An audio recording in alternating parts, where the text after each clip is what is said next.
It's live, man. In full effect. Super cool. And for the people popping in right now, they see what we're going to be talking about. If you're getting in at this early on a video and you have any reservations about buying this book, you just have to do it, right? You just got to pull that trigger. That's right. It's gone. I say that, but I think you could still get the Jim Lee one reasonably easy. So I think that I had to have a big print that they run. know, right? Like they Yeah, know I the would numbers. assume this one would have a big print run too. I always think about that Spawn Vault one. Yeah. That one disappeared soon. You know where you can get those is Stewart. Thing. Yeah. Yeah. I think they're about $300 a pop there. Last time I checked, he had them in stock. So you could lose, huh? Yeah, gotta assume those print runs go up with subsequent with Vault too, and with this thing, Yeah. you'd have to be stupid not to. Well, it's also just one of those issues with the rights holder, right? Like they want to put a capper on things at a certain level. They just do that. Like when I did my studio edition, it was like there has to be X amount. It can't be more than X amount of copies, and you can use X amount of pages for no fee or something. And then it starts to get into loot. So anyhow, I don't want to start doing the episode right this second, man. Let people get into the vid. That is the biggest artist edition because of irregular page sizes.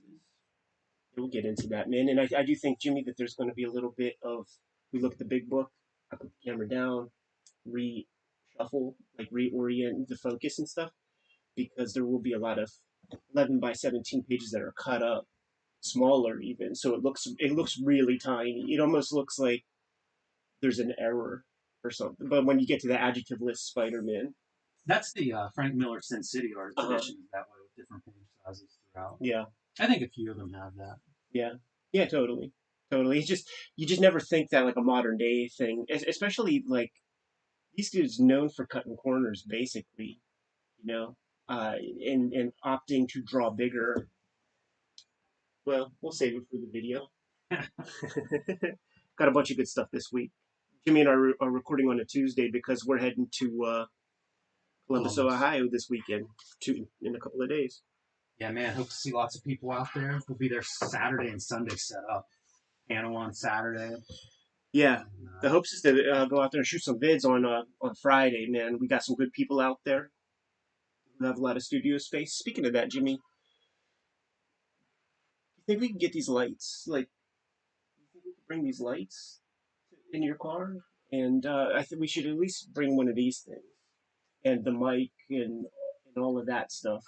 Because in the studio setup, I think at the very, very least, we'll be able to stack a bunch of books up and then affix our arm to like a cheap, shitty book. chair. It's not hard to put that thing on something. Look at how high it's got to be. You know, like it's got to be sort of that high. I was gonna bring the ring light. Does the ring light go 90 It degrees? does. The The thing is, it's not long, so it'll go 90 degrees, but like 90 degrees is like this. Yeah. You know, so that's not a perfect thing either. Like one of these is much better. Okay. Yeah. Like, I Yeah. don't know what his studio space is, but a step ladder, I think a shelf, I think he's booking like he's in a big warehouse. easel. Like he has to have something to work with. Yeah. A Yeah. table edge. Like it's not hard to find something for They take it for granted. You know, like I just need to feel prepared because he's got some good stuff, dude. He's got some incredible things. that. Yeah. How small are these lights? They break down pretty small. Like you see telescopes. Yeah. You take the light bulb out. You collapse the fabric. I'll do this one for the purpose of the video. You collapse the fabric. It goes pretty small. You take the light bulb out. Uh, it goes. I think the when it completely retracts, it's about this, like this big, and like that. Pretty small. Yeah, we should be able to. Probably not all four. Just to do. What do you think is the most powerful ones? These ones. Yeah. I assume there are lights in the studio too. I've never been in a studio that wasn't loaded up with lights. Sure, but it's more, yeah, it's more about our making sure we don't have our shadows over top of the stuff. Um, yeah, I just don't know the space, but he's got this big warehouse. He was able to like book a room for us to like do our thing. And I said after breakfast, it's fucking Friday in Columbus, Ohio. What are we gonna do? You know what I mean? Like shoot videos for half a day. Hey, Columbus people that are watching, are there any good diving spots in there? Laughing Ogre. Is Laughing Ogre still fresh, man? That used to be the spot where you could go in and just buy straight up first print Robert Crumb Undergrounds for Was that like where they were at? There used to be that one store that had like 3 boxes of underground. It wasn't even, I don't think, a real comic book store. yeah, those hippie ass dudes Yeah. ran. Yeah. You realize, like, I think I've been going to Columbus for comic book shows for 20 over years 20 years now. over. I feel like I'm on 20 Yeah. at Probably this like point. '01 maybe was the first one. Big gulf in between, man. Because just quit going to space after a while, man. But I love that town, dude. And I drew the cover to Hip Hop Family Tree 1 in Columbus, Ohio, at the Thurber House, kicking it with Brian Moss, Julian Desai, like these cool ass Columbus cartoonists, man. Do you follow Bob Beerbaum on I follow him on Facebook? Facebook. He's a pretty fascinating cat, man. And I was going down like he's voluminous, and I think Mhm. he's writing a book or something. I hope he Did is. you see the post about the John Byrne X-Men's? Mhm. Just so interesting how these retailers worked back in those days, man, where there was still an extremely viable back issue business, because speculation comes into it, speculating on the latest and greatest. And he said across several stores, 4 stores, something like that, every month he'd order 10,000 issues of John Byrne X-Men every single month, Wow. and he would not sell them. He'd sell what maybe 1,000 or something, but he became the de facto distributor for a while on those. Like if stores wanted them, you had to go to Bob to go get them shits, man. Like Phil Suling was out Yeah. of copies, and he was the De Beers Diamonds of fucking John Byrne X-Men's at the height. Wow. There was I just had a talk with somebody this week, and they were talking about Chuck Rosansky Yeah. in Jim Shooter interviews recent. I guess Mhm. they were the recent interviews talking about how they sort of changed the direct market from Bud Plant's model. And I don't. This person didn't mention Phil Suling in there, and I wondered what the Bud Plant model was for the. Like it must have been a similar thing where Bud Plant must have been ordering in giant volume and then acting as like a secondhand dealer. It was my kind of guess as to what that meant, which sounds like what you're describing for the Burn X-Men. Yeah, and Beerbaum was connected with Bud Plant. Like Sure. there were like a He handful of worked for Bud dudes. Plant for a little bit, I think. Yeah. It's so bizarre that early time period. That's why I hope Beerbaum is writing, is turning this stuff into a book. Mhm. Because I read those posts and they're real interesting, although Yeah, for sure. there's But only a couple of those old dudes that were in comics dealing, and guess what? They all have a different version of how it went. I mean, listen, my man, that's the OG comic book heads. Yeah. Like that comic book guy from The Simpsons. He had to get that way from somewhere. Yeah, no doubt about it. It was it called to mind those early stories of like early '80s comic book stores that didn't have cash registers. Sure. It's Which not by that long ago. which by the way, man, that's a piece we got to talk. Funny Pages, man, with the ISBN little scanner. Come on now, man. There's like 5 stores that use that. Yeah, there's a lot about funny pages to discuss. Tyler Neely says, Ed, do you think we could get more Dick Tracy? And I'm thinking so. And I have several ideas about how we could get more Dick Tracy and get more bang for our buck. Do the Smithsonian book, Mhm. Dick Tracy stuff, because that's a book that a lot of people have. And I think those Gladstone books are easy to get in the dollar bins. There's a ton of them out there, and they're colored. I was gonna say the messy color. Yeah, those are good. Yeah. So I pulled all of those. So do you have a bunch of them? Do I you have have some all of of them? those. I don't have all of them. You know which ones you have? Miss I don't. Pruneface? I'd have to Miss pull them out and see. Miss Pruneface. Yeah, probably the biggest one because I don't think they did like Flat Top or any of those dudes. It's like Influence, Mumbles, Shoulders. I think Itchy and Miss Pruneface. She's just the most interesting looking of all those characters, man. I like those. I didn't know she was a female. They're a weird. They're kind of a weird beast. They are. They look good. They look like they're built for that 6-panel grid because that's what it is, right? It's like that 6-panel grid, and it just it's paced really well. So you get a strip and a half per page, Right. and it seems to work.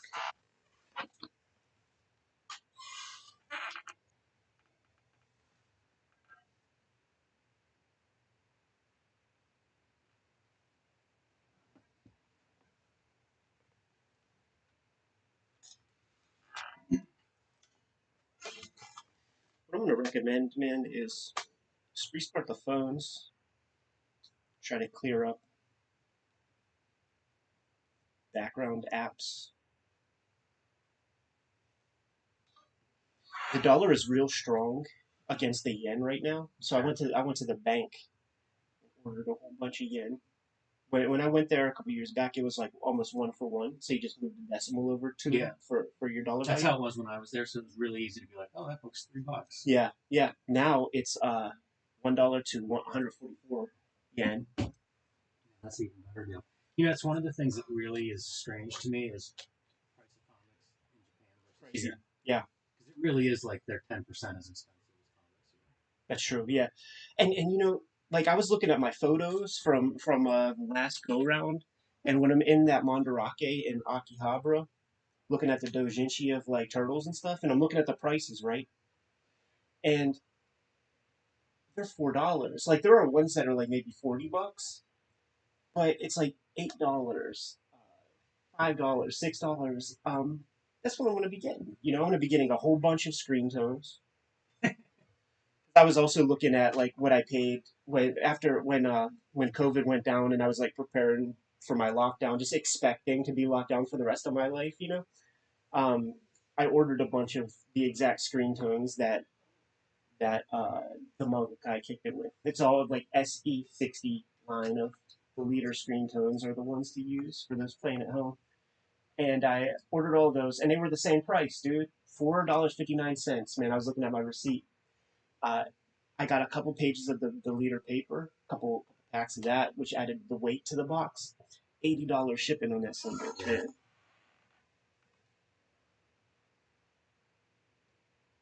Rack date and went to the Fowlings Museum and saw my Street Angel art last month. That stuff just came back yesterday. Safe and sound.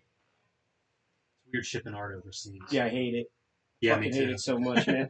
I we're gonna have to go.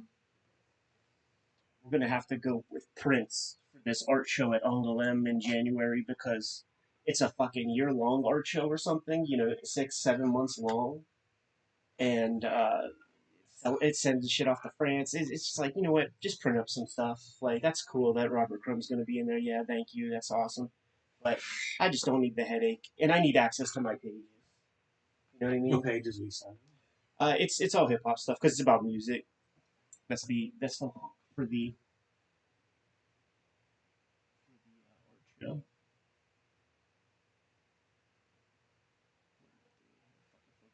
Face. I'm gonna need you to get in there. Yeah, we're gonna be doing that a whole bunch. If you have any way to maybe solve that for yourself.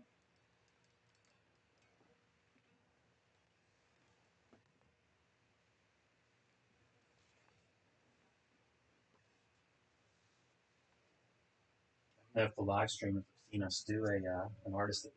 Yeah, I don't think so. The standing recording. Yeah. Physical demands of Cartoonist Kayfabe. Well, they're gonna see you, and they're gonna see my fucking dick looking at looking at Spider-Man.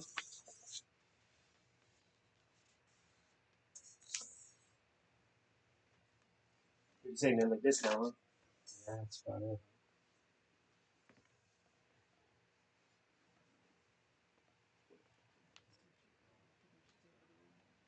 What are you looking for? Looks.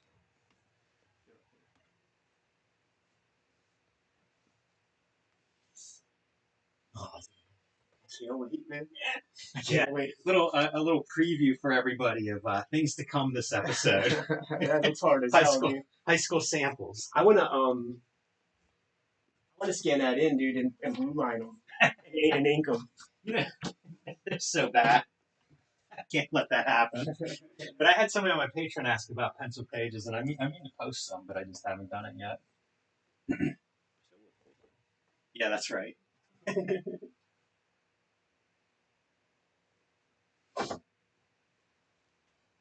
How about that Kayfabe Tober shit, Jimmy? I love that stuff. Today's Ninja Turtles Day. Yeah, that'll be sweet. Yeah, I've been getting blown up on Instagram and Facebook with all that stuff. Love it. It's amazing. I love it. It's insane the level of ability that people have.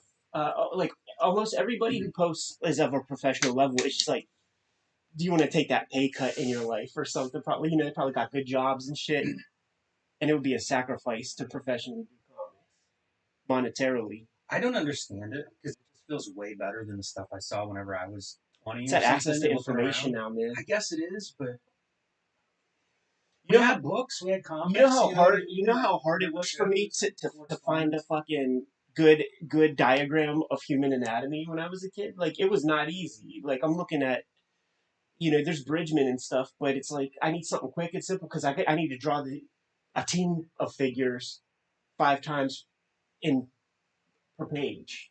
25 different characters. Like, there's more info out there, man. That's the only way I could justify it for myself. Yeah, I don't know what it is, but yes, the drawings that have been coming in so far for Kayfabe Tober have been very, very good.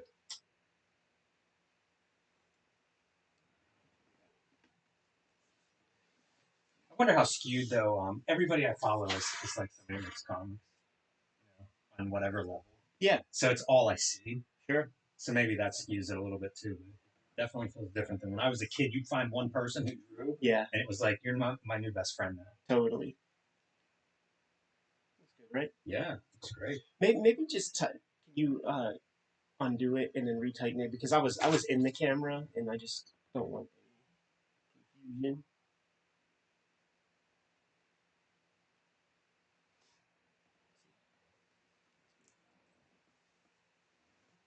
Exciting. Yeah, very exciting. Very excited.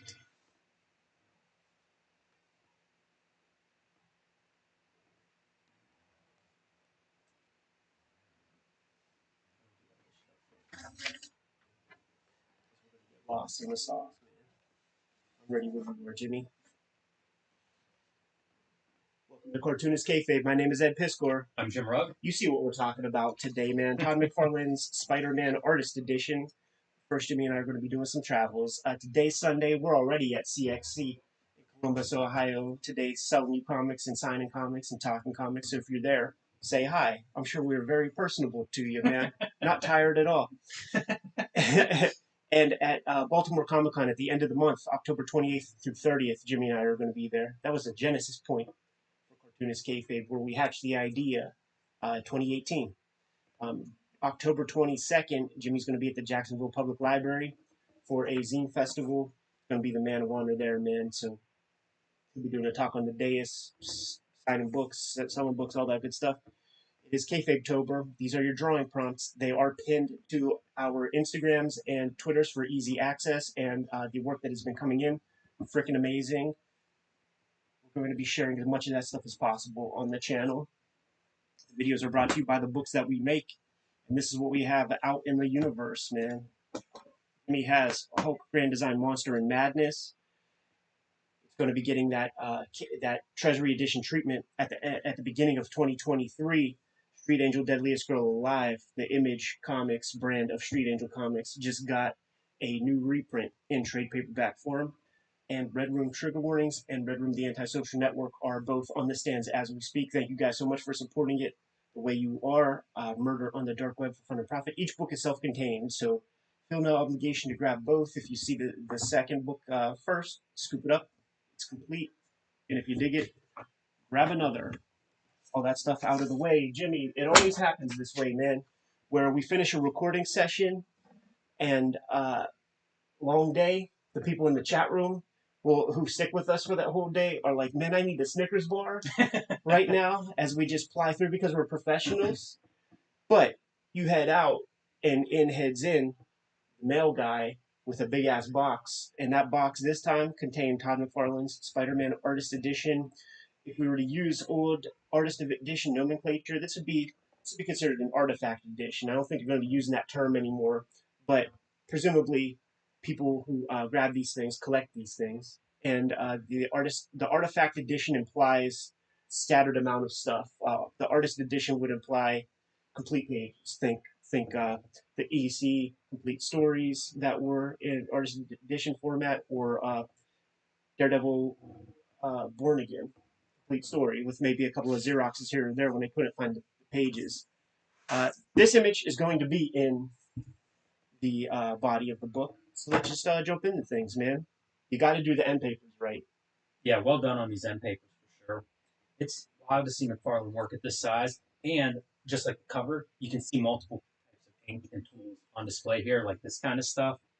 I assume that's a marker Sure. because it's faded quite a bit, it's discolored a little bit, and you can see it's a different texture than the rest of the ink. And very thin ink for our solid blacks. I'm guessing a Higgins or something common like that. You see him with the Higgins, man, in some of his press imagery. This kind of marker, I used to think maybe he's on the Sharpie tip, but I know how this stuff fades and it turns into a purple. So it might be some kind of pen tail brush pen or something. Yeah, felt pens being that part of comics going back to the 70s. So a lot of materials have come through in that part. Table of contents for what we're going to be looking at, starting with Spider-Man 299. I'm glad to see that a lot of I don't know, a little bit more than half of it is Amazing Spider-Man. Sure.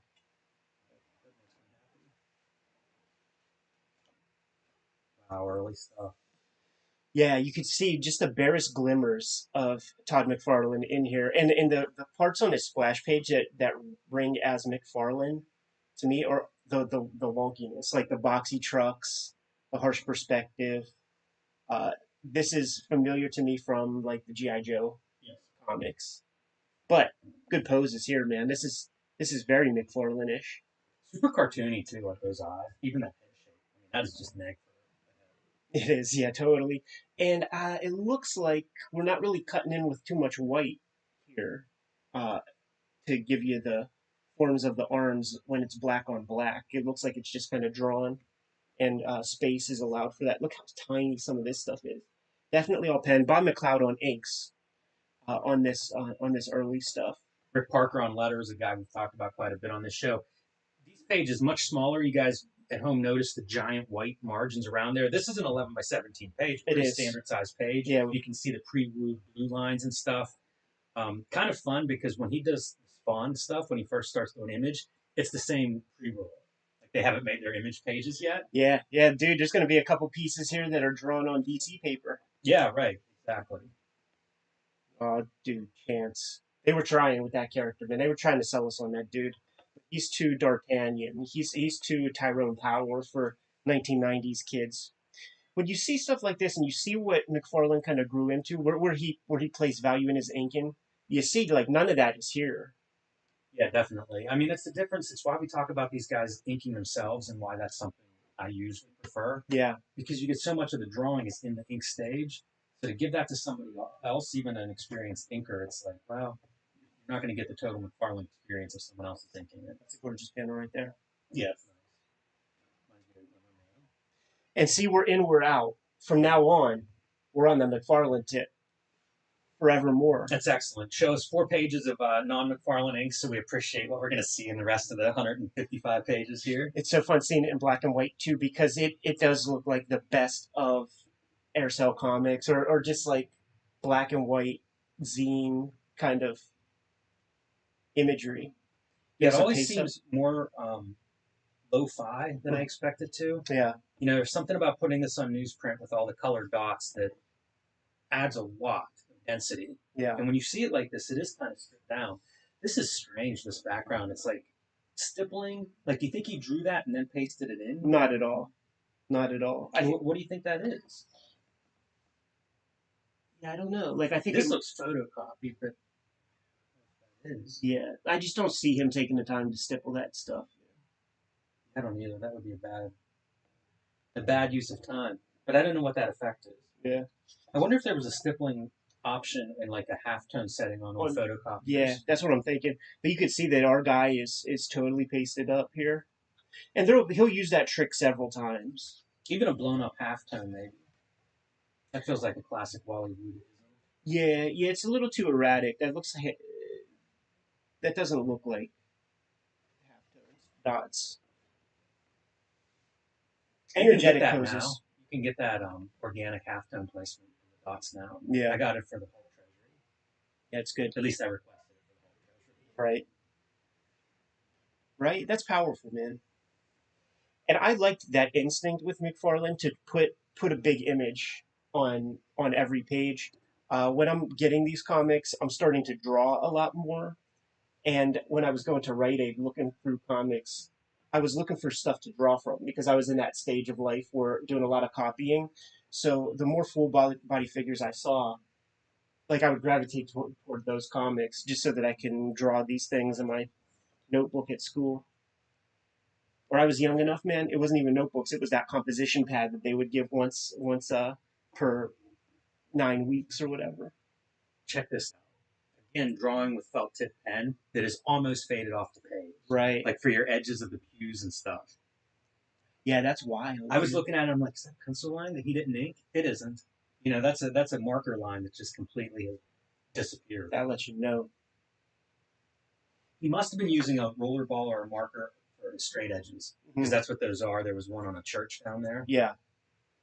Yeah, and then he'll just use his 102. Yeah. Call your buddy up and ink. Go talk to the L boys. Look at that, dude. Eddie Brock is priest. I don't quite remember that. I had these issues though as a kid, man. Like these things would get read to death. And it wasn't even just by me, it was by other kids at school and things. You could see though, there's the Mike Golden influence on the webs and the Art Adams influence on the webs, but he's being slow about it. Like he's gonna refine that a little bit more over time. And it's actually it's not conducive to efficiency to use a dip pen on that stuff because like you got to keep reapplying, man. Use that marker on that shit, and you could just keep going all day. Yeah, so I wonder if these guys that did so much of the little pen noodling didn't go to rapidograph. Even if you ran 2 or 3 rapidgraphs to get some variation in your line, you'd be able to just go after it for long periods of time. We would have debates on the phone, man. Me and my homeboy about who does the better Venom. Or like I grew out of the McFarlane camp pretty young and stuff. I certainly when like the Eric Larson Venom and shit was like, oh that's the gold standard now, man. And we would be arguing on the phone, and that was back in the days of the corded phone. So like I had to my pops was near, and when I put that phone down, the disappointment in his face, and his voice, and his actions toward me after I got off the phone debating McFarlane's Venom versus Eric Larson's, I'll never forget it. That's hilarious. You know what? Venom is such a good character as like a cartoon, and Larson did that. Yeah, like everything was character. So anything that lent itself to that, he did a very good version of. McFarlane talked about like I wanted to draw Spider-Man. Like I needed to get my guy out of his black costume as soon as possible. Pretty smart. 88, man. That's first grade, baby. Fun cartooning. You know, like these weird proportions and stuff. Even just the gap in the teeth. Observed detail. And when you do cartooning, like there are still rules to it. So he's got good perspective on the teeth. It feels rounded. Here we go, man. Spider-Man back in the business suit.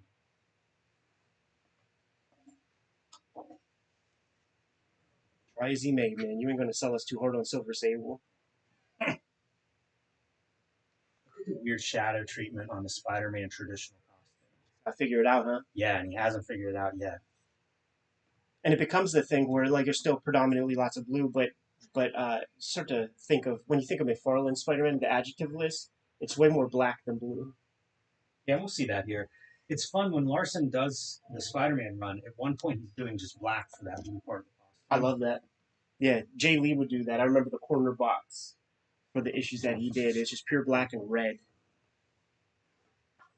Not bad at those Dutch angles, man. He knows when to use them.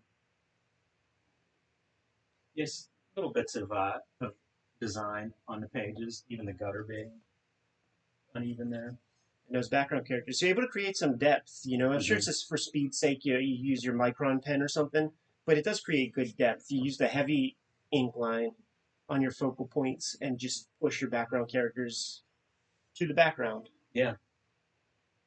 That's probably the best car McFarlane ever drew, which suggests that that's That looks that's a straight. trace. Yeah, that looks right out of a car ad. Yeah. Hey, no harm in that. That's the history of comics, man. Copying cars out of 22, newspaper 22 ads. pages a fucking month. And nobody's buying this book for the car. Do what you got to do. Get the work done. But we're here talking. You know what I mean? Gotta say something. It's a good illustration in the sense of the car just isn't important. Like, really, it's as fast as you can draw that car and get something satisfactory on the page. Dude, like that's the shit that I love in that Bakuman manga, where it's about making comics and the rule of the assistants. And I remember the assistant is like, do not even worry yourself about drawing cyclone fences. You have to put together 17 pages of comics every week. I'll handle the fence, and I'll handle those bushes in the park. This always blows my mind. Like, look at the difference in your two pages. Yeah, color-wise. Like somebody's got this thing sitting out on their desk, and there's the fucking windows smoke just coming in. right through. Yeah, absolutely, man. Pure UV exposure. It is funny, like he would talk about bringing modern fashions into MJ, and it's like, what chicks in the '80s were even rocking that? Is that what Wanda was rocking on the day to day? Look at that, dude. The Kayfabe Studios. Yes. I also wonder, like, if some of these have other hands on them. Not officially as an inker, but you know, McFarlane used to talk about people coming through and blowing bits here and there. Woody? Yeah, sometimes it was publicly, you know, be in the back of the Spider-Man page, thanking somebody for stopping in or helping out. And the image guys, you would hear a lot about it, like at conventions. Yeah. Like everybody just pitched in the hotel room to get these pages done. Yeah. Doesn't really spot so many blacks on the page, so it's a little bit heavy to one side sometimes with the black placement. That's surprising because I remember reading or hearing interviews of him talking about design, like spotting blacks, just to balance out pages. So still yeah, early. Still early, right?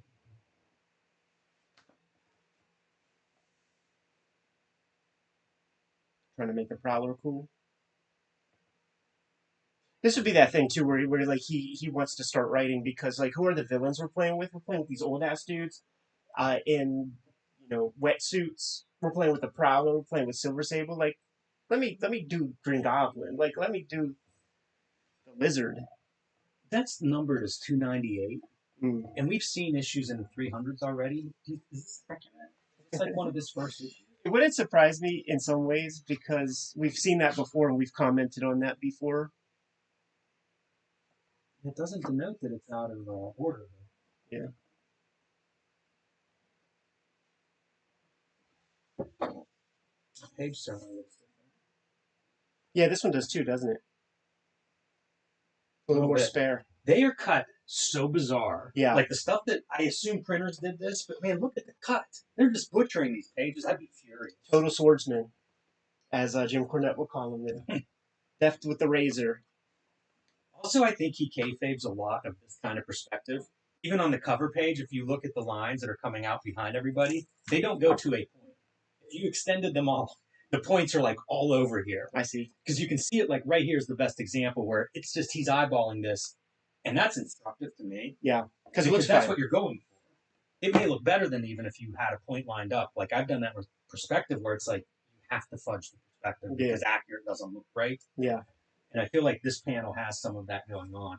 I like seeing the grid laid out for his windows because as he goes on, the backgrounds in the city, the complexity of like buildingscapes and windows in the background always would blow my mind. Like, how do you do this? It would take me a month just to draw this background.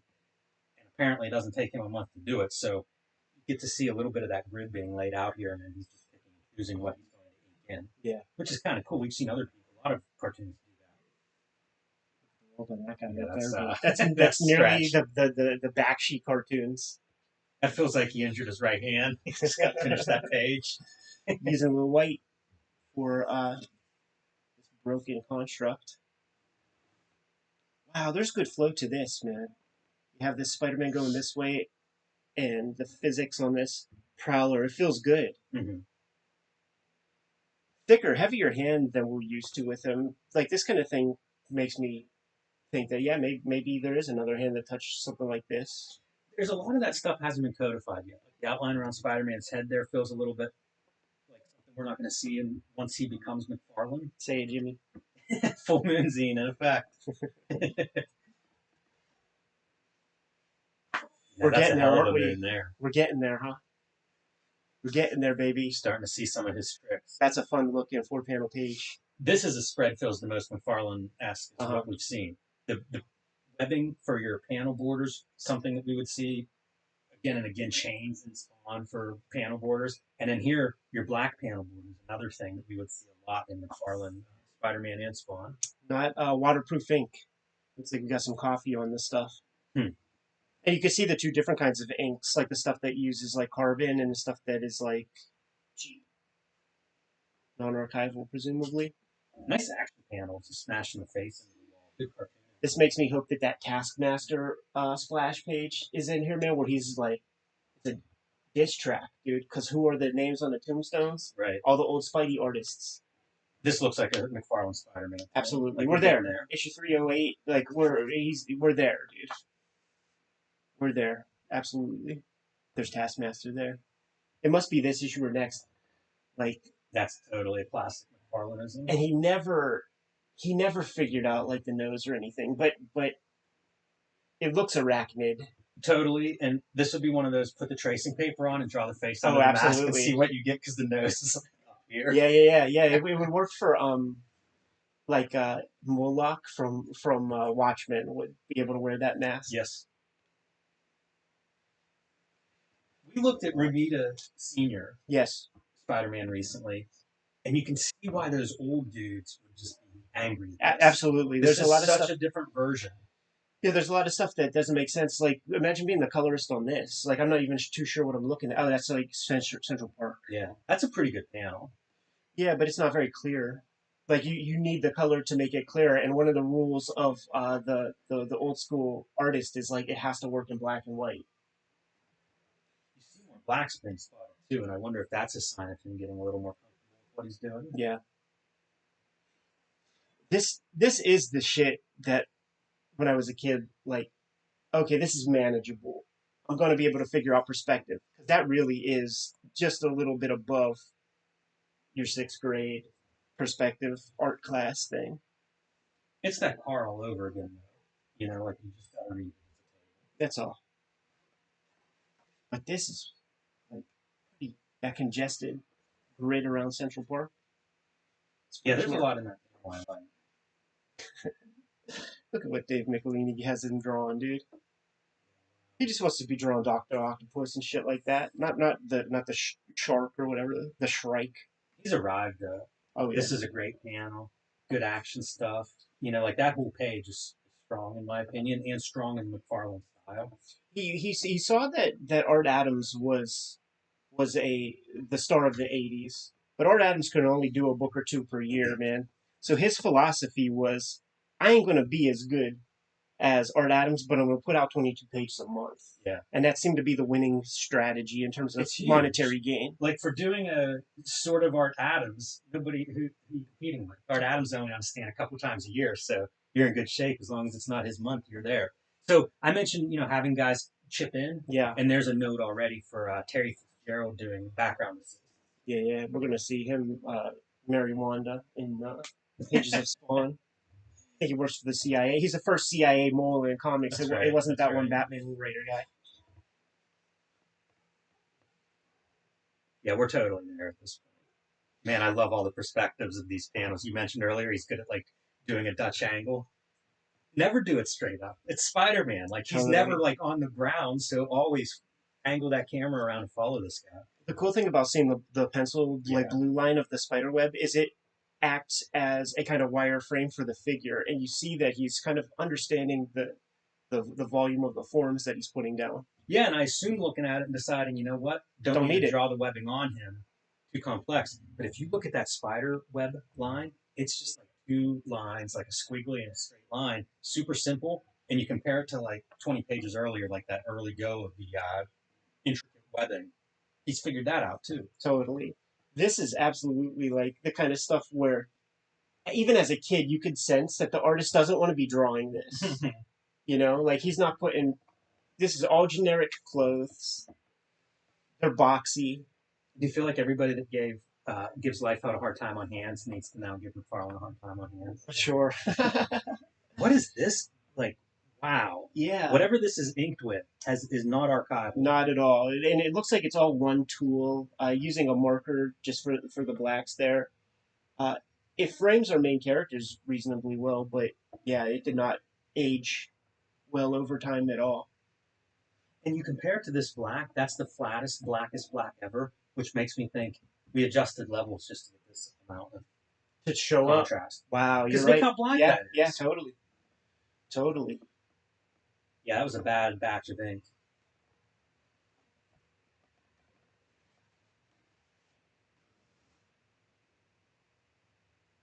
The tall vertical panels, another McFarlane calling card. Yeah, it feels like he's here.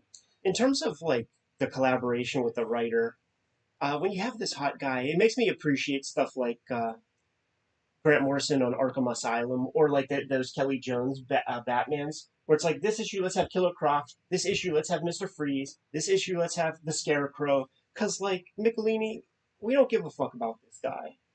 Hey, note on the Kelly Jones Batman, the Mr. Freeze that we thought was badass, and we were like, let's see a Kelly Jones Mr. Freeze, and it shows up.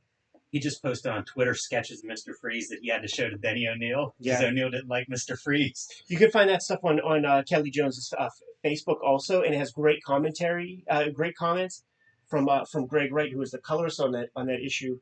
And when he added his 2 cents, he told Denny, like when I color this, I'm using available lighting. Like some of the characters, the color on their costume might look a little different because if there's like flames or something in the scene, I have to color it accordingly. It's not going to be just a coloring book. Cool. This is the gray for Batman's chest. You know, this is the... Look at how wonky that Spider-Man figure is. It gets the job done. You know, like I'm not confused at all what I'm seeing. But that is a wild figure. Grab it. Grab it, Jimmy. Explain what you're saying, man. Oh, boy. Explain it to the people. Let's see if this is thick enough. Yeah, I'll get a Sharpie. Might need one a little bit. Yeah, that's fine. Let me get a Sharpie, dude, because it's a thin one. The thin line's so flattering to Spider-Man.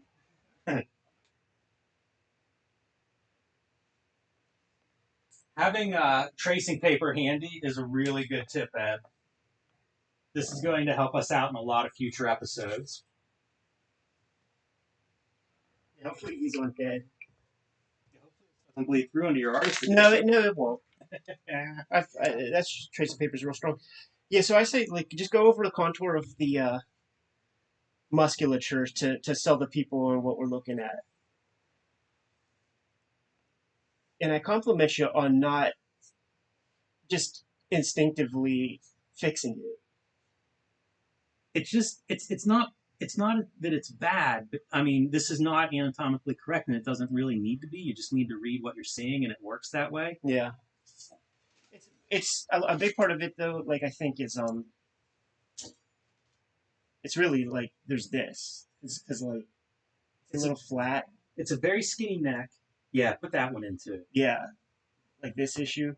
Because how would you fix it? Like this would be the shoulder here, and then that would be. It almost works. Yeah, but it's like he has like an atrophied arm. Right. Is what I would really point at there and say it's kind of wrong. And it doesn't bother me. It's just this idea of like you're putting out a monthly comic and you need this to read as Spider-Man in the foreground, and it does. I'm saying this works well because of function, but the anatomy isn't sound. No. And that's what I want to point out to people is just this idea that like you can criticize every cartoonist bends anatomy. Sure. To fit these weird shaped panels, like you have to, and that's often the thing that people criticize, and it's like that's just not a thing to criticize. If anything, it's almost resourceful that your cartoonist is able to do that. Keep the price of paper handy because there might be one or two to criticize just for the fun of it. Close by. Look at the intricacy of that background. Yeah. That's got to be like. I assume he finds a reference for that in mostly light boxes, right? Because that's pretty complex, and you've got perspective going on there. Yeah. And doing arches, In perspective, very, very hard. Pretty hard. The cool thing is the way McFarlane's approaching it. It's not like these like a lot of the cartoons that you see out now that like they're clearly tracing like a Google SketchUp, and when they impose figures like from programs and stuff, and when they integrate it as a whole page, very static. This is his hand all over it. Add your bullshit lines. Like that's the Mm-hmm. big lesson that I get from Inyo Asano Man Ben episodes, where he's using legitimate, like straight up photographs that he took, but he's spending 2-3 hours per image to just make it feel a little more chaotic than real life. Look at this. I mean, this guy should be a criminal. Yeah, like he's sticking up his hairdresser. It's not Ben Franklin time traveling. Dude, McFarlane's gotten really good.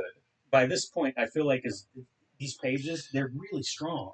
They read, they're clear, they're interesting. He's been doing monthly comics for several years at this point, man. Like had that run on Infinity Inc. He had some Hulk stuff. Do 22 pages a month for a couple of years. You're gonna get good pretty quick. Is this all Rick Parker? And I know Rick Parker watches. I'm curious to hear because that is almost McFarlane lines. Yeah. Yeah, but it's interesting because like when you see these lines, they're a little bit more chaotic. Rick Parker chimed in whenever I showed this off, and he didn't get a comp copy. So you guys got IDW. You got to make good on that. Give the man a copy, goddammit. Wow, that's berserk. Yeah, shades of that Michael Golden Hulk versus Spider-Man issue, like another influence on McFarlane for sure, and you see it here. This is another one where if Rick Parker's going to weigh in, like, is he doing all the sound effects and everything? I'm very curious. Yeah. We're going from mood. We're going from melodrama. This is a domestic scene with our guys. A lot of black on that page. Bringing it in. Violator? He's showing up? Interesting. Looks like the Violator to me. Or it's one of the brothers. Oh, there you go. Don't want to infringe on any trademark. Norman Osborn with that pubic hair on top of his head, man. Not only that, but pulling the mask on. So you get a little bit of the distortion of the face going on. Yeah, that almost like excuses you for facing the face in that way. Those skinny panels like that are just impossible. Stuff rarely lines up, like a close up of a face or a head in those panels, and McFarlane always stretches that face to face.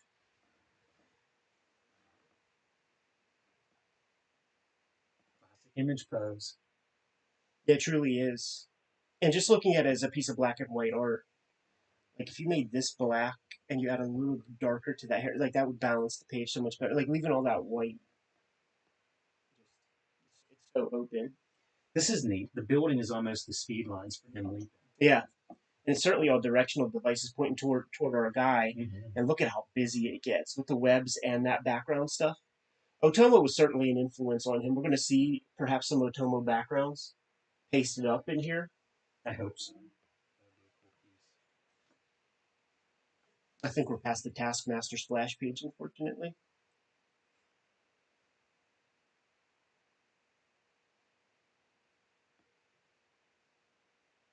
When there's two signatures for McFarlane, do you think that this piece of art exchanges hands a couple of times, and each guy who owns it wants a fresh signature? I never thought of that. Yeah, that would make sense. It doesn't happen often. Good body language here.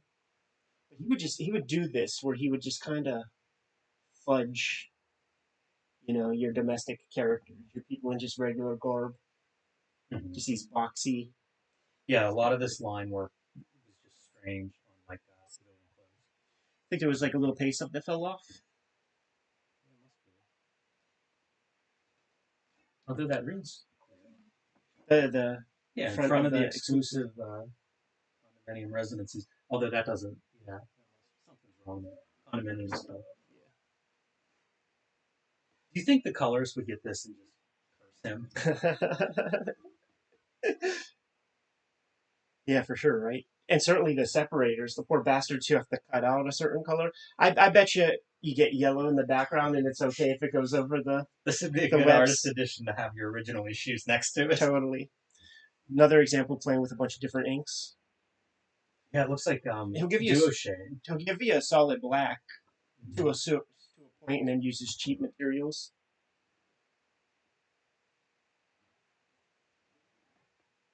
All of his figures have that like club finger. Yeah, they're big fat fingers. Look, this ink is so weird because it halfway through the stroke turns into the black ink on the hair right there. Yeah, What the heck's going on there? I do think it's two tools. Yeah, I definitely think that it's that we're looking at two different tools. It's bizarre that there's a seam, that there's a seam in the middle of the strokes, and then you see like all the minor lines that he's doing individual like hairs and the eyebrows with. Yeah, That's pretty strange. Same with the floor. You can see he drew those. I bet if you have the original issue, that floor tile is all there. right. But you can see it's faded. Like one of the materials used is non-archival. Like even on the edges of the doorway. That's the part that's strange. Is like halfway through he switches markers or something. Yeah, there's intuitive stuff that happens when you're putting a page of comics together, like stuff that I don't think he planned, like directional devices of like the smoke pointing towards our J. Jonah Jameson. I don't think he's that guy that much. I think the extent of his like design in a lot of ways is like, give me a close up, give me a mid shot, give me a a long shot, and like maybe an establishing shot if you're lucky, and then figure out a cool way to put them there. But you see them all on the page right here, back three-quarter view. Not easy. I've seen a couple of those. Some turned a little bit more earlier. Made me think of Neil Adams. That's like a shop that everybody copies Neil Adams from. Right. Venom's starting to look a little more venomous. So heavy looking, right? Mm-hmm. Like just like a boxy, solid figure. Or maybe Hydro Man. Look at his haircut. McFarlane had that haircut. Good stuff. He used mousse and stuff. That's a nice pose for a Spider-Man. I was thinking about this one is pretty Yeah. hard. When I look at this and I see a lot of penmanship, like a lot of marker, I'm thinking of Terry Austin. You know, he'll cite Terry Austin as an influence. And certainly, this is like, you know, he's going at George Perez and John Byrne on a page like this. Yeah, anybody that's doing a lot of the fine line detail, I think all goes back to Terry Austin. Yeah. Then Maybe a good some landing. additions in between, but I feel like that's where that style became popular. You get your Dutch angles, and then when he solidly sticks the landing, stability. Yeah, your Marvel superhero pose. Every From the Marvel movies, trailer. right? Yeah.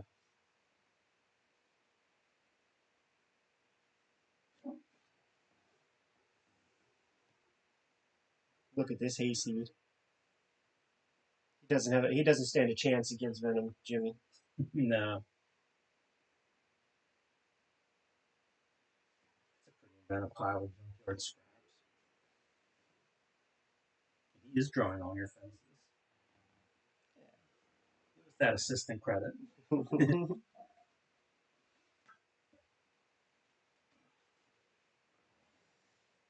That contrast photo. A little bit of ink put on top. Yeah. He is pasted up. You can see the webs. And in between, like on the paste ups, you do see ink. Yeah. Always got to draw a little bit on the paste up. Yeah. That's how you really hide that paste up part.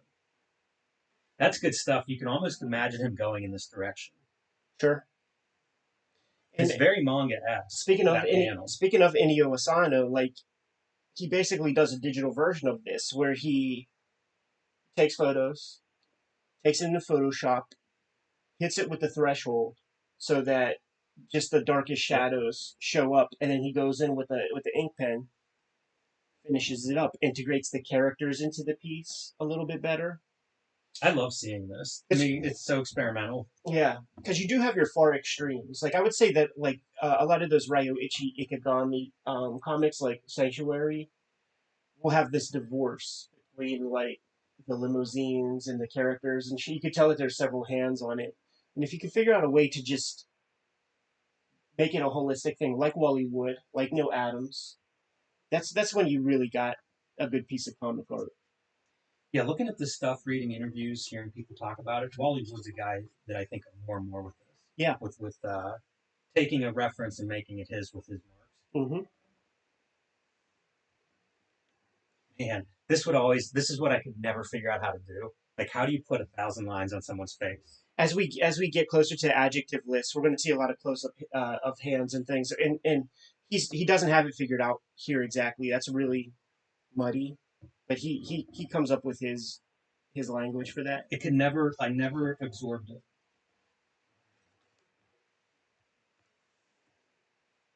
Nice askew little panel. Really sells you on the chaos of the moment. It really does make Spider-Man his own. You can see how this left a mark on Spider-Man, not just in sales, but at this point, like he's doing Spider-Man stuff that nobody else did to Spider-Man, and like he's doing it consistently and for a few years. And they have to adopt it. Mark Bagley has to fucking start drawing big eyes on his Spidey. Might be helped along by the fact that like Eric Larson kept that up. Yeah, I used to read. That's the time I'm reading all the interviews I could find with everybody, and it was interesting to see like Larson talk about that stuff, like what he had to keep, but also what he brought of himself.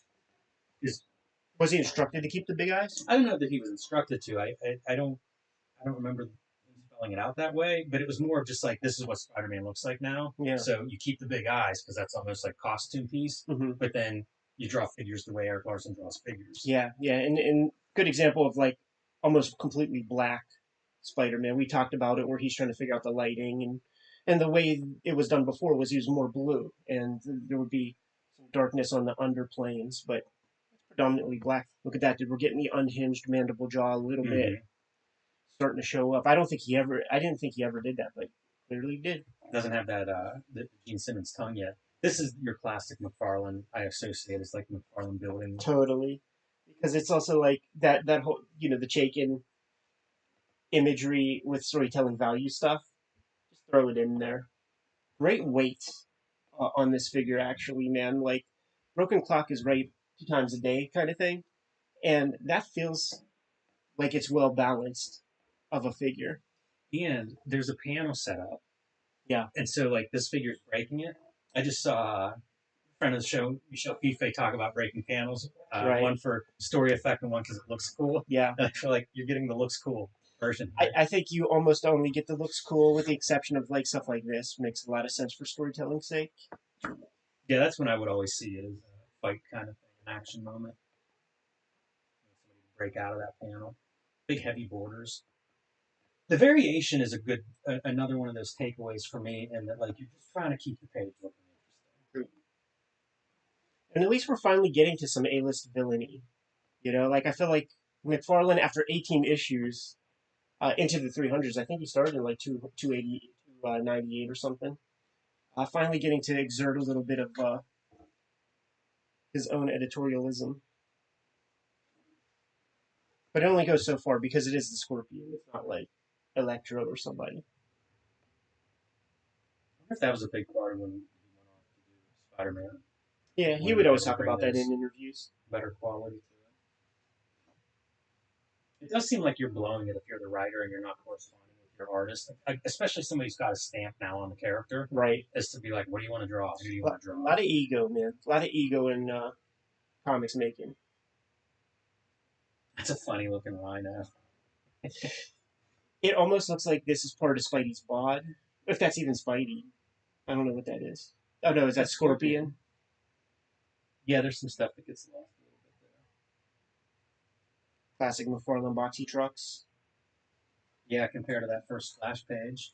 Jim Lee-esque. Just squeeze the characters into the fucking page as they exit stage left. Ooh, we got some paste up lettering, dude. With straight up typewriter. Weird to see a close up of Spider-Man's fingers like that. Really get a look at what the print on his gloves is.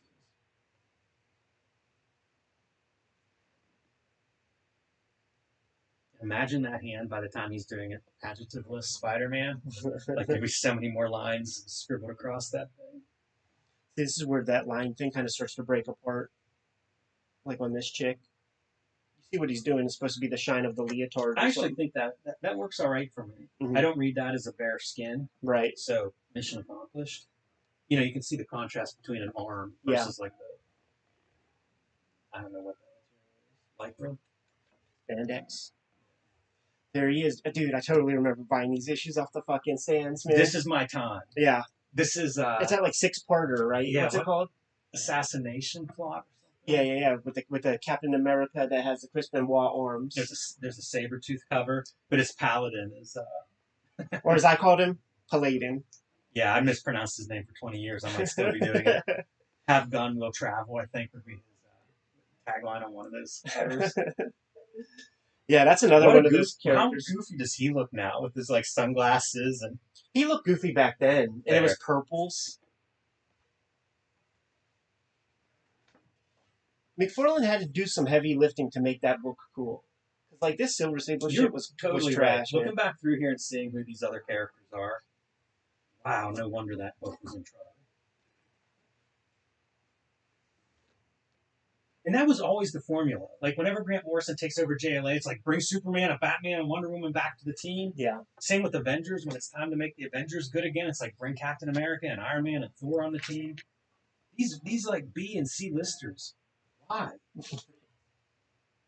And then don't be surprised whenever your cells aren't what you want them to be. And even back in the old days, there would be the formula for like reintegrating the villains into the mix. You know, you do a Joker book a year, you do a Penguin book a year. Maybe you have them on every cover or something, but they had a system. It's the size of the A on Captain America's head. We're getting your lines, Yeah, dude. you are. Look at the rubber stamp. Took him a goddamn hour and a half to do the rubber stamp, Jimmy. Hilarious. Circle that in perspective. Pretty energetic stamp Yeah, I was right gonna there. say, That's fun. manga-ish. Yep. Got to get some impact on that stamp. Back frequent on that eye. Just extreme close-ups. Gotta have an extreme close-up. This would be one to trace off at the top of the headpiece of the like you are getting Zippy. Yeah, Zippy in a Captain America outfit. That's basically the middle. You can see from the A. That's actually past the middle, which means that next eye starts like right there. Right. and it's in the middle of the head. So you could trace that off, and then like the bottom of the head comes right about here. Yeah, that would be. That is Zippy. Here's our issue, dude. We did a full video on this issue alone. This is the last Amazing Spider-Man from McFarlane, and of course the cover of this one is your. Is it 575,000? Yeah. Cool to see him come back though and do a Hulk little sign off on the Hulk. When he, I noticed when he did Hulk, like that shit was on the racks, man, and this was such an odd approach. His Hulk, he did the Marvel Universe illustration for the Hulk, in the Marvel Universe book, and it was like this super giant because he was crouching and it filled up like half the page. That's fun. But he was wider than he was tall, and I would copy that Hulk drawing. That made a big impression. This was a big issue for me. Yeah.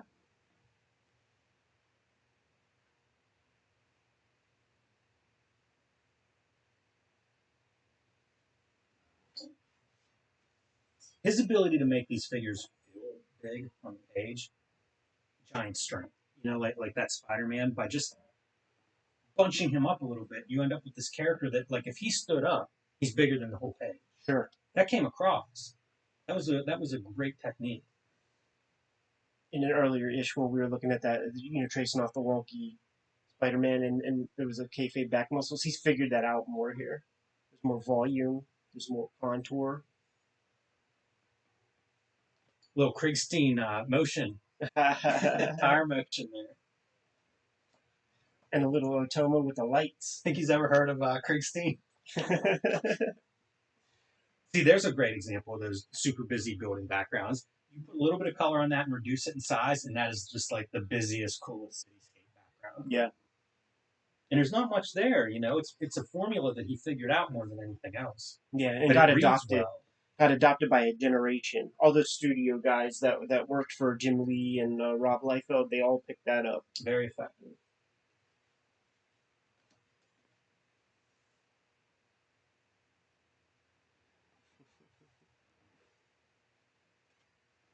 Mignola-ish. This piece right here. The Manula influence is coming in. Yeah, he's real good at all this stuff, but look at the tangent on the ripped fabric and With the curvature of the atmosphere. earth. Yeah. All right, dude. Adjective list time. And you see the reason why the book is so big is it captures the full bleed of the art paper he was using at the time, and you can see that this is the trim for the final book. You have all the copy in here just in case things slip, but if you want to take it to full bleeds, you got to take it to the edges. It's about an extra inch on both sides, so it's about a 12 by 18 piece of paper. These are crazy.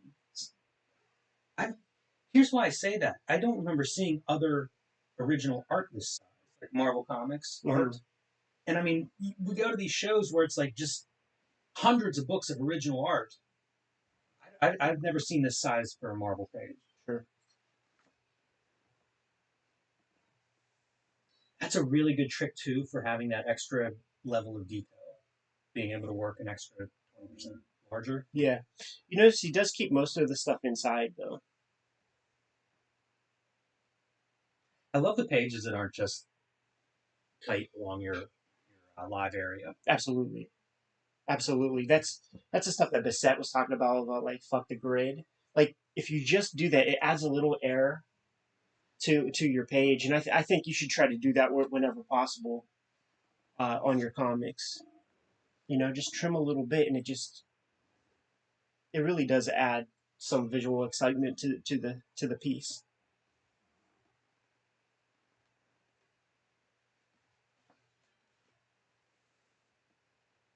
The amount of lines that he's putting on these pages. He's going for it, you know, totally. like he's really showing up, and he's trying to fucking kill it. These are almost photocopied. The blacks are so black. Yeah.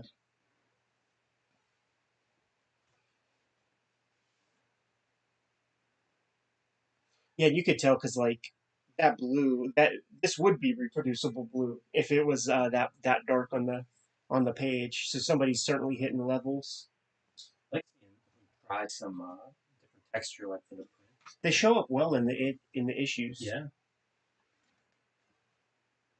And these comics are like that hot spot for me of buying off the newsstand and just reading these things to pieces. Absolutely. And the bloom starting to come off the rose, where it's like, yeah, not a lot of story here. Fun to look at these pictures, but I would read these every weekend. Like Friday at school, I would always just like be so excited to get home and just like read my 2 stacks of comics over and over and over again. X-Force issues would be caught up in that. 9-panel grid, then you break it on your great pages. He does good stuff. Like when he brings in these characters, he makes these characters his own. You've never seen Calypso so cool. No, and all silhouettes of these like different size figures. When he does chaos, I forgot the level of chaos that he reaches. Yeah. I mean, like almost indecipherable in black and white. Yeah, good luck coloring that, huh? Here's your broken glass. This might have been Spider-Man. the issue he colored. He colored one of these. I think it was issue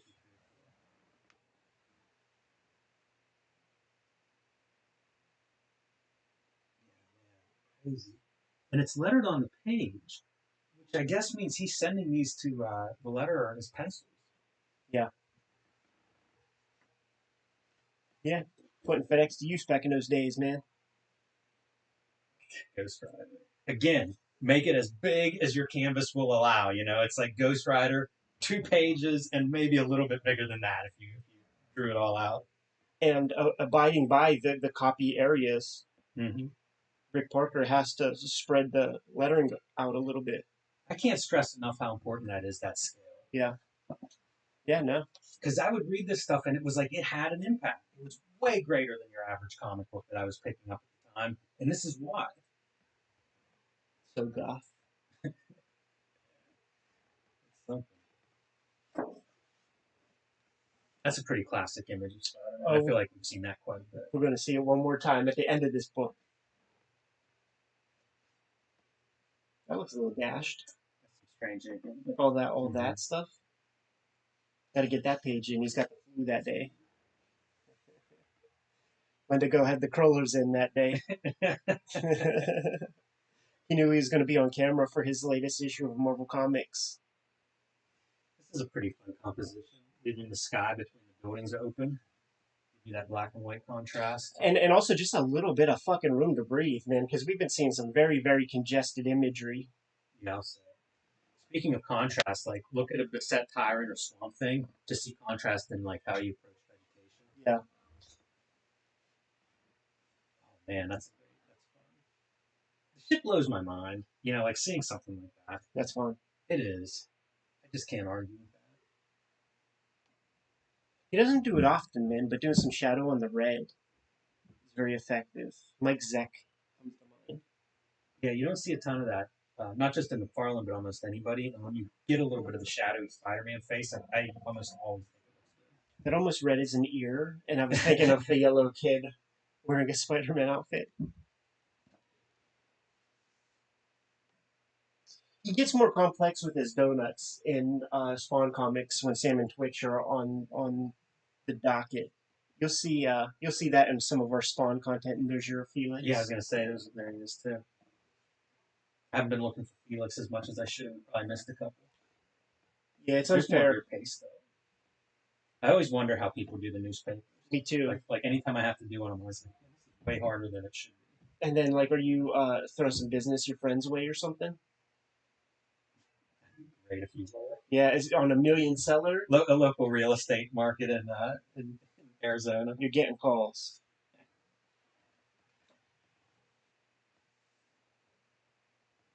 This is such a weird treatment. It is. I mean, it just doesn't work for me. We probably called it out when we were looking at that issue. Because it just, it just feels like it should be black. Every part where there's lines, if you make it black, it's as strong as this. Like, this is solid to me. Yeah, I don't know if it would work with that bottom panel if you'd have to get rid of the trees in the background or something if you made them black in the foreground. Yeah.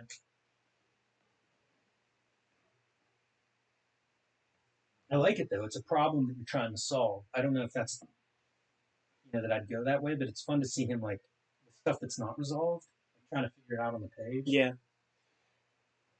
This would be one to like draw the foot that is in those boots on your tracing paper.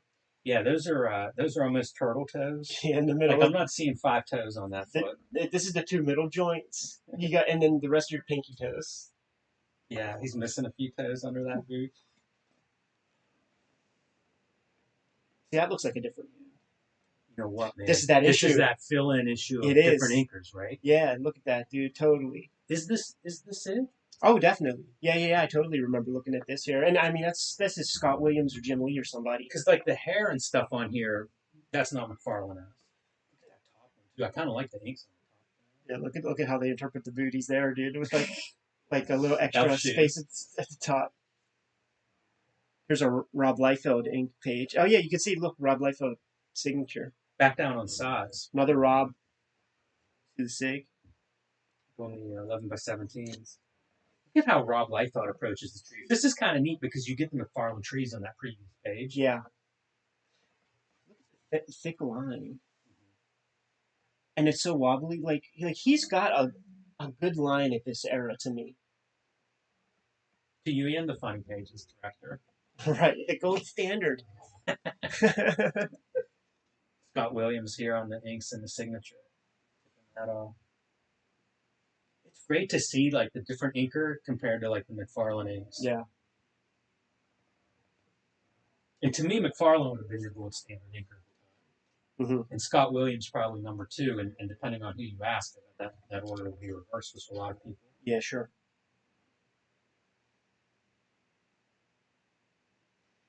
How much is this page?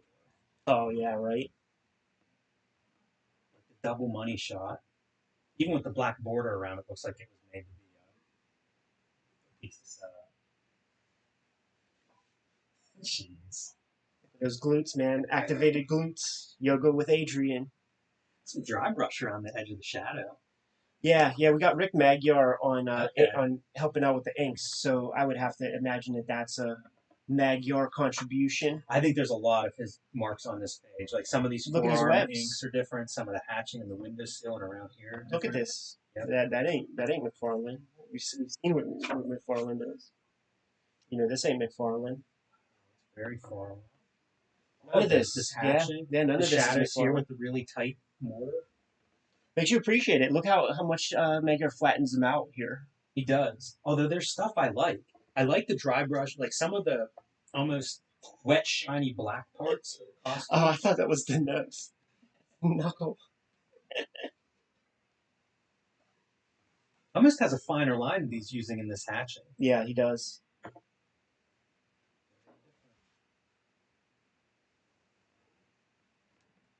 Yeah, all this. This might be McFarlane. This ain't.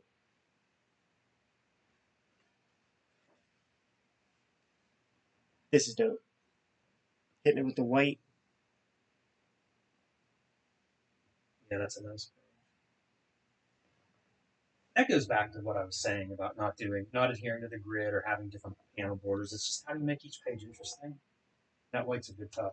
Never really see McFarlane do much spatter. Mm-mm. Uses it a couple places here. Got to use it here because you're going into this grim, gritty underground story. Yeah. I mean, that Morbius series is a function of Morbius's appearance in the Spider-Man comic, right? Gotta be. Nobody was checking for Morbius. I think it's a function of Ghost Rider. That's when they were blowing out like, oh, Ghost Rider's popular. Let's do 6 books. Wasn't that part of that horror line? Yeah, I don't know. Darkhold. Yeah, I don't think it was part of it. Like, it was like Night Stalkers, Spirits of Vengeance. It was Ghost Rider. Maybe there was. I don't think Morbius was a part of that. I could be wrong. Morbius, that was that Ron Wagner art. Yeah. And some of that art's pretty good. Oh, it's all solid. And it's funny to see McFarlane go back to the black costume. Right. Capping off the run. Wonder at this point if he knew, like, okay, I'm about done. Just looking for that out. Yeah, you think he had given his notice? Like, was he? Did he know he was done at this point? He's doing a year's worth, right? And he's the clear seller. He was talking about how like he was doing everything right. He was making this thing a seller, and then editorial starts to come back in. They created a vehicle for him to do whatever he wanted, and he did what he wanted, and he made it successful. And then they're going to start telling him what to do and things. Can't be too violent. Can't stab Juggernaut in the eye. Yeah, yeah. Let's see if that page is in here. It looks like a Spawn page, doesn't it? Totally. 100%. You see glimpses of that a lot, right? Yeah. I mean, that's Maldosia. You feel like he gets to the point where he just plateaus as a stylist, and then it's just like it's McFarlane. Yeah, sure. And it's partway through this. Sure. Because is he bringing anything new in Spawn? Yeah. Yeah, and you know that first Volt edition is like that's the primo McFarlane stuff in Spawn, and then that back half is kind of. But from a stylistic standpoint, I don't know that there's too much evolution going on there. This is an interesting approach because now like we've caught up, like you said, to Todd McFarlane of modern day or whatever, and then let's take it back to '86 and start it over again. So like buying these off the rack and realizing that like I have the first appearance of Chance and Silver Sable and Venom. Man, they were selling you. You were perfect for that. I believed it, but I was primed even before that because I bought the first appearance of Puma by Ron Friend's Spider-Man like before McFarlane got in the mix. There's your high res photos. Yeah, pretty early useful. Yeah, for sure. And on cover. How many times did he redo this in his homages to himself? How many times with everybody? That's got to be one of the most covers. Pretty cool I for love the direct. this drawing. You know, like the distorted reflection of Spider-Man. It's so cool to see him going that way. Yeah. He would always draw in these, Mm-hmm. which I commend him for that.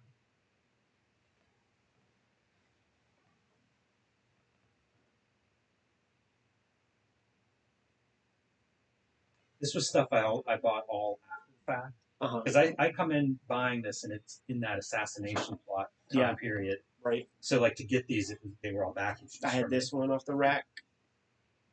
Hydro Man. Is that Hydro Man's first appearance? I don't know. Look at this dude for Glenn. Could that be Glenn Danzig?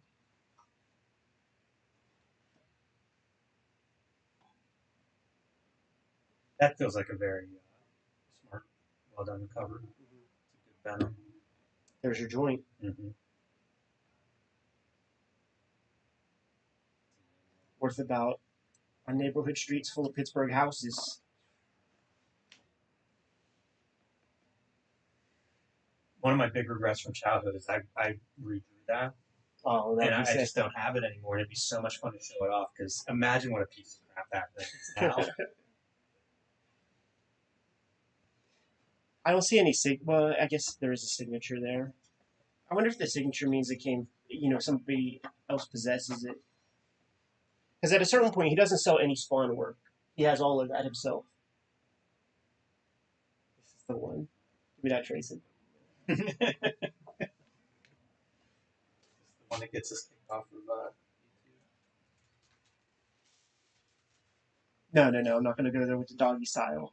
This is a classy. You know what this is that, remember that controversial cover of, I think it was Spider Woman, maybe? Yeah. And then, like, everybody was drawing them. It feels like this is that exact pose. It is. This is the joint right here. This is the one that makes the old timers fucking livid. They don't understand how flexible Spider-Man is. It's part of the spider powers. So when you look at that, like, let's say there's a light source up here. The shadow for this leg would be about here, right? Yeah. So in space, like that's where the leg is, and yeah, I just don't know how to make that right. But that's like it's like he could do Indian style backwards. You gotta admire Spider-Man's double jointed stuff. Did you remember that great Roy Thomas issue where they explain how double jointed he is? No, I don't know that one. Oh shit, are we gonna get that like that X-Men cover and stuff? This is playing the hits, man. I think we looked at all. I would buy these. I used to buy the Marvel Ages. Yeah. Those. Yeah. That's sort of been in my wheelhouse. We've seen all of this in like the Marvel covers. I used to buy these dumb things too, man. Yeah, this would be packaged. I would go to Bill and Waltz, and it would have 10 packs for $5, and it would include a lot of this Marvel Classic, Marvel Tales stuff.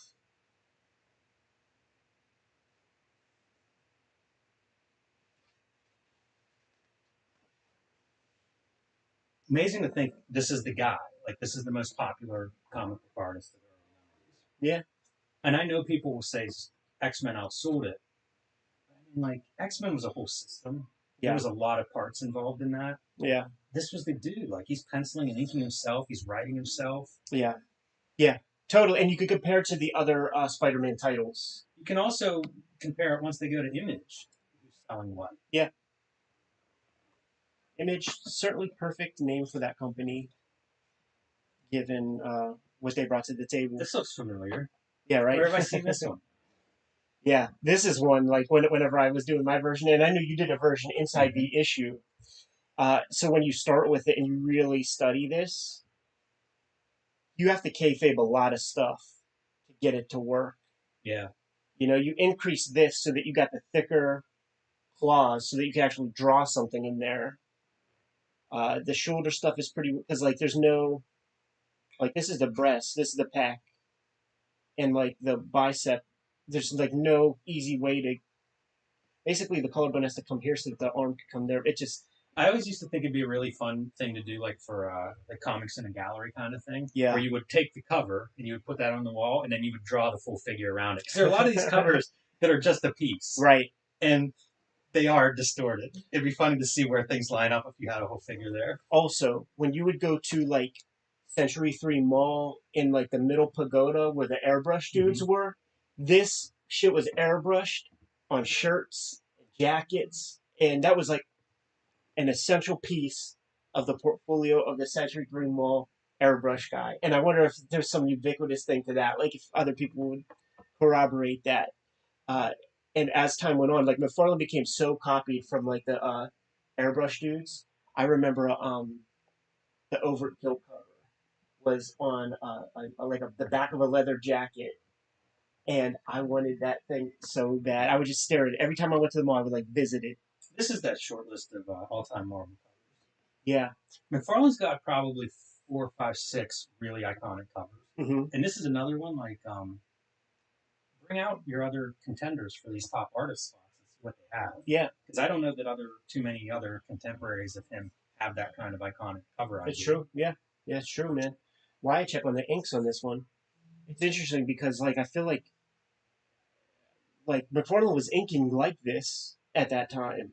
I could easily see like mistake that for just full McFarlane. Yeah, I think Wycheck was inking a lot of the Hulk work of his. Although I think that issue is actually McFarlane inks. Yeah, no, it totally is. Yeah, yeah.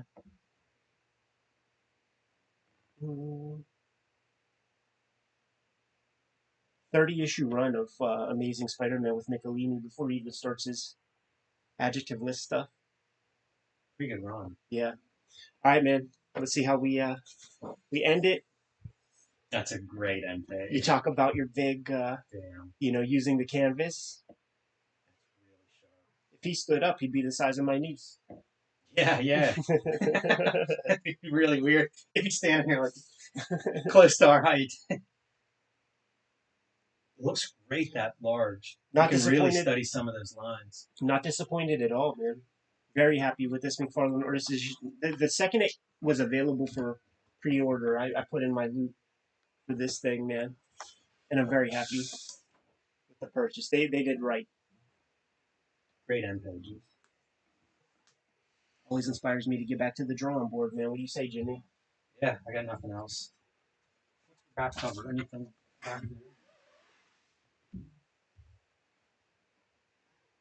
Mignola a little bit. Mignola from that time period. From Kayfabers, like, follow, subscribe to the YouTube channel, hit the bell. We'll notify you when new vids are available. Jimmy, what do you got out there, man? Hulk Grand Design, Monster Madness. Comic books are in stores now. The collected oversized Treasury Edition will be in stores first of next year. You can pre-order that now wherever you get your comics or books. Street Angel Deadliest Squirrel Alive is back in print from Image Comics. Excited to have that back on the shelves after almost a year being unable to get that. 8 complete full-color stories. So pick that one up for anybody that likes superheroes in your life, including you. And join me on patreon.com/JimRugg, where you can see a lot more of my art and comics in progress. Red Room, The Antisocial Network, and Red Room Trigger Warnings.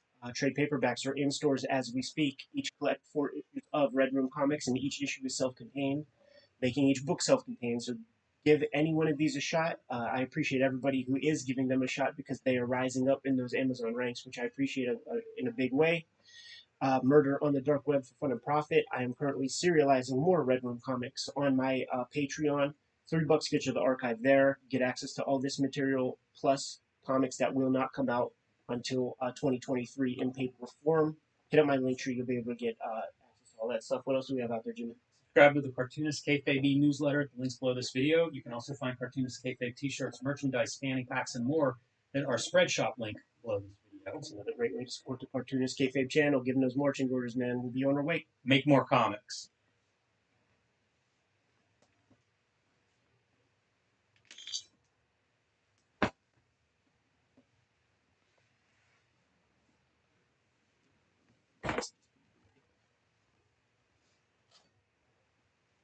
So you got one of these on the way, Jimmy? I do, yeah. You feel comfortable with the purchase? Yes. Yeah, yeah.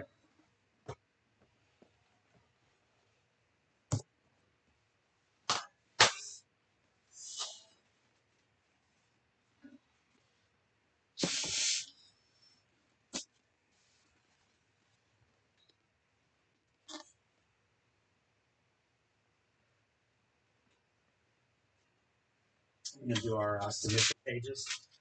You'll handle that, man. That's it.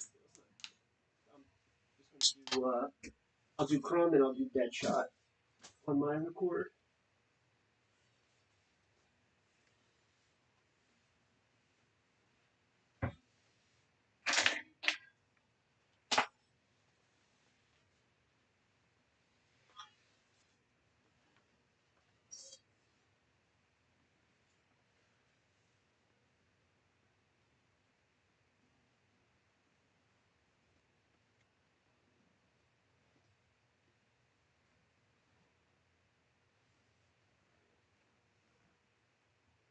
James, take a look.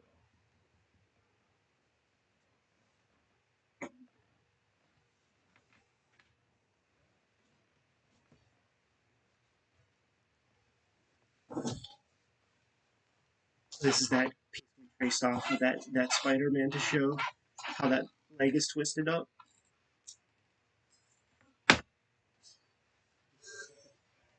That's one of my favorites. That's the shit that we talked about in like the documentaries, like Steve Bissett. His characters have no bones, but it's compelling to look at. He would say something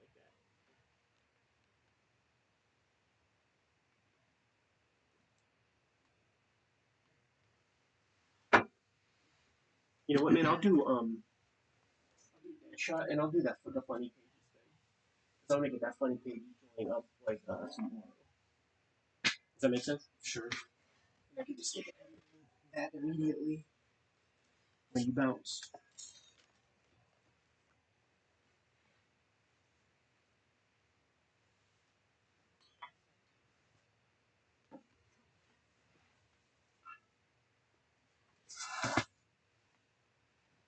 So interesting. I never knew about this series. Like I have a lot of those Baxter Paper kind of series. Yeah.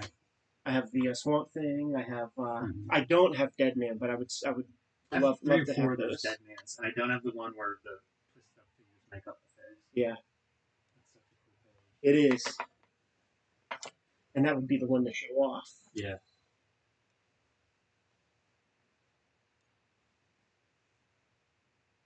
But I had no idea that this was a series. It makes sense, right? Of course.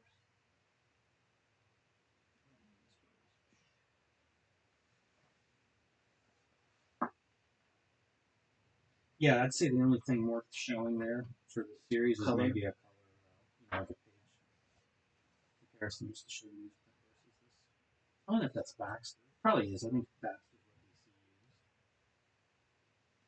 There's like three of those different paper styles, so I can never remember the others. Hudson and Mondo, Was it Mondo? or Mando, or something like that.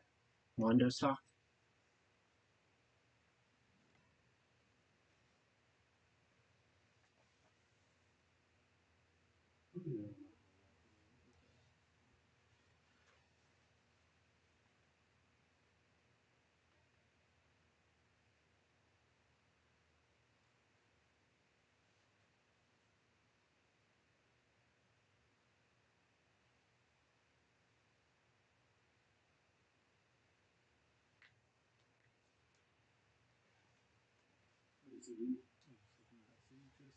Rogers.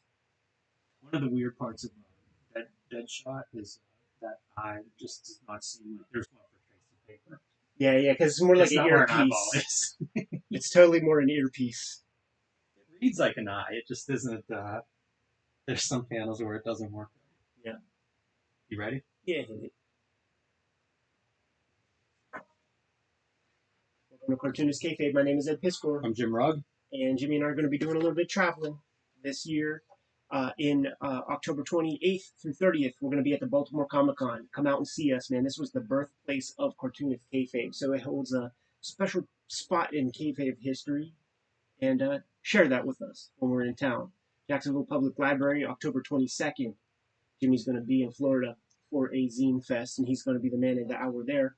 Still Kayfabe October, so here are your prompts. Get to drawing. We're going to reshare as much of that stuff as possible, and we have these prompts pinned to the top of our social media on Instagram and Twitter. The videos are brought to you by the books that we make, and this is what we have on the stands fresh for you guys. Red Room, The Antisocial Network, and Trigger Warnings trade paperbacks are out there in the wild. Thank you for supporting them in the ways that you are. Jim Rugg has Help Grand Design Monster and Madness in issue format, but it's going to get that Treasury Edition format in early 2023. And Street Angel Deadly Scroll Alive trade paperback is back in print, collecting all of the Image Comics Street Angel works out there. Without further ado, let's get a little of the Englehart, Marshall Rogers, Batman, Under the Microscope. Long time coming. Nearly 4 years of putting this channel together. This is one of the coveted runs of Batman comics, of collaborative comics history. might as well put one of these under the microscope. I think I did about 12 issues together in total, and just through piecemeal in various places, man. If it's the greatest Batman stories ever told, the greatest Joker stories ever told, got this issue and a couple of coverless ones. Like I have at least half that run. This issue holds some significance to me, man, because like when I got that famed collection from a house that was 500 feet from where I rested my head at a garage sale for $50. Uh, my pops hit me up, and you know how sometimes like you're a little short with your folks, man. Yeah, yeah. What's up? What do you want, son? Come over. Go to the basement. I bought 18 boxes of comics today. And I was like, what? How do you even do that? And I was like, imagine long boxes. Went to that basement, and it was not long boxes. It was milk crates, and it was like taquito boxes that are like super, like Costco amount of taquitos. And that really excited me because this is not a person from fandom. This is not a person who's like archiving and they might not know what they have. And my pops paid $50 for, I think it turned out to be about 8 or 9 long boxes full of comics that I had to buy. And there was representation of all the great collaborative runs in mainstream comic history, from Ditko Lee Spider-Mans to Ramita Lee Spider-Mans to Kirby Lee Fantastic Fours to John Byrne, Chris Claremont X-Men to Bernie Wrightson, Len Wein Swamp Things, to the Junkie issue that we used for the Green Lantern. Like that was in that box. And this is one of the Marshall Rogers, Steve Englehart comics that were in the box, man. The first appearance of that modern day Suicide Squad Deadshot, man. Shouts to Michelle Fife. Definitely watching this episode. Dude, that memory of like the box of comics, not the long box or the short box or the box dedicated to comics, but just like the random box. Yeah. The first comics that I would see my buddy in elementary school had, we would usually be watching horror movies or something on a weekend, but I would see like they would have like their box of comics, him and his brother, and it was just like random big brown cardboard box, books laid flat, like no care whatsoever given to them. And you're right, like that is the non-collector storage of these comics, and they were just red copies like this. Yeah, that's a good memory. Yeah, yeah. This guy, like it's interesting because like I can't profile him. It was like a relative that was selling the stuff, and he wasn't a part of fandom or whatever. But there were like little glimpses, like uh, there's a run of Iron Fist that was in there, except for the Sabretooth issue. So he had some smarts like with that piece at the very least. But they're all in reasonable condition. So he might not be a part of fandom, but he still took care of his shit. Because this is a pretty, this is a well taken care of comic. And I've been wanting to get some Marshall Rogers Englehart Batman under the microscope. That was a request that we would see every now and then in the comments. So I was just going through shit, man, dusted this one off. I think that we'll probably go through others. Some stuff that was in those greatest Batman books. Those are classic stories. I feel like there's a Marshall Rogers influence on a guy like Todd McFarlane. But I do too. It's very detailed, very precise. I think his background might have been as an architect. It was, yes. So you Trained see architect. that come in, with these like cityscapes, and just detail is the best word I can think of to kind of describe his style. It's dynamic, it's interesting, but it's very tight. Yes, let me ask you this, Jimmy. The Shadow of the Batman, classic tales by Steve Englehart Rogers and Austin. So it just collects the Englehart Rogers stuff, like no other in between things. There might be a fill-in in there somewhere, just to pad maybe things where out. the team isn't totally together, but it's kind of like in the run. There might be. I can't remember for sure, and I think I'm missing one of these as well. Once the direct market is established, those companies, they find ways to start to sell old rope and make a couple of dollars, and they would have all their big runs. I have the Len Wein Wrightson Swamp Thing, Roots of Swamp Thing, that was called. There was a Dead Man one. There was like Green New Arrow, Gods, Green Lantern. Yeah, New Gods. That was my first collection of like all the New Gods was in that format. Yeah, you know what this format is? This reissue, because Marvel did it too. Warlocks and stuff like that. Yeah. It was the before trade paperback. It was, but it was like stuff that fandom knows about. Yeah. How do we get it out to people? Because impossible to find back issues of these like complete runs, even if you could afford them. So these were nice formats. This is your '80s version of like classic comics. you get access to a little bit more color when you color on this paper and go through this process, and just like kind of look at how crap some of the color is to an extent. But it looks like Marshall Rogers did the color on this one, but like stuff like this green over top, this green caption over top of the dinosaur tail, that feels dumb. And some of the lighting and modeling on the coin done with just the old school methods, that just gets flattened out. Weird greens there. Yeah, some weird credit changes, right? So we have pencil and art from Marshall Rogers. Interesting that they include the word art as Yeah. part of his credits because Terry Austin obviously inking both of them. But you have a colorist here versus in these redone issues, Marshall Rogers handling the color himself Yeah. on the reprints. Yeah. We're going to stick with the newsprint, the format I enjoy most, man. And off the bat, with this splash page, some of the things that I made note of when I first read their collaboration is the thick panel borders, which suggests the golden age, and the first letter of each caption has that kind of bold hyphenated drop cap. Yes, and that is what they would do in the old Detective comics also. So they're very consciously making some effort to do some throwback stuff to the Batman comics of yore when they're embarking on their collaboration. And for those playing at home with the podcast, we're looking at number 474 of Detective Comics. I think Terry Austin, you notice it from 1977, there were the Byrne X-Men comics were happening. And I think Terry Austin is a very important piece of that mixture, man. Yeah, absolutely. With these tight pen lines and his ability to just get all of that kind of detail in there. There was no other inker doing that because I think Terry Austin was not shy about using a tech pen to do his ink work. You see here he would use many different sizes and shapes. So you would get like a bolder outer line on these chess pieces and then thinner inner lines. He would do that a lot with his comics.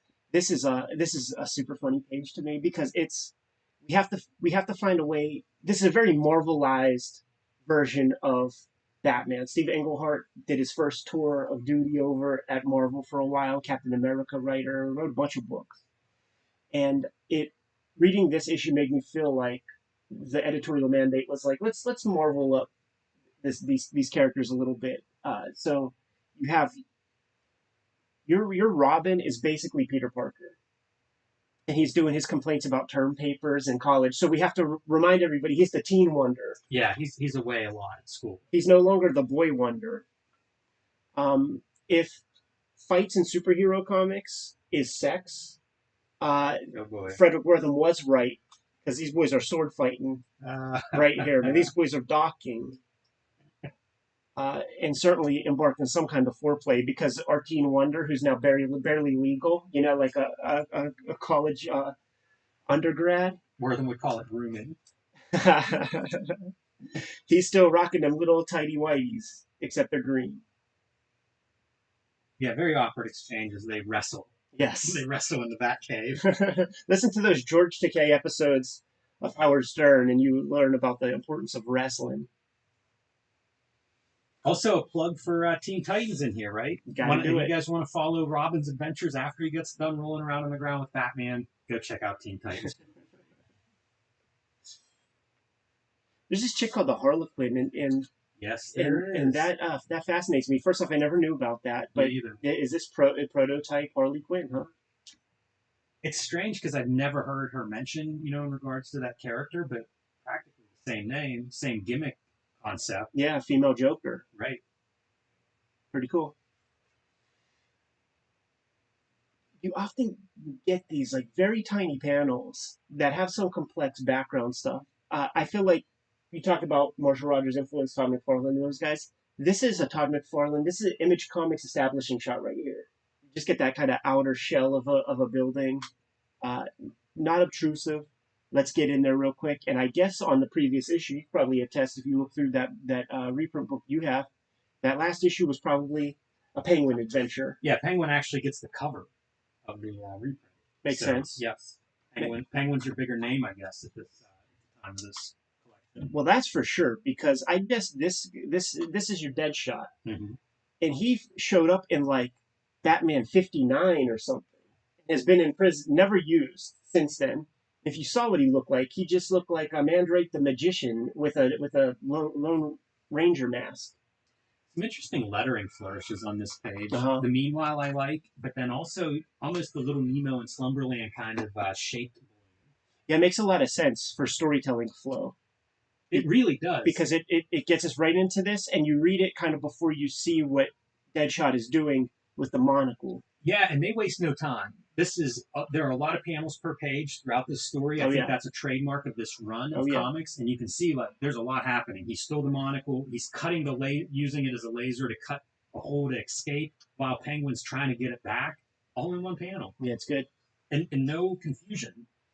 Shouts to Jack Davis doing Slim Jims ads, but before Randy Macho Man Savage got the endorsement deal. By the way, I just saw a Slim Jim like an end cap kind of thing with Macho Man. It's still the endorser. Rest in peace, man. That was some iconic shit. That was a ad campaign he took from WWE to WCW with him. That was considered part of the Macho Man package that you get the Slim Jim. Nice. That'll get you. That's a good contract. Deadshot escapes. This panel right here, I believe, is an homage to a Will Eisner. There's a story where three bad guys escape, and there's a shot like this with the searchlights, guys coming through the muck and mire on the other side of like an Alcatraz Island type joint. I gotta tell you, let's do a quick color. Let me do a quick color shot for those top three panels, so you can do like your top panel comparison. I like the original colors better. I just think, like I don't read this as water in the reprint. Sure. Clearly it's water, it's a moat or something around there. Just little differences, but it's almost going to that gray brown that we're going to see the 90s really take control. It is. I do like the magenta caption against that blue. But I'd say overall the colors in this reprint are a more muted collection. Absolutely. So we got a lot of ABC stories through this. This is a run of comics that our guys are doing. And once again, there's more evidence of the Marvelization of these comics because I have a bunch of these old Batman comics, they're one and dones. Like maybe the Neil Adams, like he would have like longer arcs that would revisit one another, but they're usually these one and done comics. We had the Oswald Cobblepot stuff wrap up. We've got some stuff that'll bear fruit whenever Hugo Strange shows up a third time. Something's going to happen. Maybe that'll be next issue. I think Joker's next issue. But regardless, I think it is part of why this run is known because it is ongoing subplot. It does feel like a big an epic. Yeah. How about this establishing shot here? A lot of work on the page. Right, showing off those architectural chops that Marshall Rogers brings to the table. Detailed cars. Like we often make fun of cars because they're usually so bad in comics, and you can see like different models of like a Cadillac there. I think on that headlight, all the way back to you'd have like an old cab that's still out and running. Yeah, there's old checker cabs that can fit about 12, 15 people inside that bitch, and about 10 luggages. Your buses have the rounded windshields in them and stuff like. A lot of attention to detail here. I think this comes from a photo. Probably. And Terry Austin was a crusty bunker guy. He knows how to do that shit. And he does not shy away from putting in those details. He's using the straight edges, too, on that architecture, dude. With those rapidographs, because it's a pretty dead line. It's a solid line. If you just look at the art, like, dude, with the muted color stuff, sans the red and the green, it could be a Chris Ware joint. It's extremely tight. Yeah, and it's funny because like that's where the time was placed, like on this page, because the figure work, little wonk to it. But it speaks to that idea of like it's a sophisticated type of comic. It almost looks like it could be a European import kind of comic. So at a time whenever a Batman comic really is aimed at a 7, 8, 9-year-old, this looks more sophisticated. Yeah, much more complex than your average comic art. Took some good stuff away too for my own practice, man. Like the marble, the way Terry Austin communicates that a couple of different ways.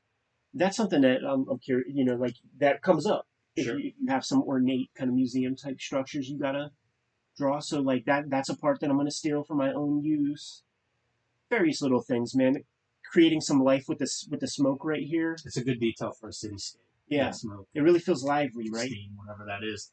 I love this kind of thing too. The Batman reflection, Gotta the love it. shadow of Bruce Wayne on the window. It's not Bruce Wayne.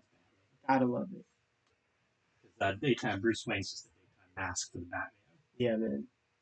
This girl has some suspicions about Bruce's Batman. See, Batman 59, that was like the last time you saw this Deadshot die. A couple years back, man. Yeah, quite a few. Commissioner Gordon rocking Joker's outfit. In my comic. Is he rocking it in yours? The Let me see the color scheme there.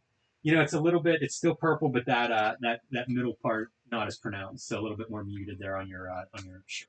Tasteful. Rethinking some of the color choices as we get into the '80s reprints. Terry Austin loves this Zipatone, man. He uses it in the X-Men comics that he inks over top of John Byrne, and it's a tone that I've incorporated into a lot of my stuff, and I think of him every time I use it. I'm a fan of this for an open panel where you have almost an organic color applied to the background. Totally. That blue. Totally. Like brush strokes on the end of it. First time I really saw that would be Marie Severin on EC Comics would do that often whenever the guys would give her an open panel to color. Look at the amount of work done on that very tiny panel. I don't know what Terry Austin looks like, but I wonder if he has Robert Crumb glasses from the work that he's done over top of guys like Byrne and Rogers. I think he's a very, very important part of the mixture in these like late period 70s 100%. Comics with Rogers. I think he makes Rogers sing. I think he made John Byrne sing. And what are the other great Marshall Rogers comics that are with that exhibit this kind of penmanship? I don't know what that is. Yeah, it makes me wonder because there's Doctor Strange, I think that he does a pretty good couple issues on. Yeah, I think that might be Terry Austin back on the whole team, right? Because I know that they would promote in Marvel house ads that the Batman team, the famed Batman team, is going to be doing Doctor Strange comics now. 5 ads before we get back to comics. Wow. That's a good time period. I don't think the '70s. This is like when DC kills all their books. I don't think this is a good time, but man, 5 pages of ads seems like you're selling books. And you know what, dude? This would be a Michelle Fife. You could rip out the whole piece when you go bind your stories, man. One of the things that I love when guys can pull it off. You do it well in color, in like the Image Street Angel stuff. The shadow of adjacent buildings on skyscrapers through the windows. That's a very natural thing. If you're looking at reference, you see it. How do you communicate it? They do it really well in ink. Let's show off the way that you do it in color, man. Because I thought I think it's that as. There's other ones you did too, right? There might be. Not a ton of good skyscrapers in her world. It's probably the cleanest from Angel City. But what you see are clouds. Yeah. The cloud reflection.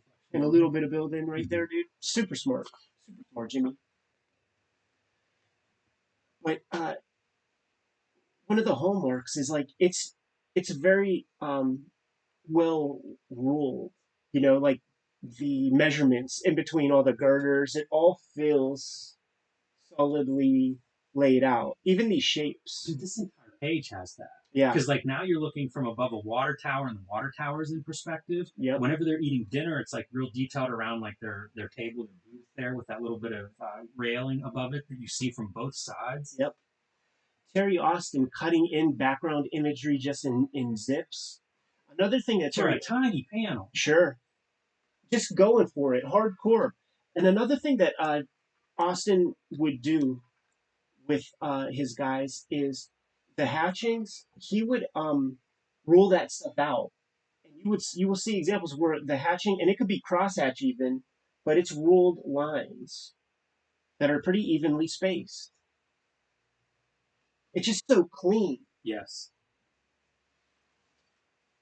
I think that clean is part of what makes me think of the European clear line style. Yeah. No fuss or muss. We see our Deadshot guy escape prison, and he shows up, after being in prison for decades. Look at the update to his costume. He's wearing a top hat and like a Lone Ranger mask. And the next time he comes out, this is what you're facing. And Doesn't I this love that feel futuristic? Batman recognizes him. Yeah, right, right. Well, yeah, it's the crosshair. Mm-hmm. His name's either going to be Crosshair or Deadshot because this is the era where there's characters like there's that Klaus Janson, Gene Colan, Batman, where there's a guy called Dagger and he carries daggers. You know, like they weren't stretching too far. But doesn't this character look like a '90s character? And this is 1977. Yeah, This not too far off. and down to the name. Mm-hmm. Yeah, I was actually kind of surprised to see him in here because I guess is he Suicide Squad? Is that what Yeah, you said? Yeah, I feel like I know him from like '80s books or something yeah, like that. And you could sell me on him being an '80s character design too, but sure, a '70s is pretty surprising. yeah. And it's '77. Here goes some of the hatchings, man, where Austin is like rolling out lines.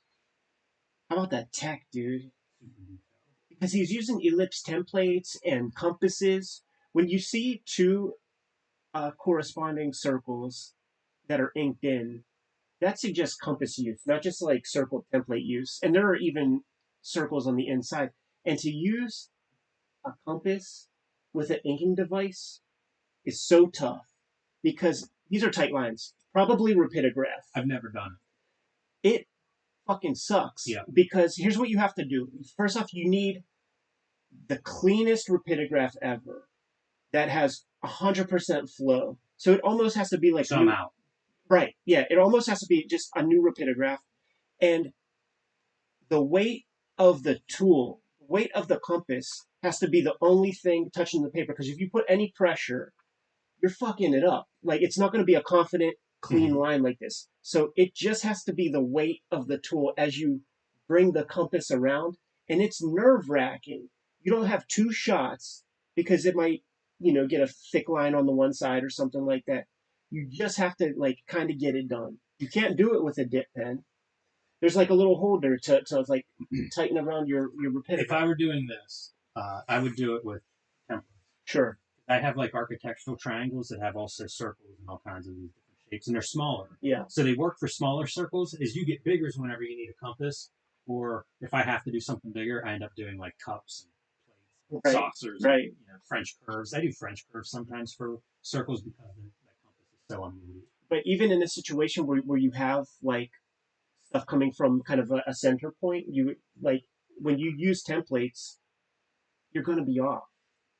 Yeah. You're going to be off a little bit. And Austin just does not allow that for himself. He stays on, dude. And he's using ellipses and shit around the muzzle of that repeater or whatever. I'm not convinced those aren't free. No? If you look at this one on the side, which would be like you're talking about these top holes. Sure. Yeah. Like if you look at the side, that's another one of those ovals, and if you look close, that is not a perfect line. But that's the thing. If you have a few perfect line and a few straight edges, you can fake the other ones and get away with it much Sure. easier because you're already seeing like, oh, that's a perfect circle on the middle. It's a perfect circle on your sight line next to it. Like you do a few perfect lines and then you can kind of fudge a few. One of the cool things about your version is you can see the tightness of the art a little bit better, and like just look at the amount of work that's done on those background details there. It gets subdued with the It's blue. really consistent, that kind of tight background Yeah. drawing. Yeah. And it's one thing to have like a half a splash page where it's like, oh, he really went all out. But Right. to have it in like these little, ninth size pages, it's got to add up. Continuing the marvelization of Batman, they're just swinging through the city, and Joker's just hanging out on a rooftop. Uh, what is the Harlequin of Hate up to? Sorry, that must wait till next issue. It's almost Stan Lee talking to you. Yeah, you're right about that. That screen tone is pretty unique in the comic this time. Yeah. I assume another Austin flourish, putting a screen tone, a gradient screen tone down. Yeah, he's got a screen tone on this rooftop as Yeah. well. A little inside baseball right there. Weisinger. This is Julie Schwartz. Like Weisinger was the Superman editor, Julie Schwartz the Batman guy. So that's Julie giving a little shout to his homie. And now let's get super complex. Like with all the work that we've seen done, now let's do some like lettering in perspective. First off, keyboards, bitch to draw. I've done it a bunch of times. It sucks. And now you got that little ball that has the type on it that hits the paper, and we're going to see that a bunch in perspective. It's a globe. Did any comic book character encounter more giant size shit than Batman? Gotham's about, baby. I guess so. That's established, man. Shouts to Bill Finger. But these moments, like, this is not fucked up. Like, this is not fudged. It feels right. Also, whose job is that? Letterer? Can we trust a letterer to do cylindrical, It has to be the spherical artist, right? typography? I give the artist credit for that. I could be wrong, but I assume that's the artist. And Because the line work's worked in. it is, and we see it a lot of times, man. Yeah, I wouldn't want to draw that giant And typewriter. many A views, typewriter. Imagine having to draw a typewriter in perspective over and over. literally in reflections of Deadshot's face, Yes. we see that little ball thing. What You the know what fuck's that that thing is? called? I don't know what it's called, but somebody took apart the typewriter to be able to use that as reference, so you're going to use it over and over. Well, that's the other thing, dude, because it's like it's QWERTY. Like it's all the lettering is exactly how it should be. That's that reflection shot of Batman in the mask. That's where you really see the Deadshot eyeball. Yeah, Is like that's his ear. in earpiece. Here's what I'm gonna hope, dude. You artograph this. That's what I'm gonna hope. Sure. You know, you project it and you fucking trace it because I can't imagine doing that on a monthly basis. Yeah. You know, on 4 or 5 pages of a monthly comic after do all the stuff that we've already seen. That's too much. It's super weird having Batman fighting on a giant typewriter. It's Batman, like it's Gotham. They're taking it old school. They clearly have reverence for that old stuff with just the way they set up their pages with these thick borders, with that opening letter on all the captions. So they're taking it old school, man. They're like, we're not in the Neil Adams era right now. We're going back. This feels real 70s to me. Yeah, I was thinking that. I agree. And also, like, now she's figured out Batman's Bruce Wayne. Silver Sable is on the job. And let's have a very clunky last panel to let you know that we're going to be doing Joker next issue. We'll just put it in there. Yeah, you got to do it. You're selling books, right? Yeah. That's the promo. That's the equivalent of your wrestling promo. Like, you got to tell them where the event That's is, it, when man. it is. That's it, man. Dusty Rhodes, man, you don't understand a fucking word he says, but you understand when he says Friday at the Omni. That's the clearest, no accent on that part. Yeah. So there it is, man. We got a Marshall Rogers, Steve Englehart, Terry Austin issue of Detective Comics, Under the Microscope. This is one of those comics that was speculated on a lot in those late 70s after X-Men comes back and is a big deal. Giant Size X-Men comes out. The back issue market is as vibrant as it ever was. And these retailers had to predict, you know, what's the next hot thing going to be. And they had to try to maybe even get the scoop on people. So we know people who speculated on the Rogers Englehart Batman comics, and I don't think that served them bad. I don't think that was a clunker for their operation. It took me forever to just get most of the Shadow of the Batman reprints. Like, these are sought after books. They're not that easy to find. True. Definitely a high point, I think, of that time period. Yep. Maybe from DC and Marvel, like one of the celebrated runs. Totally. And you can see a lot of the stuff in here that feels, if not contemporary, at least like ahead of its time for the 70s. Double truth, Ruth, man. You good to go? Yes. Kayfabers, like, follow, subscribe to the YouTube channel, hit the bell. We'll notify you when new vids are available. Tell them what you have out there, Jimmy. Grand Design, Monster Madness. The issues are in stores now and available while supplies last. The oversized Treasury collection will be out beginning of next year. You can pre-order that now wherever you get books or comics. Street Angel Deadly Squirrel Live, back in print from Image Comics. 8 full-color stories in Street Angel Deadly Squirrel Live, so pick that up for the ninja action skateboarding comics fan in your life. And join me on patreon.com/JimRugg, where you can see lots more of my comics and art. Red Room, the Antisocial Network, and Red Room Trigger Warnings are in stores as we speak. Murder on the Dark Web, Fun and Profit. Each of these book collections contains 4 issues of the Red Room series, 2021, 2022 issues right there. Every issue self-contained, so if you see one of these books, give it a shot, man. You don't need the baggage of the other materials, man, but if you dig it, please scoop up the other one and continue to support the project. On my Patreon right now, I have all of this material Plus, I'm serializing new Red Room comics for the price of $3 per month, man. So it's more than 300 pages worth of stuff. New strips every Tuesday. Hit up my link tree. You can get all these comics, pre-order, order current comics, and hit up the Patreon. What else do we have, Jim? Subscribe to the Cartoonist Kayfabe newsletter at the links below this video. You can also find Cartoonist Kayfabe t-shirts, merchandise, fanny packs, and more at the spread shop link below this video. Another great way to support the Cartoonist Kayfabe channel. Given those marching orders, will be on our way, Jim. Read more comics.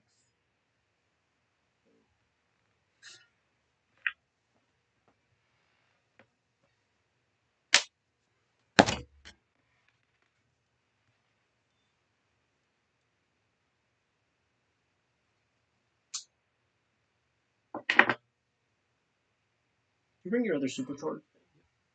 Yeah, that's what that is. I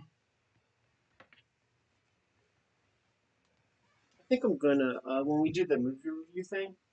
I think I'm gonna go with my phone rather than with the webcam to record. It's just a much sharper video.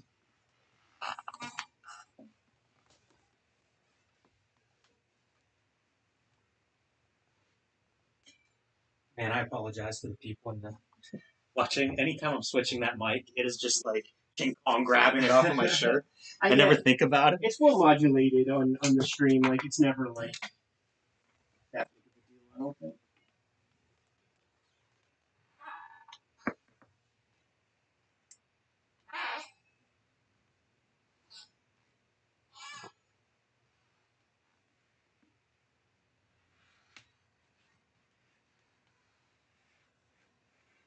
I don't know if there's another kind of set of lapel mics that work like this, where it's like two to one jack kind of thing. Yeah. But if there is like a better quality one out there, I think we should invest in that. Yeah. But this feels pretty unique. I mean, it's shit. It's not really a microphone jack, like all that shit. But we might be able to bump up our production quality a touch. Did you read all three of these? You just want to do the first issue? Like, I barely read them. Like, we could go through all three and just talk that shit. It's fun. Just like we did, like, the Jason Pearson shits and stuff. You know, you don't gotta... Because for me, with this and with the Jam, it's about the art. Though I do have good things to say about Bernie Merlot's writing. He's good at dialogue. I was impressed by the art in that stuff. Oh, Because totally. I haven't looked at it in a long time, and I always think of him as a humor artist. And it's like there are a couple panels in there that are spectacular compositions, but it really stood out to me as like doing some cool stuff visually. There are common grounds between this Keith Giffen art and the Jam to me. Wow. Yeah. Like, I feel like it felt to me like you chose them with like a pattern in mind. Pretty much just randos. Good to go? Feel good? Yeah, I think so. Promo books, prompts. Donovan Knight, thanks for that super chat, sir. Requesting future vid, full studio tour of Ed's place. Seen one at Jim's. My whole house is a studio, man, so it's like it's hard to do. You need to put on the GoPro. Walk around the shelves. Maybe one shelf at a time. Good to go? Mm-hmm. Hello and welcome to Cartoonist Kayfabe. My name is Jim Rugg. I'm a Piscor. We are going to be touring in October a bit. This video, not sure when this is airing, so CXC may already be over in Columbus, but we will be in Baltimore Comic Con the end of October, the 28th through the 30th. Stop by there, the birthplace of Cartoonist Kayfabe, if you will. If you're in the Jacksonville area, you can catch me October 22nd at the Public Library for their comic and zine festival. It is Cartoonist Kayfabe-tober, and here are our drawing prompts. We have these pinned to the top of our social media. The month is already underway, and you guys have already been blowing me away with your drawings. So share those on social media, tag us when you do, and we will be spreading them around as much as we possibly can. But a pretty fun collection of prompts. I look forward to seeing how everybody tackles those. And we are working Cartoonist. Best way to support Cartoonist Kayfabe is to buy the books that we make. Hulk, Grand Design, Monster Madness comics are in stores now. The oversized Treasury collection will be in stores at the beginning of 2023. You can pre-order that now wherever you buy books or comics. Street Angel, Deadly Squirrel Alive, the collection of my Image comics series about the homeless ninja on a skateboard. Back in print after almost a year. 8 complete stories in Deadly Squirrel Alive. Pick that one up wherever you buy comics. And Ed Piskor's Red Room, Trigger Warnings and the Antisocial Network. 2 volumes now available wherever you buy books. And these are completely self-contained. 4 complete stories plus a lot of great back matter in these. So buy them in whatever order you find them. Read them in whatever order they come to you. A great new horror comic for the enthusiasts out there. But we are here today to look at Keith Giffen's ongoing early 90s visual experimentation. Probably most popular in the series Trencher. I don't know if he's drawing straight to ink, but that's kind of what it looks like to me. But it is a very unique style and very, even in his history, it's very short lived. About a year or so that he draws a series of these books. We've looked at Trencher already, pretty amazing. The other Image comic that he did in that style, Images of Shadowhawk. And for my money, this is my favorite Shadowhawk version. I think he looks super cool. You can see some of the details from mask and gloves to even just coming out of the shadows covered in blood. So without further ado, let's dive into these things. Some super cool approaches to the character for sure. And looking through this Keith Giffen work from Image, the word that comes to mind in terms of monetary success is genius, because he's participating in Image Comics at the height of the speculator bubble, and he's getting the work in. Yes. So his other styles that he used previously are pretty labor intensive. What you say about like potentially like going in full inks, I absolutely I think that is what he's doing. It's actually very inspirational to see this, because the germ of what he's doing, there's really really really something there that inspires me to like play around with. I don't think it hits all the compositional marks that I would need to feel comfortable with my own pages and stuff, but I can see how like I feel like I could take this, add some blacks and spots, and like to really pull forms out and push things in the background and shit. This feels futuristic to me, and at a time when every month you're selling less comics at the comic shops. What did this guy put out for Image? At least six issues of stuff.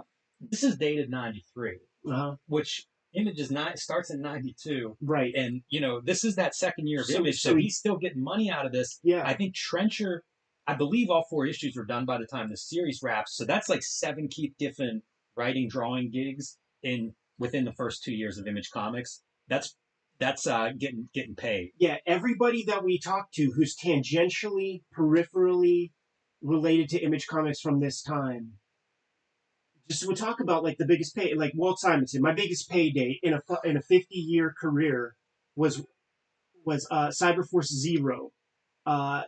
There's stuff like like when Klaus Jansson's talking about like out of all of his stuff, the guy worked on Dark Knight, but his Nightfall work from 1992 still yields big money for him.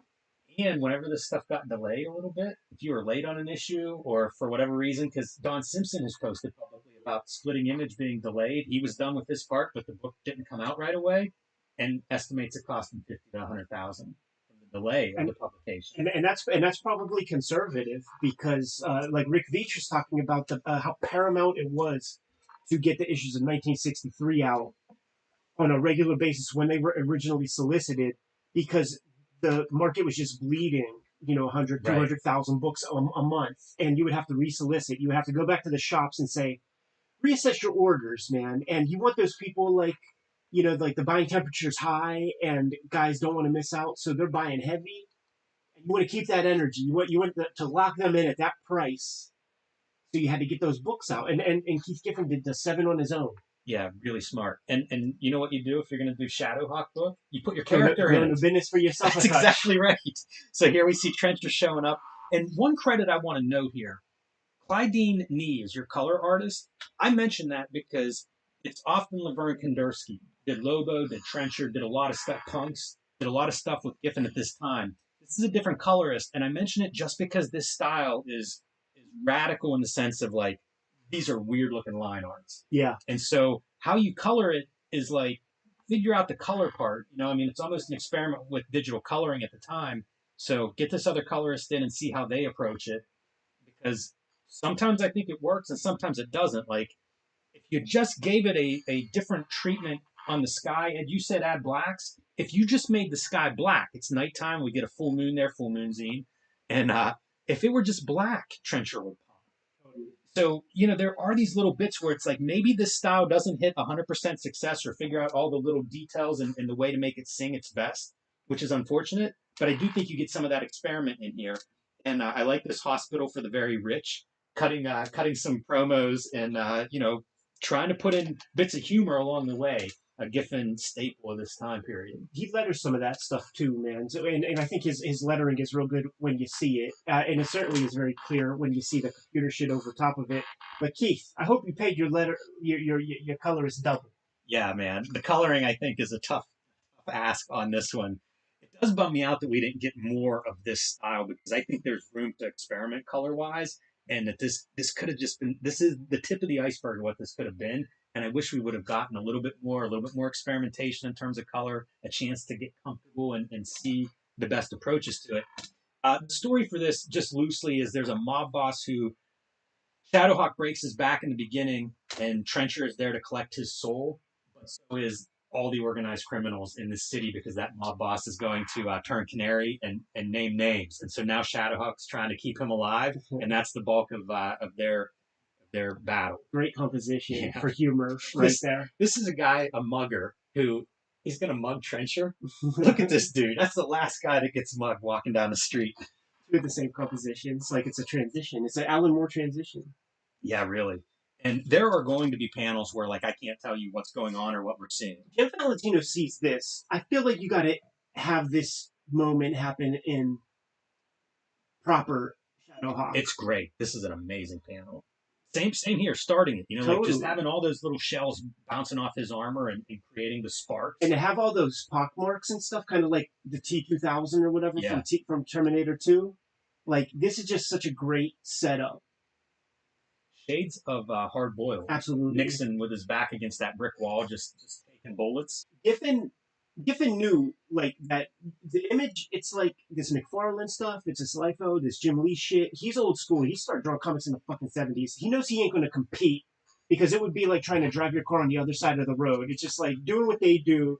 That's some young kid shit. But he figured a way. You know, this stuff was very compelling. Like, when people were buying these books, his work was talked about. And his work was like, it was held in a kind of a reverence, like a jigsaw puzzler. Like look at this, man. It's wild. You've said it a couple times today, Ed, but it's like, here we are talking about it 30 years later. You know, it definitely didn't look like anything back then, and it hasn't looked like anything since. It feels futuristic to me. Yeah, I'm with you. The snap denotes that he broke Trencher's back, and Trencher keeps going. And he's like, impossible. Nobody's ever hit back after I've broken them. Look at the pockmarks, dude. Very That's cool sick as hell. It's a great visual. It really works for your drawings. See, this is where black out the mask. Yeah. Just make those eyes glow red, and I think you get a little more effect there. Yeah, it's the same thing with like a lot of that. He'll do a lot of silhouettes, and the way they're colored is whack. See, this is where, yeah, the silhouettes are a good thing, because if you've got gradients in them, I think that undermines your silhouette. You know, like silhouettes are kind of built to be flat, but this is a black experiment that we don't see anywhere else, and it's part of why I think, like, man, if you did 5 more years with this style, playing with different colorists, can you imagine what this thing would have evolved? Absolutely, dude. Because I think he would have arrived at a place of like, you go flat color. I think that there's more flat color in Trencher. That color has brought that stuff, because this dude G playing with more flares and bullshits like that. By the way, Kingpin. Yeah. And his name is even, it's like Kovac or Konak or something like that. So sometimes you see like Mr. K, like it's clearly Kingpin. This is a Marvel supervillain that's showing up here. And Shadowhawk goes home. The other fun part with Shadowhawk is he's busted up this entire series. Like, he's complaining about how he's old and his body hurts and stuff from this battle, and he's basically just beat down as the fight goes on. But he goes home to get like better armor, come back for round 2. And look at that crib, dude. Like, he needs to maybe steal some evidence money to like keep the place a little bit fresher. And when you see him without that mask, it's like I don't think HIV like works that way. Like, if he's got the AIDS virus, and like, I don't think it works, because like that face ain't a face. Yeah. When you see it. speaking of no face, like what the heck is this? There's like a gimmick of the guys that are being sent, the assassins that are being sent to off this paralyzed mobster. They have this like thing that transfers to their face where their face is just black. It's probably one of the few uses of black in the series, but it's very bizarre. Yeah, That's Shadowhawk's face, dude. we're gonna see it again in issue 3, and it's And the it's same always the deal. same Like you thing. never, I don't think you ever see a mouth on it. It's all the question. Yeah, that's right. It'd be the perfect style to go into question. Agent. It's all full moon action. Like, do these guys fight when there's not a full moon? Listen, the freaks come out at night. Like Man, it's they a really do. lycanthropy. They really do. It's hilarious too. Like his apartment is so lo-fi, looks all beat up and lived in, and then he's like pulling out like this is the heavier artillery that That's I keep around my vanity in the bathroom. That's what he's spending his loot on, dude. You see the kind of askew tile on the ceiling and stuff, which suggests like that's the other thing. Like he ain't even rolling out perspective grids or anything. It's like eyeballing everything. Go in with your rapidograph and ink this shit. One of the like most important things you ever said, like when we were kids coming back from a convention. Here's one of the silhouettes with the color. We were commenting. We were talking about some of these comics, and it was a very rough art style. But you said something like you can't argue with good composition and storytelling, and I think that is what Keith Giffen like truly excels at. Very admirable compositions, and the flow, if you could tell what's going on, is it's Yeah, yeah. I was looking at this with the idea of compositions. The bad part is like this kind of coloring. You've got Shadowhawk in dark grays and stuff on top of a dark gray street. And real it just dumb. really doesn't help with this kind of drawing style. It's the same as like when you do Trencher against a dark sky, and it's like now you got dark Trencher in front of a dark sky. Yeah, and a lot of these old computer colored comics from like Gen 1 computer color is these are fucking technicians who know how to use the mouse and these programs and stuff. So they're more science based than art based people. And guess what? You look outside, the asphalt is always black or gray. So in these comics, it's always black or gray, and that's how they approach. It's not about available lighting to, or the idea of color theory of like pulling and pushing forms. It's like blood is red, asphalt is black or gray, bricks are, crimson. Yeah, you see it so often where it's like the color of the figure is in the background. Yeah. That's rough. Love the way like he breaks down some of the faces in this style. Great It's like, composition again. which planes are you going to draw? There's like the chin. There's like a front plane that you're getting there. You see the shadows underneath the visors. It's really wild. But the silhouettes, there's a strange disconnect for me with the silhouettes. And it ends the way it should, dude. Like our boys are getting are revisiting one another. This is a strange misprint, and I don't think there's any way to see it on screen. But if you look at this from an angle, you can see there's a true black and there's just a black CMYK black or something. Right. And I mean, I guess it's just a misprint. They must have just used the wrong color whenever they were doing that. But it's kind of funny to see like the outlines are just the black ink, so they're a little bit lighter. It's in the Shadow of No Towers, Art Spiegelman cover. Yeah. Black on black. All right. It's funny back here. He's talking about what images of Shadowhawk's going to be, and the plan was to have like a different creative team come on for each 3 issues. They only published the first 3, unfortunately. Mark Texeira was supposed to be the second. That would have been sick. I It see would some have of been. his work. Yeah. He's done some images of Shadowhawk that look amazing. Is that a piece? The No, that's Sam Keith. Shadowhawk 3 is the comic that's being promoted. Dandy Don Simpson. Yeah, who got some of that image money. Probably his biggest paychecks were from his image books.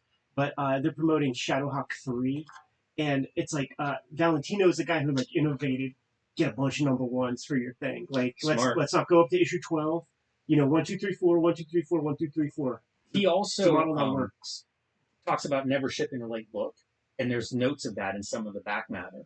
Like we can't solicit that yet because it's not done. This gives you an idea of where everything is to tell you how fast Trencher is out here. Like Max is at issue number 5, Super Patriot is coming out, so this is really early wave. Like this is that second wave of image books, and man, Giffen wasted no time. And look at what we have here, man. Spawn in issue number 14. Shadowhawk. What issue is that? 2, number 1? Number 3, yeah, last issue of the Shadowhawk 2 series. So those are the only founding fathers who have a book on the stands right now. Merritt Michaels, Brigade, Strike File. You could argue that's Rob, but he does what, 8 pages or something. So the other Image guys, like the founders, like they are celebrating their success. You know, they're chilling. But McFarlane on 14 issues and keep as consistent as possible. And getting paid. You know, those Getting books were the paid. consistently highest selling Image title, and it doesn't help if you're not putting them out. You know, you only get paid. They only are the highest sellers if you're actually publishing them. So again, Clydie Nee continuing colors this entire series, so you get to see some of these pieces. And this is a good example where like the shapes and the composition work because it's still the busy line work and coloring, clear which figures. You know, like those figures are different color enough, and with the white backgrounds, you can see their shape. Their arms and legs are easy to point out.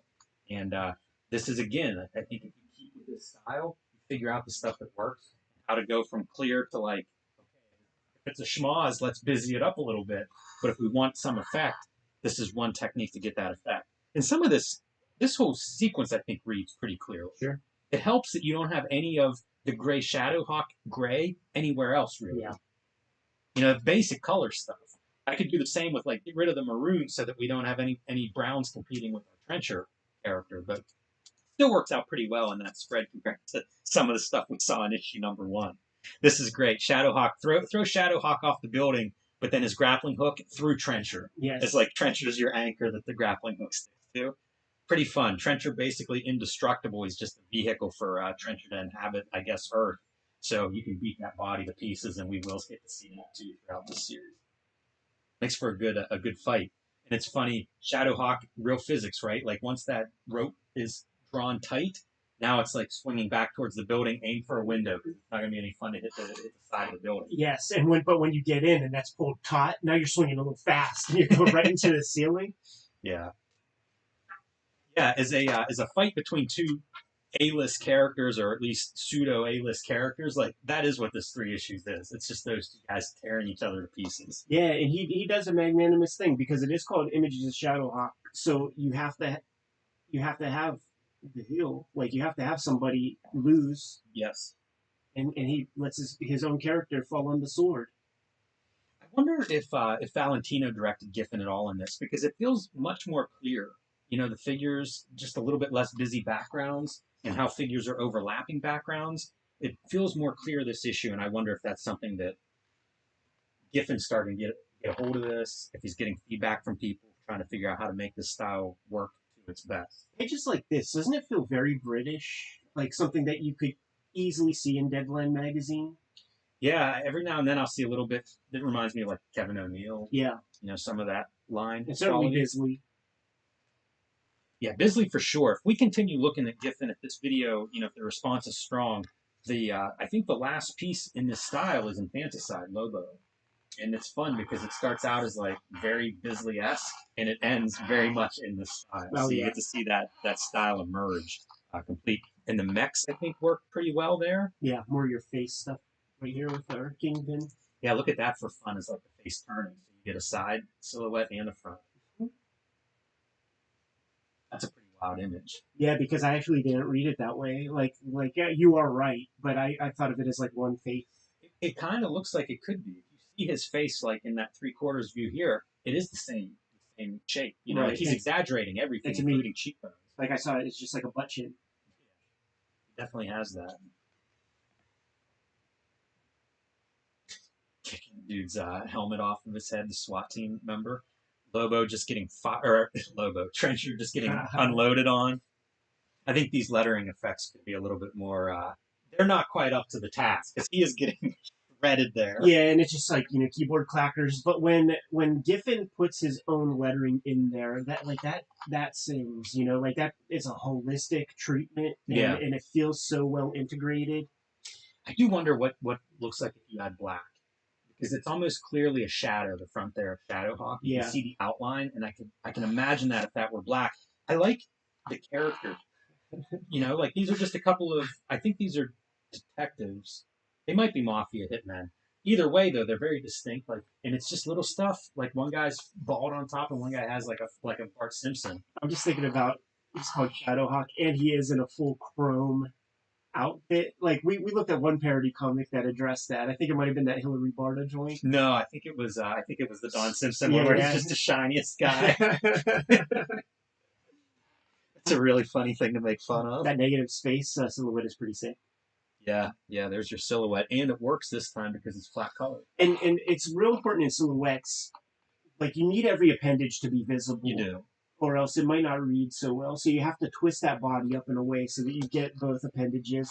But in a way, it's kind of unclear who that silhouette belongs to. But I would say that that's Trencher. It is. Trencher checking this cop at Shadowhawk. You gotta tease it a lot because I mean he has a trench coat, so like you don't see the trench coat there anywhere. No. The trench coat doesn't come off well, and Trencher sports a ponytail that often disappears. Yeah. I feel like that's one of the little funny bits of his character. Laying these dudes up is perfect, man. That's one of those things like you learn from, and it's like, oh, this style works really well for gunfire. Yeah. Or for probably any fire in general. The color probably helps make it pop. If your characters are brown and gray, get that hot oranges on there, and it's going to stand out. But the aftermath on the armor of those bullet wounds. This is one of those. Yeah, this is another one of those pages. It like futuristic is the only word that comes to mind. Like it feels like an '80s interpretation of like what futuristic artwork is. Like Panda Bros is like that. Bernie Merlot is like that to me. Like it feels like an '80s version of futuristic, like a Max Headroom idea of what futuristic artwork should look like, and also feels like very brutal. Yeah, this shadow in the face gimmick is something that keeps flopping from character to character, and it's the assassins that are coming for this guy who's in bed. See, that's that silhouette. There's a couple of panels like this where I almost don't read it. It's just like a weird negative space. Right. And then you look back and, oh, okay, those are legs. Feet, yeah. Yeah, right. I don't think I would have got that, actually. I also, you know what? There's a good example of him starting to experiment with black. Little Sin City. Yeah, totally. I do wonder what the response was, because I remember my friends, the couple people I knew who were into comics, hated this. I mean, hated this style. And I get it. It's totally different, and often that means bad. The Christmas issue of Trencher. He leaves for Blackball, I think, is the publisher.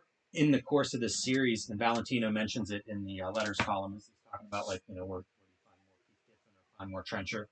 And it is he's signing off of it and stuff at that stage. But I wonder if there was enough blowback that Keith Giffen kind of opted out on his style on his own. Yeah, I wonder, man, because it was a captivating thing, and it was a conversation piece, like literally in middle school. So other people who weren't really even fucking with comics, like it would just be an oddity to stare at. Like, even teachers would be like, "What are we even looking at here?" Really odd. This panel, I looked at this panel last night, trying to figure out like what is this, and I can't tell you what I'm seeing there. Yeah, I don't hate it, but it is all over the map. And here's our Shadowhawk, the helmetless Shadowhawk. You never see his face. Mouthless, noseless. There's his most dangerous weapon right there. Yeah. Back in 1993. One of the characters scratches at his face, and he goes berserk for that reason. Blood. That Trencher body without his overcoat on. He does this like scratchy line around the edges. I don't know what that's supposed to represent, but it's one more texture that I love in this. Yeah. Very odd. I mean, I feel like it's just body hair. Yeah, maybe.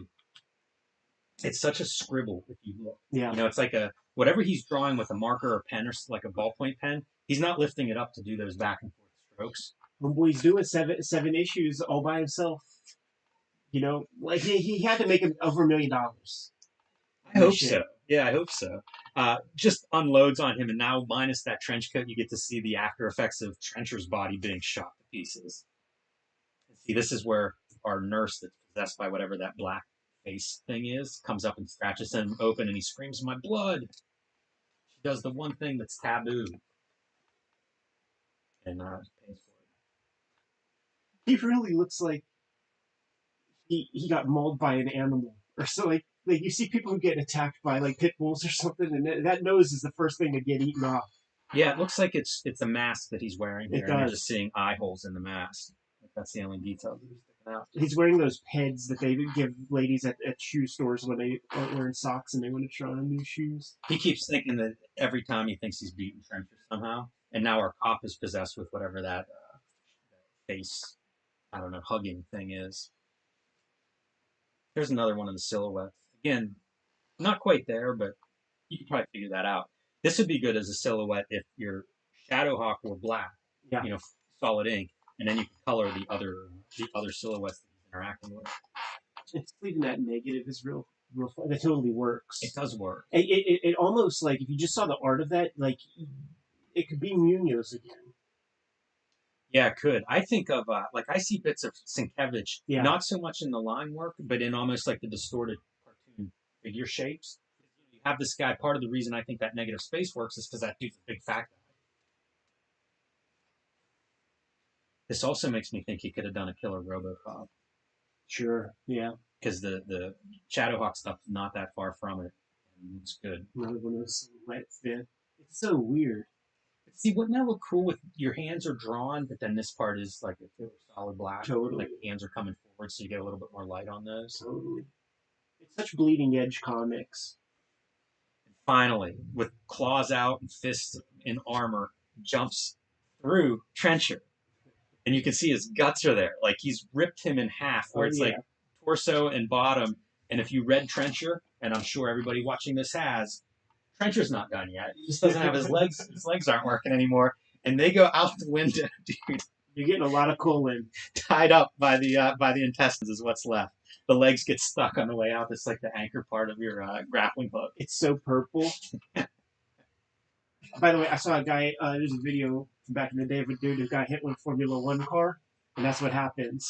Legs go one way, like hips go one way, top of you goes elsewhere. That is an unpleasant image, especially with this visual. Together. Ugh. Very famous video. Shadowhawk finally kicks him in the face, and then he's going to climb the intestines to get away. Like they're fighting as the cops watch them, and they're like, "What to do?" And he's like, "Let them beat each other to death." There was this great skit on In Living Color where Jim Carrey plays like a mama's boy. He's an adult, and a mom kept the umbilical cord connected. And whenever he's being, he's 30 years old, as the umbilical, they're in this public subway. She puts a kink on it and goes, starts choking. And then when she punishes him, she puts him back in the womb, and it's the most disturbing image because he is butt naked in the fetal position, like in an all red velvet kind of background. Cuts Trencher loose with the Shadowhawk claws and sends him crashing into a parked car at the bottom. That's a pretty good visual gimmick. Inaccurate color right there, I would say. Yeah, I think so. I wonder if that was an editorial mandate. Guys, we're going a little too far. Let's not go scatological. The face is such a weird choice. Yeah, because this is eyes. Yeah, it's clearly, it's face without a helmet. There are facial features, right? He's breathing. At least a hole should be somewhere in that face. Maybe it's Spawn. He maybe confused it with Spawn without the mask. I don't know. And then this guy inhabits the gangster, that faceless whatever it is that is taking bodies over, takes over the mobster and kills himself. Keith Giffen is done. He's done with this comic. So we're going to fucking copy-paste a couple shits. This looks like the quickest page ever. This kind of stuff. That looks like a very fast page. And Shadowhawk goes home, and he feels so cold, wants to be cradled in his mother's arms and cry until he sleeps. I don't know about that for your tough guy vigilante character. Listen, he has a heart. He's still human. And Trencher's going back to being stitched up, however they repair his body, and that's it. With more copy paste, that's true. It just paste. So like, Giffen was over. Yeah, I think you're right. Blackball's starting up, so he's got to get these other comics ready for the next company, or maybe get that Trencher Christmas special in time for Christmas. What was Blackball? Like, do we know who the publishers and stuff were? I think Tribe. Stroman might have been the top of that. Because whenever Tribe left, it was them. It was Trencher. I can't remember. They were like, I think Javier Soteris did a book called Beasties with them, and maybe 2 other books were mentioned, but I don't know like what was actually published. Hero Illustrated, I believe, that published like the Ash Can that had like the 4 or 5 books preview, and it was C or D listers for the most part. But a couple things came out. Like Tribe definitely published an issue or 2 there, and Trencher Christmas Special was published there. And after that, I can't tell you if anything else was actually published there, but when it was all that stuff. You know, What- it was like when Bravura and it was like everybody was doing creator own stuff. it was in those early Wizard episodes where the supernova of Image Comics is happening. There's these new guys who jump on board. There's language in there with McFarlane who all but says we get to be as late as we want, but we are hooking you guys up, and you have to make good on your commitments. And it all went away. Like he got rid of all of that stuff. Kept Pitt, kept the Max. And Pitt's a good example of like why that is critical, because Max and Shaman's Tears and Trencher, those books are all coming out. Yeah, You know, well, Shaman's Tears and Trencher get the boot. right. Pitt stays on. Yeah. Pitt was the big seller. Yeah, And there's that one Wizard where it's like issue 2 or something was this hugely ordered book, and it was over a year before it came out. Like it was one of the latest books Image published, and it stuck around for quite a while. So I think if you sell enough, you get to stick around. This announcement in here is that Valentino and Giffen were going to team up on a 31st century book. Valentino had done Guardians of the Galaxy, and Giffen had done Legion of Superheroes. So they both had these like future superhero teams. They were going to do one called Galactic Legion. I don't think that book was ever published. It seems like that should have been a winner. It makes me wonder like what went wrong there that never happened. And then how about this for an act? Audio images of Shadowhawk.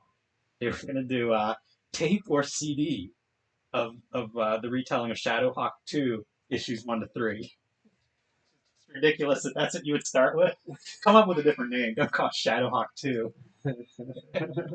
You know what was real popular in the UK was a Nightfall like audio drama thing that was on like Radio 4 or something out there, and I guess maybe they were trying to get a little hit of that.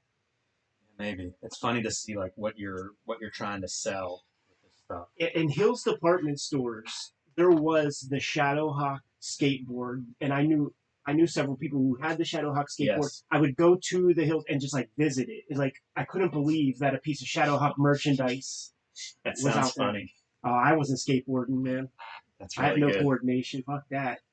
But filling in the interesting this time period in Keith Giffen's art here, it's almost all of it. So it's kind of cool to take a look, man. I like this stuff. Like I said, I wish it lasted a little bit longer. I would love to see it pushed and developed a little bit further, because nothing looked like it. And like you say, Ed, you call it futuristic. Sure, it's bizarre. It's out there. It inspires me to draw, because I love the freedom of it. You know, like I've come from such a kind of constipated craft space of like take down your artboard, grid out your perspective grid, use straight edges on straight edges and all that stuff, and just the freedom of this, and seeing that he's just kind of, there's no right angles in this comic.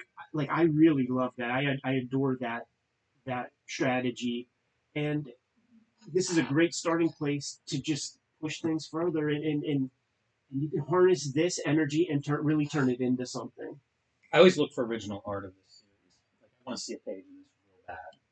Yeah, we might know who you got to talk to get to see some of that, man. You good to go? I am. Kayfabers, follow, subscribe to the YouTube channel, hit the bell. We'll notify you when new vids are available. Jimmy, tell the people what's out there, man.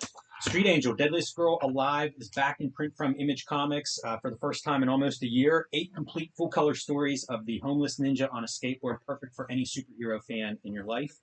And Hulk Grand Design, Monster Madness, 2 40-page issues retelling the 60-year history of the Incredible Hulk are available in comic shops everywhere while supplies last.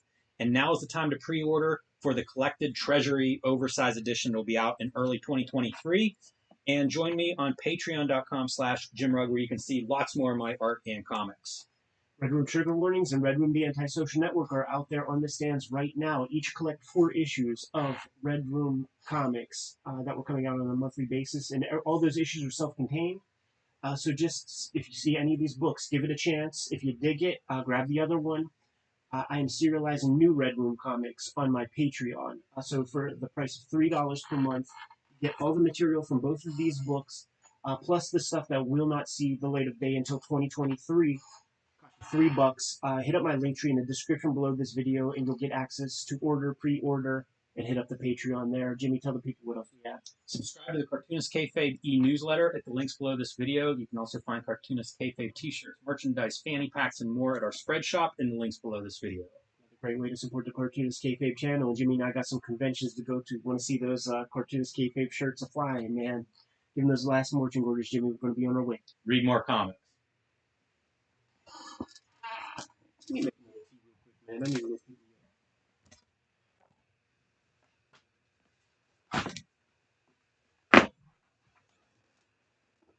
I'm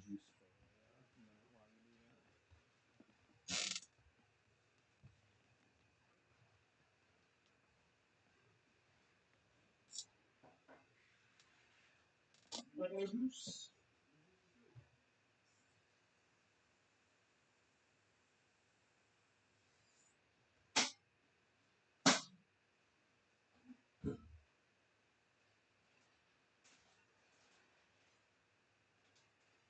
I see you guys talking about liking this phase of Keith Giffen, and I'm with you.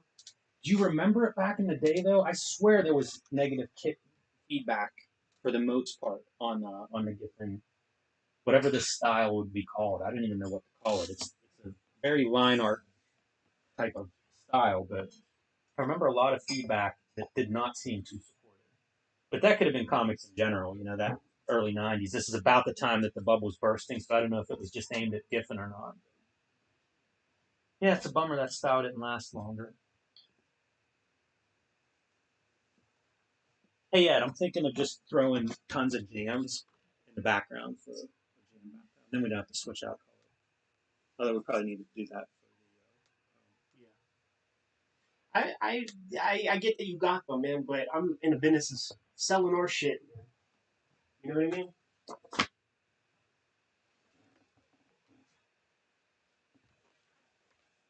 me see exactly what's in here. what did you find to look at? These two. I think it's this one. What's in there? Yeah, but just a this couple one has pages like of it. 4 pages worth. And it's like This is all an extra. yeah, but like the stuff that's in here in this strip is redone in here, where he gets the business card of the private investigator, and that was done in '84, years before.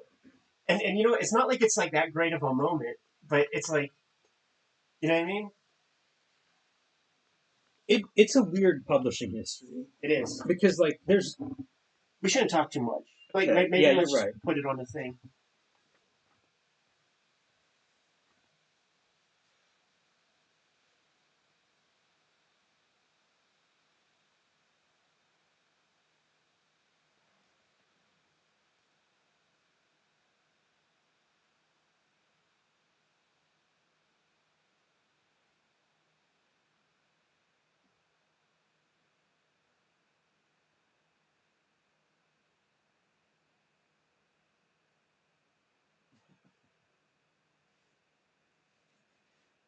Dr. Ben.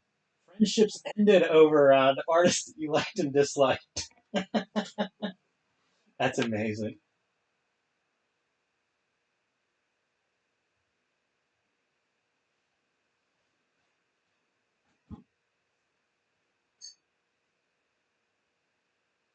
Illustrating, it's very hard not to talk about the comics until the video is rolling, especially if you come in here with something loaded up and ready for a hot take, and you got to sit on that for an hour or two. You got hot takes on Ben? Got all kind of hot takes, man. You all loaded up, ready to go?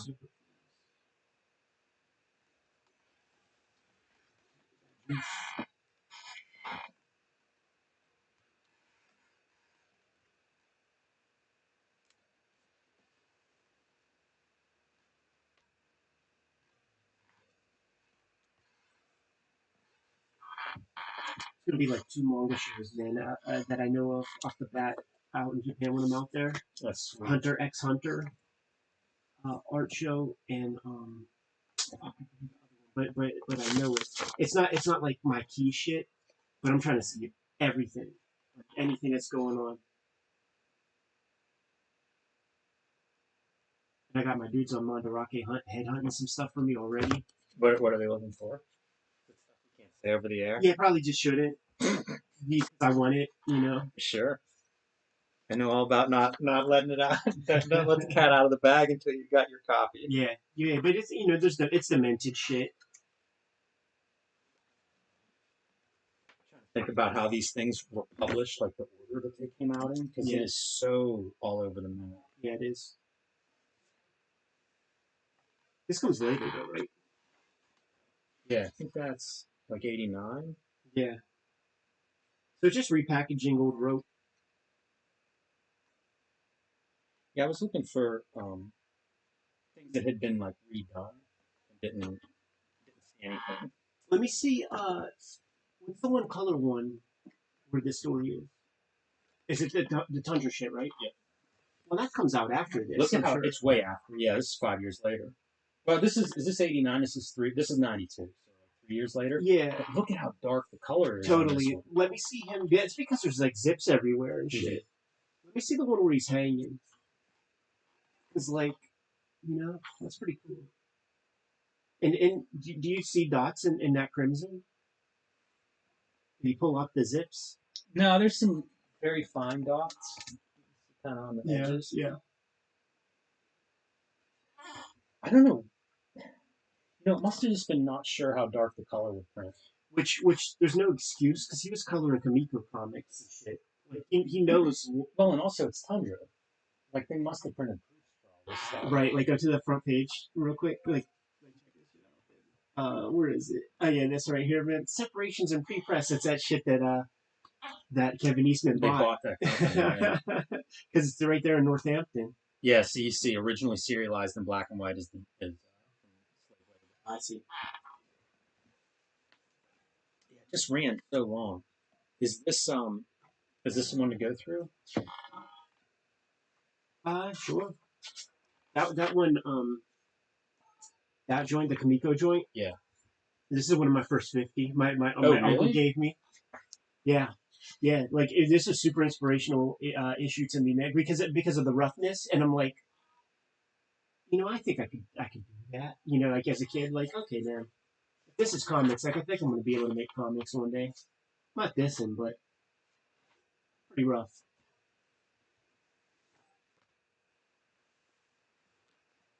It's such a bizarre run. Did you see those, man?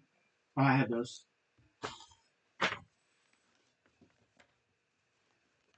You know what? Because they have that history, like they did graphic music together. Yeah, I didn't realize Burning Road did stuff on that. If it wasn't anthology, yeah, like if it wasn't graphic music, it was Creatures of Id, or is that what it's called? Creatures of Id. Planet. Yeah, No, maybe no. Creatures of Id. Merlot and Mike Allred did half a book of some sort, and like from Caliber, I think.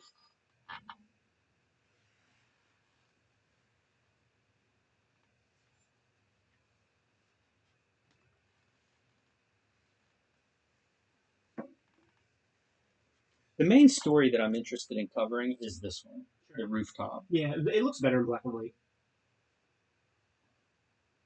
Yeah, if you want color, man, just throw those issues down.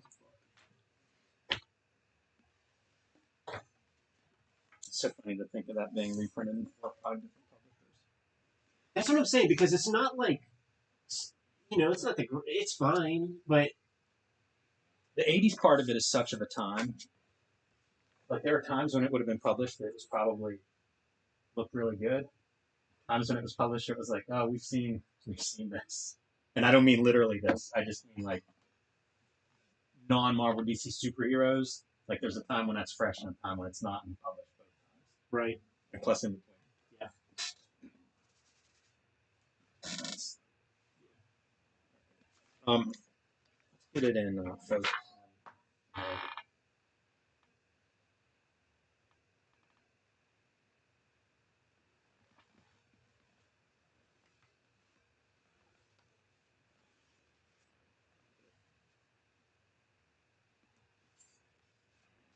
Hello and welcome to Cartoonist Kayfabe. My name is Jim Rugg. Piscor. A couple of dates for the Cartoonist Kayfabe Nation out there. October 28th to the 30th. You can find us at Baltimore Comic Con.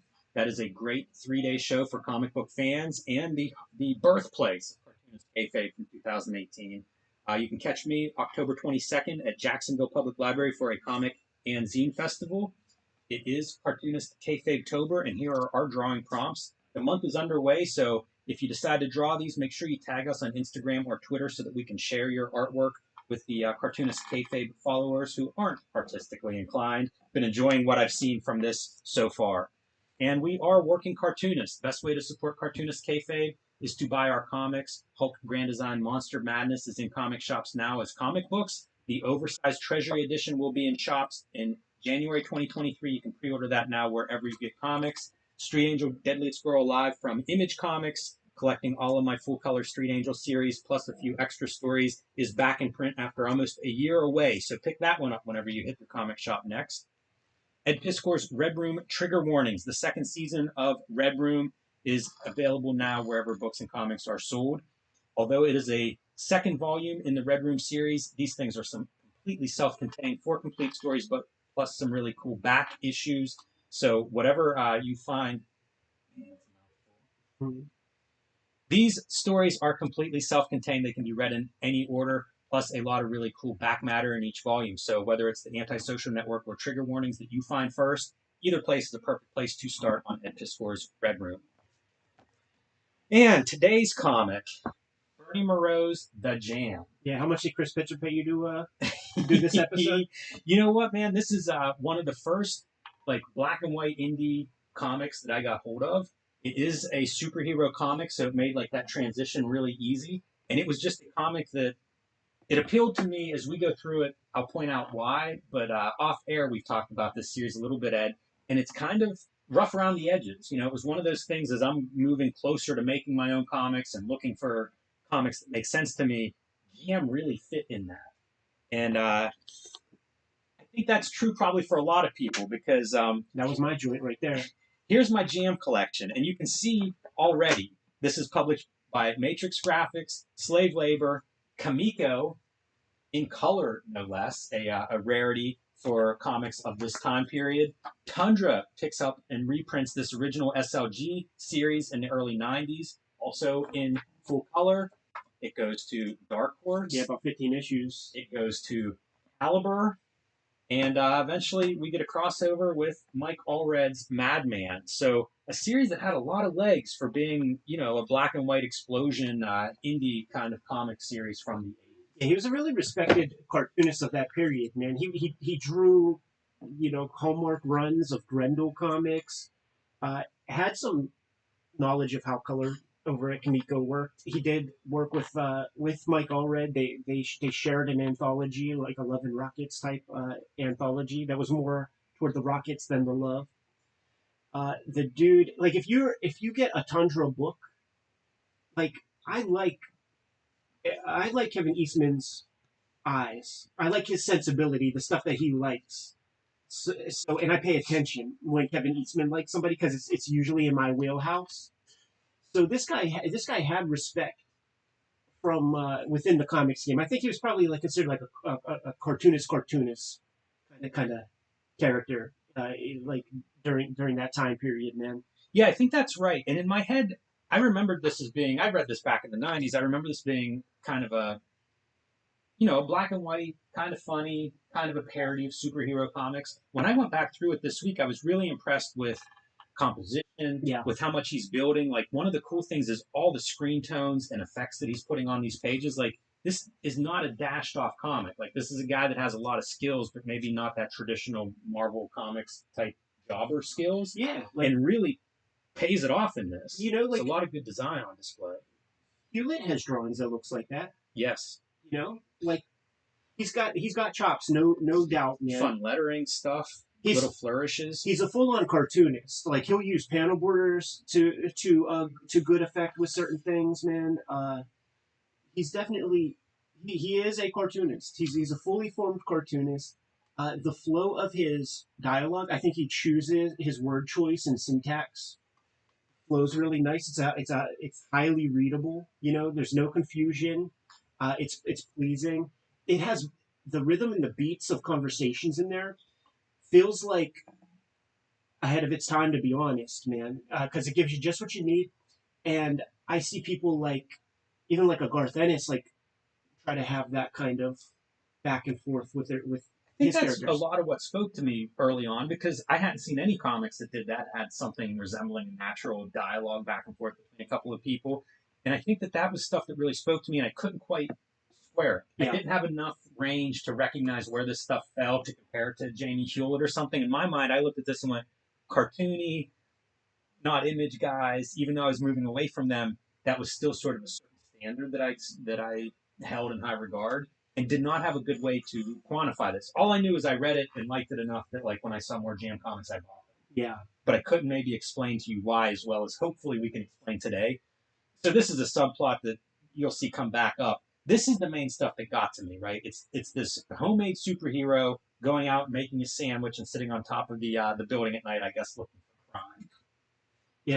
It's that era, man. There's this. There's Flaming Carrot. Bob Burden is a guy, and like Matt Howarth. Like I put those guys like in this very '80s specific time period that like it feels right in that time period, and it does. There's a dated component, but I think the person who aged the best is probably Ben. I was going to. I probably read this around the same time as I got hold of Tit. So it fit in that world for me of like the funny superheroes, Yeah, along with the black and white stuff.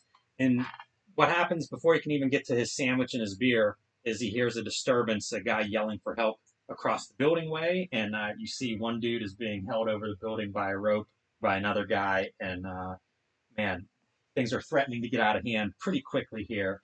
Jam sneaks over and ties the back end of the rope up to something on the roof, so whenever this guy lets him go, it keeps him from dying, which is what would have happened there.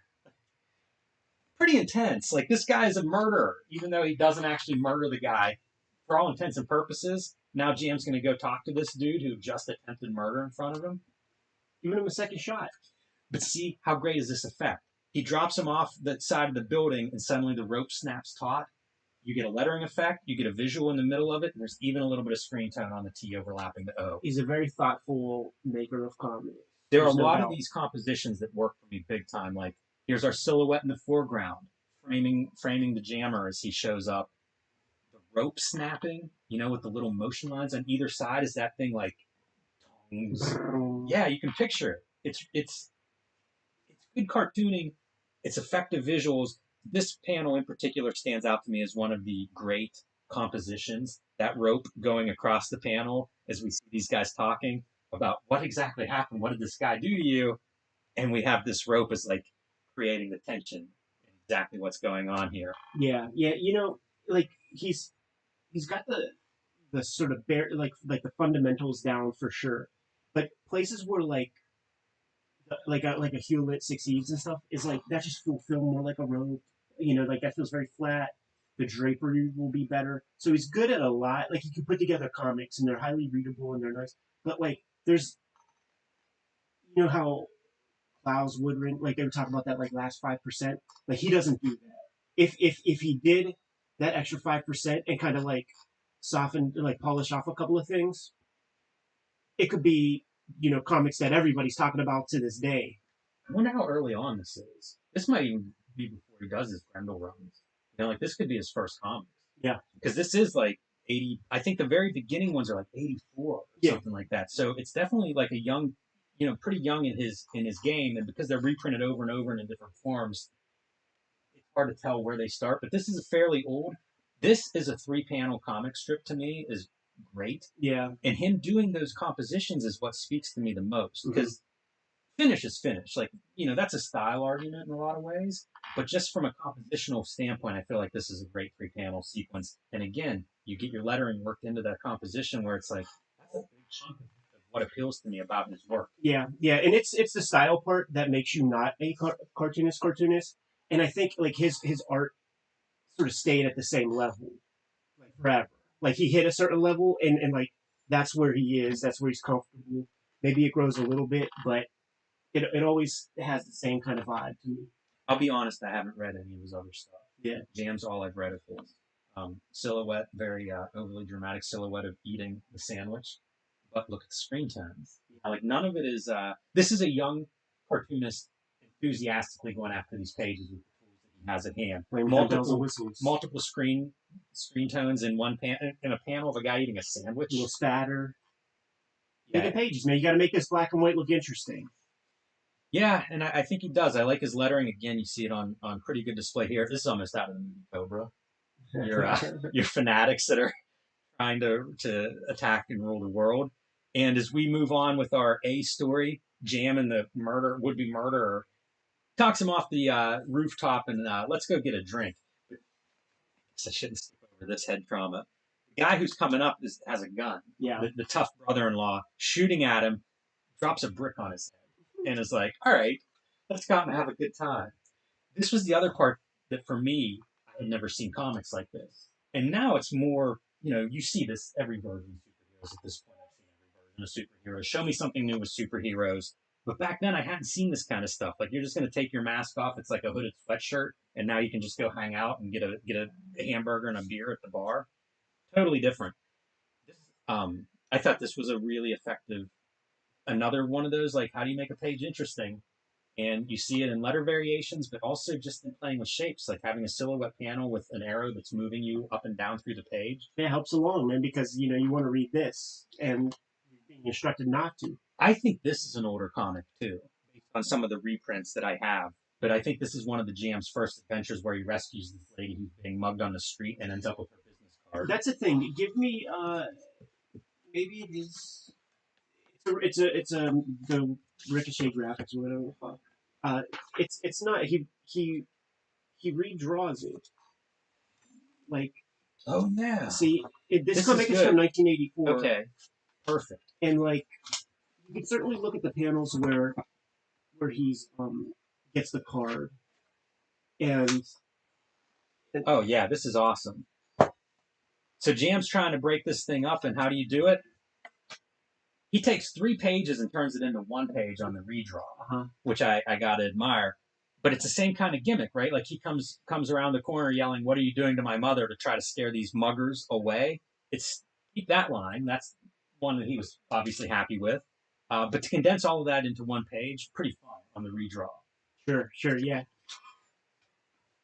I also see just the level of cartooning, I think, improving. Oh, sure. By the time he's redrawing. A more economic line, maybe a little bit more control over his materials, and a little more varied page layout.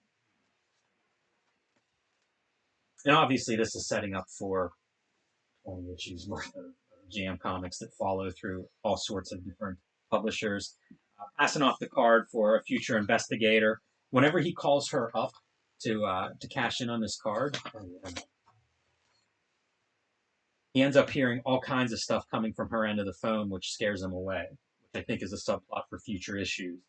Not one that I got into very far along, but I think it is a good setup in that regard. Discreet investigations. That's the thing. Like when you watch movies and stuff about PIs and shit, and it's like solving crimes and stuff, but it's really like gross people paying you to spy on like spouses, yes, or like insurance stuff, and try to catch a spouse cheating so that you can get maximum clause from your fucking prenuptial agreement. You could put a clause on them and get half their loot or whatever.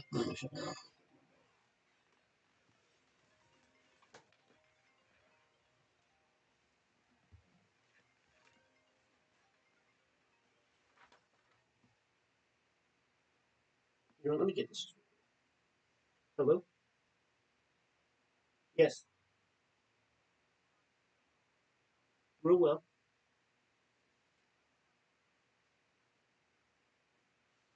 Oh, sick, man.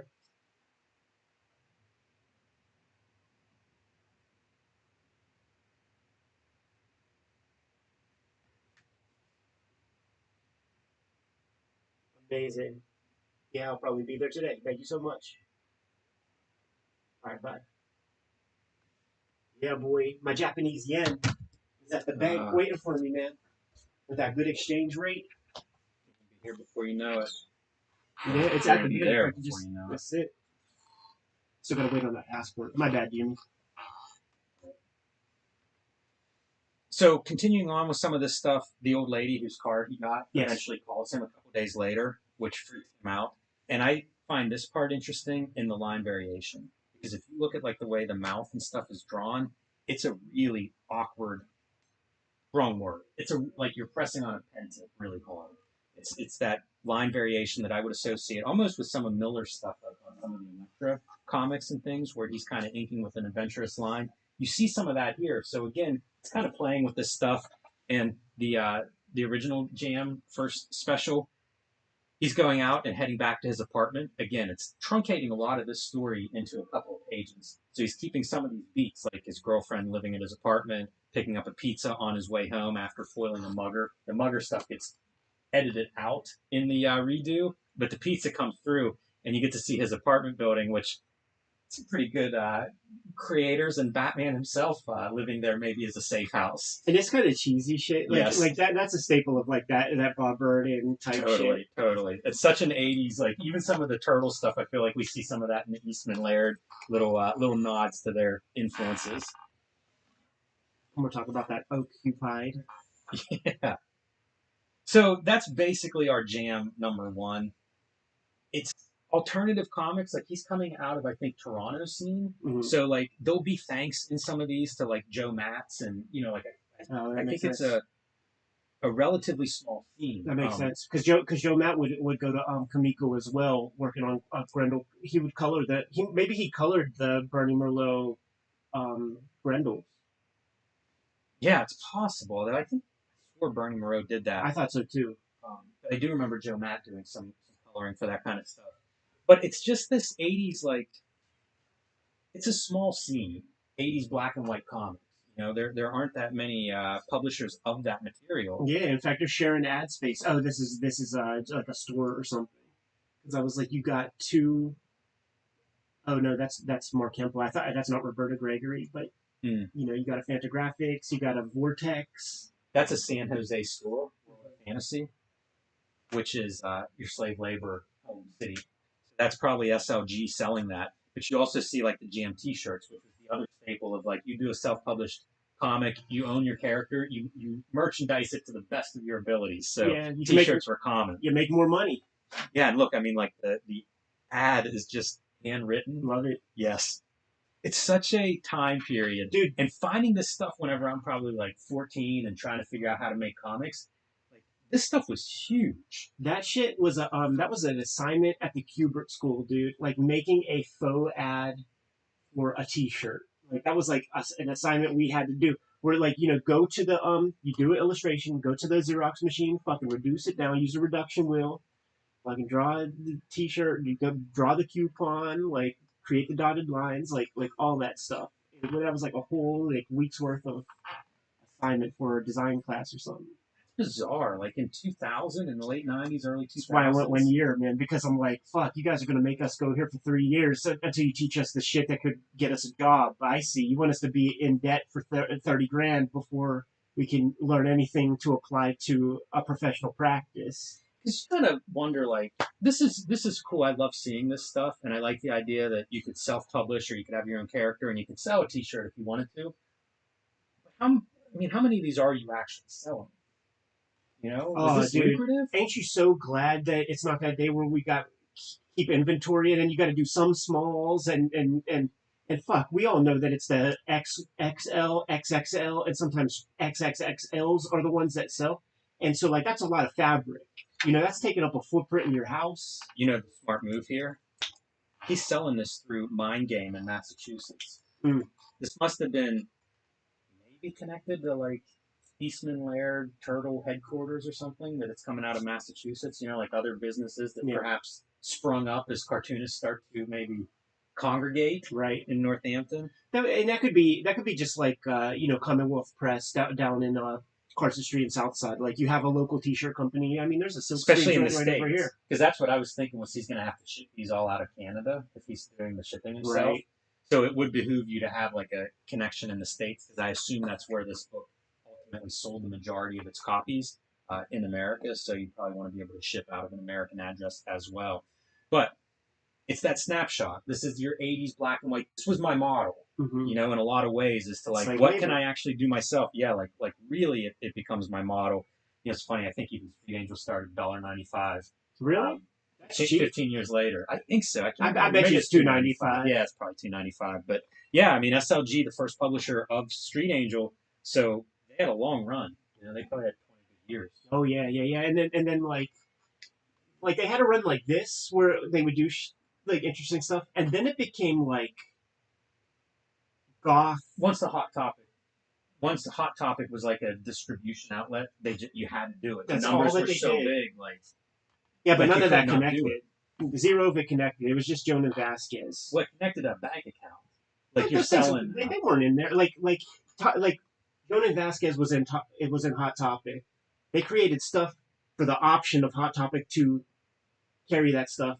They didn't carry any of that other shit. All that other stuff was like just a rec market. What else made it to Hot Topic? I don't know. I've only been in Hot Topic. Yeah, nothing. Twice and never saw any books. Matt Wagner cover. The color is real sick. I love the that weird flesh tone. It's very weird. I was looking at this cover and enjoying it quite a bit because like I was looking at it with the screen tones begin behind it, and then if you look close, it's like these blue squares are on top. I'm not even positive exactly how you build that. You have like your dry brush or airbrush or something doing your color transitions.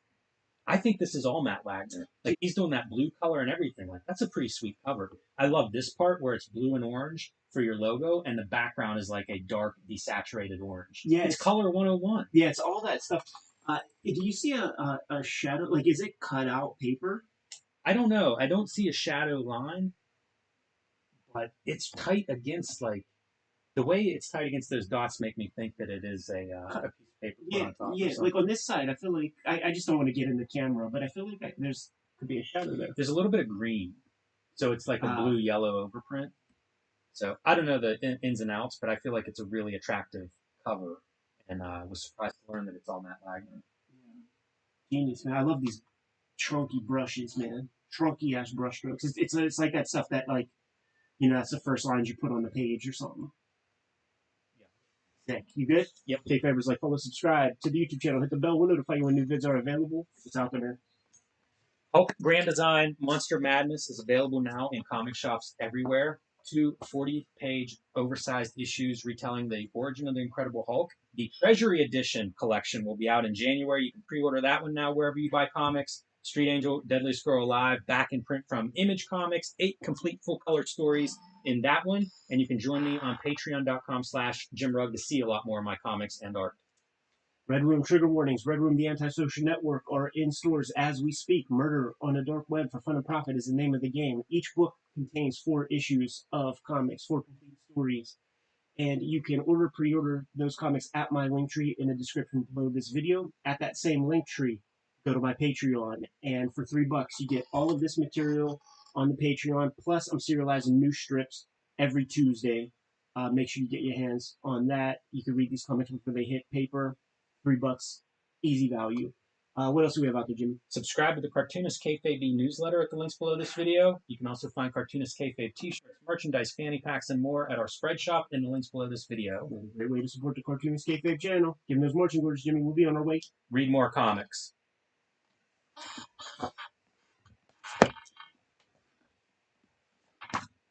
You want to flip seats for that Chrome sketchbook?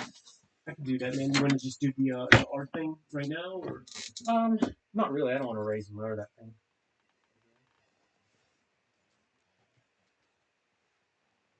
Color background. Because we won't do any background with the art. Yeah, that makes sense. And dude, just like 15 minutes, man. Let's do 15 minutes on Chrome sketchbooks, the importance of the sketchbook, seeing where the work grows. Hey, did we do a Chrome sketchbook before? No, we did those like placemat drawings. Okay.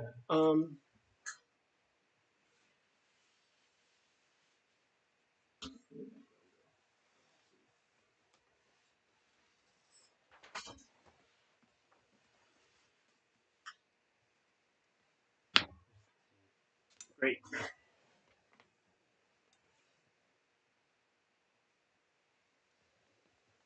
Watch today, man. I'm gonna get that Friedman book and Make next week easy. yeah.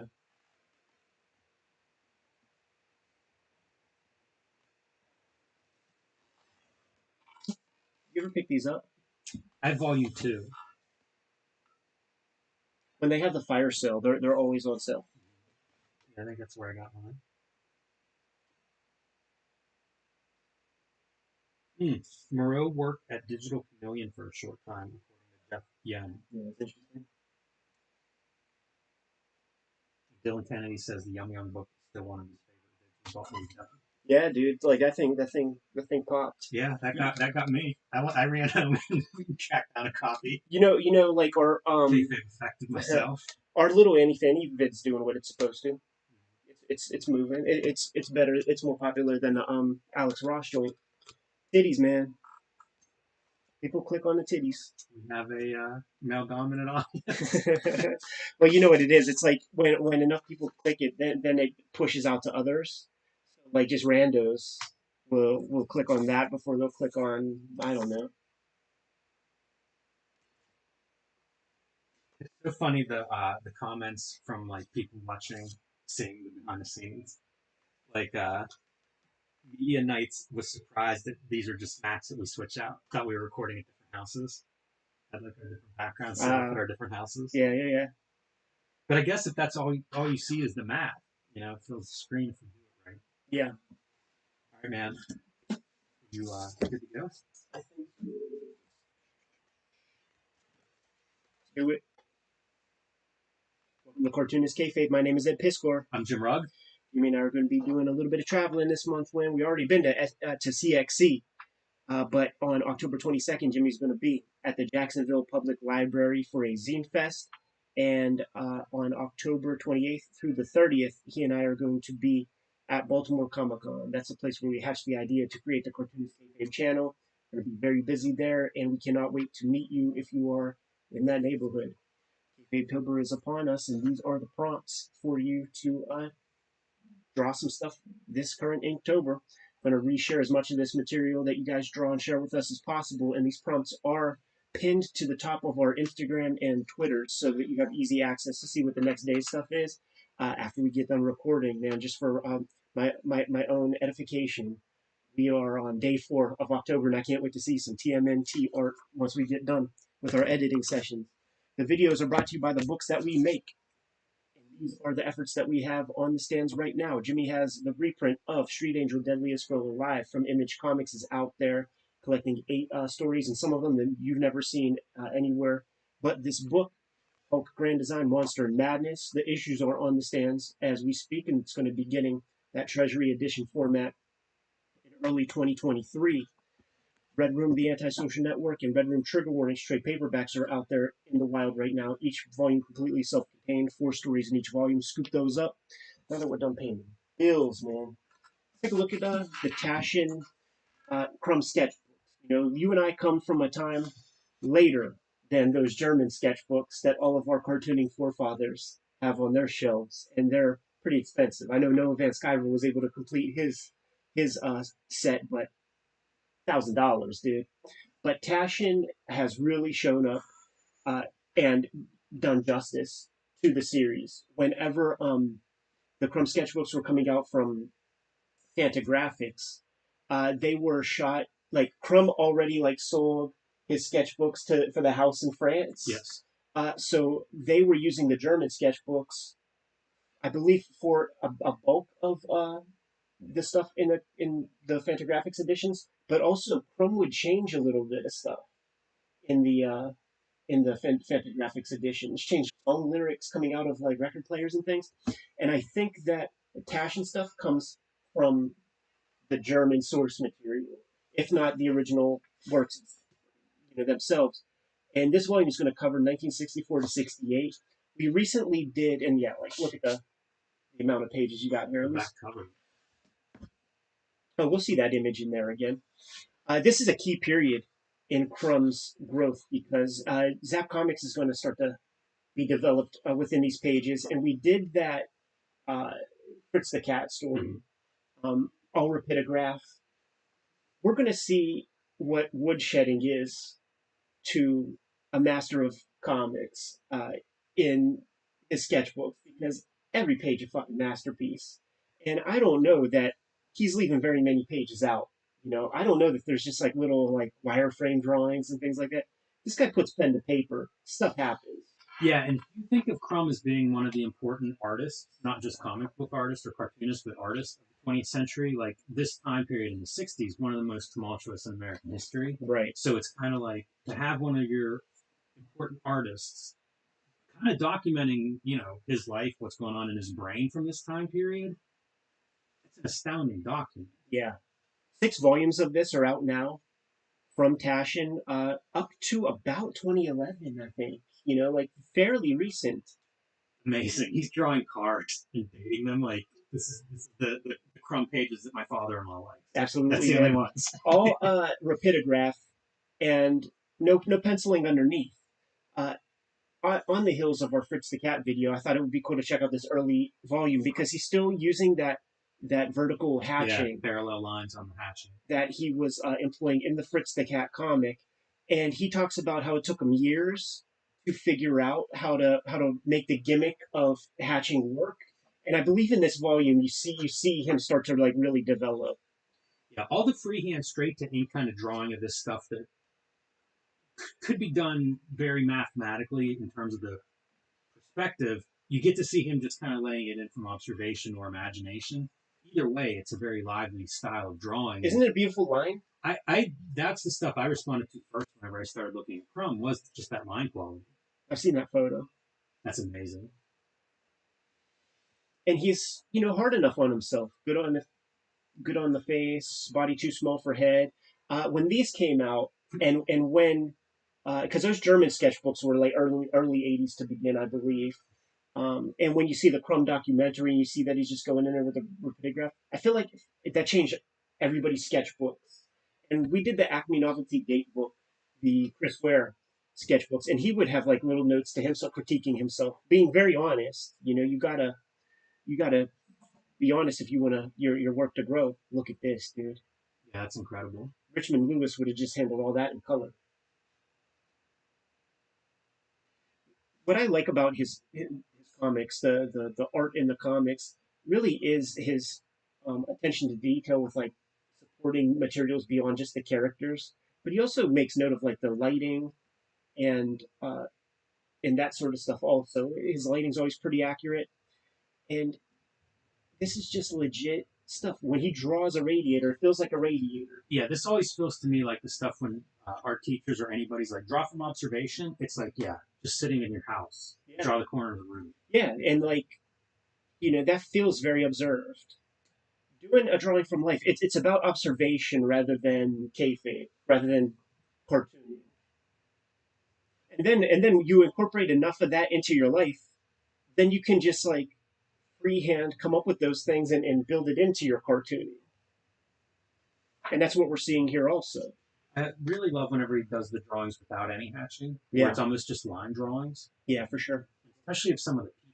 Like whenever he's drawing a face with no shading. It's a straight up water closet, dude. Yeah. I had the gun up there. Yeah. It's cool that they reproduce color as well. It is. We're seeing our Fritz the Cat CIA agent. I had the Fantagraphics of this. Yeah, I think I have the Fantagraphics. Like 9 volumes of the sketchbooks from the Fantagraphics. When I see this, it could potentially be around that time where he gets sent to, I think, Bulgaria for Help Magazine to do like a sketch correspondence piece, because that, you know, you ain't getting this in Philadelphia or Cleveland, right, or San Francisco. Yeah, so bizarre. Now, something like this, in the context of 1964, that's the height of pop art. Like it's a pop art influence that like I don't think he would admit to openly. It'd be hard to deny it, seeing that. These are some of those examples though where there's like no shading in those previous color pages. It's just line art. You know what I mean, like the faces and stuff. I find that really compelling because the fewer lines you have, the more you've got to nail it. Absolutely. And when he's doing like one line for a foot and like, an ankle, and look at stuff, that foot in perspective. It feels right, doesn't it? It does feel right. It makes me wonder. Even like the one lines on the couch and stuff to me is very impressive. But it makes me wonder, like, how much of this stuff is observational and what is he making up? Right? Like something like this, you're sitting around just making stuff up. Yeah. Is he looking at a photo whenever he's drawing this? Is he looking at models, photos? What's he getting there in terms of reference? Is it a little bit and then she leaves and he kind of fills in the rest? Same with these cars, like these line drawings. It's spectacular to do that with just one line. Yeah. Yeah, it's evidence of his drawing interests. He would talk about Charles would always force him to make comics, but he just wanted to draw period. He just wanted to draw stuff. And he admits to being a drawer, where like the drawing comes before the cartooning for him. That's his first one. Right. But it's a very cartoon face. Yeah. So like my question there is, was she sitting there for a minute and he's drawing her and then she gets up and leaves? Maybe didn't even realize he was drawing her. Although she probably always was aware that he's drawing her. Yeah. But like it feels like there are pieces where it's like, okay, I started here and then finished this the restaurant later. This is a character that he developed when working at American Greeting, and comic strips with Roberto would be in intercompany newsletters and things. Makes sense. It's impressive to me how these cars are all centered well, and maybe they adjust them slightly, but also like you see the whole car, so he's not drawing off the edge of the page or in trouble where he's got to truncate the back of it. Yeah, it says a lot about that observational. It's a piece of skill too. Yeah, because you're envisioning that space before you actually put anything down. I just have a feeling if you saw the sketchbook page, that's what you're looking at. Like this kind of stuff. What are you even seeing here? Because it's futuristic landscapes, but you just make all of that up? Do you make some of it up? Are you looking at an overpass and imagining the future? Same with the lettering stuff. Famous image right here. Mm-hmm. And I love all those mock-ups where it's like it could be a comic book cover or an alt paper cover or something that has a cool logo treatments. I think we're starting to get into pharmaceutical grade LSD is coming into his life. Not government issue? It could be, right? I think he thinks so. It's funny to go from those cars that look like they're probably referenced to this kind of stuff where it's becoming like cartoon language of these things. And I mean, late 60s, mid to late 60s, like Vietnam. Sure. You're seeing this stuff, who knows, on all over the place. Yeah, I think we're there, Jimmy. What do you think, man? Yeah. I think we're there, bro. It's time, man. We're in San Fran.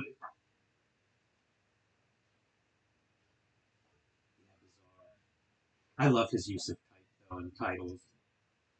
Title logo lettering. These and then the sketchbook comics are just impossible. Right. The sketchbooks are, I think, more important than his comics output in terms of where his place is in capital A art. Whenever the Comics Journal did their top 100 comics, the sketchbooks had their own entry, and it was kind of the same sort of treatment because of just the range, and because part of his claim to fame is, here's the id, let me put this down on the piece of paper and not really censor it, and the sketchbooks are almost a purer version of that. This kind of distortion of your figure into like Giacometti heads or something from the giant feet. That's amazing. This is actually reprinted in maybe a Zap Comics or something. So some of this stuff like literally makes its way into press. Crazy Cat and Ignatz. These pages of like 20 panel comics. It's for himself too. Like there wasn't really a place to put these until those underground papers started up, and maybe that's where some of these saw print the first time. It's really wild. That's almost like Glamour Plus. It is. They've sent out all of this. It is, and then I'm like, Tino-Rama, like, is this like a very illegal magazine he had or something? Do you think that's drawn from a magazine? That's not just an all made up, like a mock-up fake? Let's hope it's fake, man.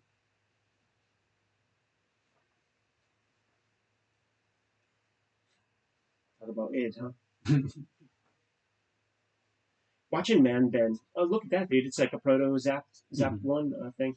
Watching Man Ben, when very often Urasawa would get into conversations about, the material that shows up in the comics is really our fetishes, like, and you try to obfuscate that a little bit sometimes to just throw people off the scent so they can't speculate. But this is a naked situation. Crumb was not expecting for this he didn't draw this for there to be inevitable sketchbook collections. When was that ever done? You know, Right. maybe for Picasso or somebody. It's so neat. You know, all of his lettering that shows up in here, it's exceptionally, I don't know, man. It's almost like a savant. You know, The yeah. ability to just letter in a sketchbook like I this, mean, or to draw a comic that I assume it's all straight. this is savant work. You know, like that's a great adjective to use on the guy. Yeah, and I don't want that to imply that it's not like he's look at the work he's put in. Oh This yeah, is in addition to a million covers, I a think million comics. I think that's the savant part. Like it's to be able to the exclusion of all else, put your mind in that place to just sit down and do the work. Like that's the savant part, not necessarily the craft portion of it. The ability to do these kinds of like title lettering treatments, the outlines of like block lettering. I love that stuff so much, and I can tell you it's really hard to do, I know. especially like it's little 3D kind of stuff. Yeah, and it's all well balanced. You know, the what is it? The kerning and all that is correct. Yeah, I wonder if some of that's picked up from his time at Hallmark Yeah, American Greetings. or American Greetings, because some of the lettering feels that way. It's like you could almost imagine it being treated that way. This is that famous image from the documentary where he was drawing this, and some little girl came up and was like, "Oh wow, I love that." And to him, it was like the darkest part of modern America. But she just thought it was like so cute and happy. And I think there's a hypodermic needle in there somewhere. I'm not sure.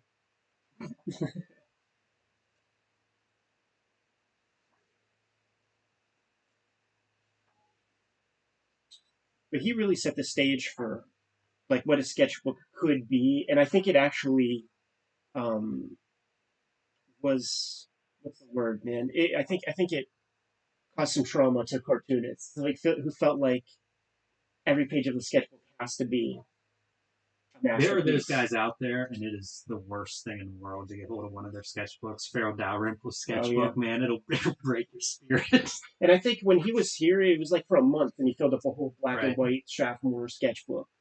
Yeah, there's a reason he draws better than me, and it's those sketchbooks and sketchbooks of material.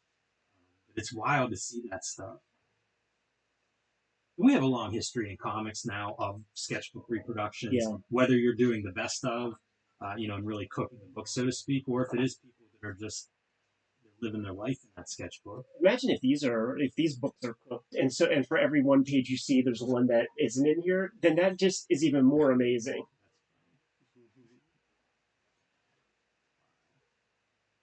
He invented Keith Haring. Is that crazy? Looks like it. Just goes to show you, man, the tools don't matter. I also occasionally I'll see bits of like what I think of as like, oh, that looks like Mobius or something. Where it's almost a clear line and a lot of complexity in the line. Yeah, yeah. All Writing this is stuff wrong. would be considered clear line. I think every image in here. See, this is that thing that Alex Toth talks about. Like when you're using reference, it makes you just understand how the world works if you're using it correctly. These axles feel right, well balanced, and look at how well, like kinetic these wheels are, but it still feels balanced. Yeah, he must have drawn that at some point looking at stuff, maybe old westerns on TV or something when he was a little kid, and just figured out the mechanics of it. And it's almost like once you figure it out, you're good. Like you can apply that. That was fun to see. Yeah, I think these would be like the sort of cover sheet to letters he would write to people. That's nuts. Wow. A lot of those are collected in the Complete Crumb comics in the first 2 to 3 volumes. That pile of humanity, Yeah, like it's one of those things impossible to draw a bunch of prone bodies and now they're intertwined with each other and they've all got to be to scale. It's not like there's a big looking foot sticking out of there or a head that's too big. yeah, How do you do that? and probably not penciled. Right. Oh, he's on it, dude. MK That's a Ultra, bad day. MK Ultra, baby, straight up. Yeah. Nightmare shit. He's been compromised by the feds, man. They got him.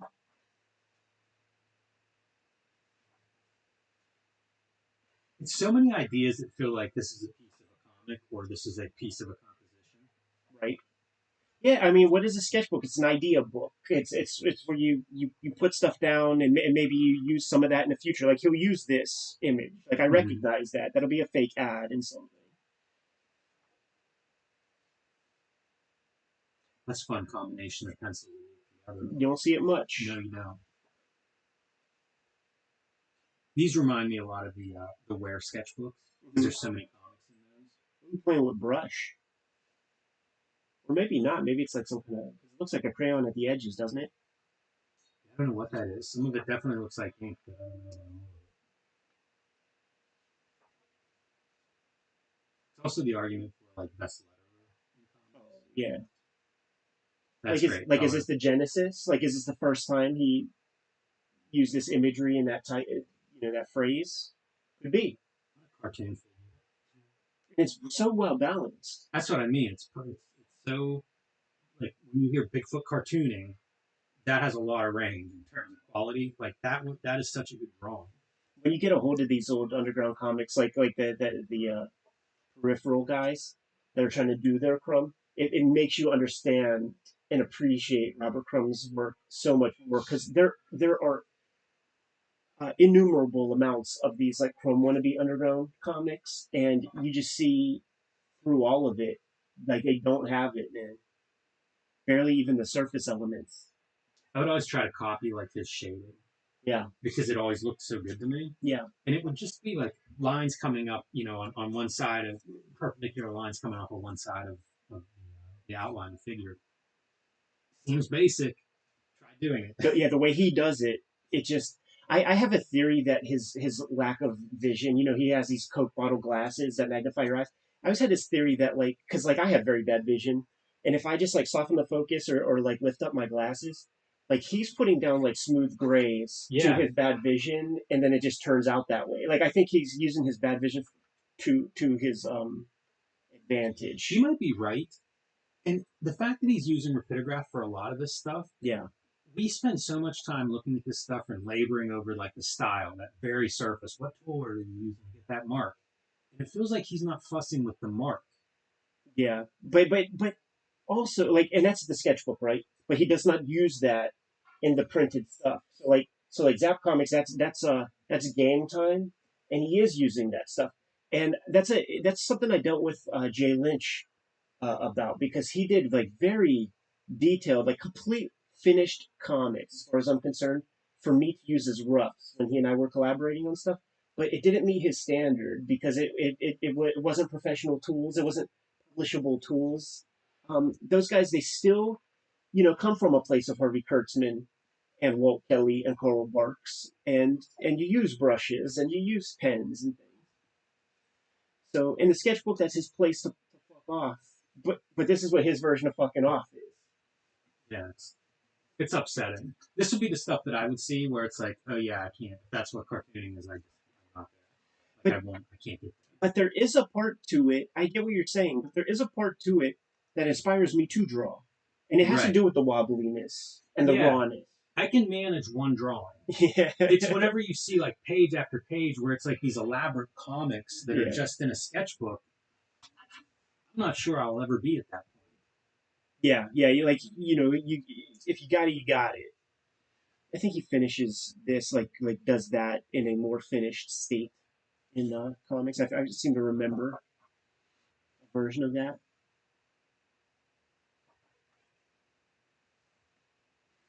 Why can't you publish that I on a know, right? cover? You know Yeah, what I mean? Like, how much is there a more finished state? Is that image capable of being in a more polished, finished state?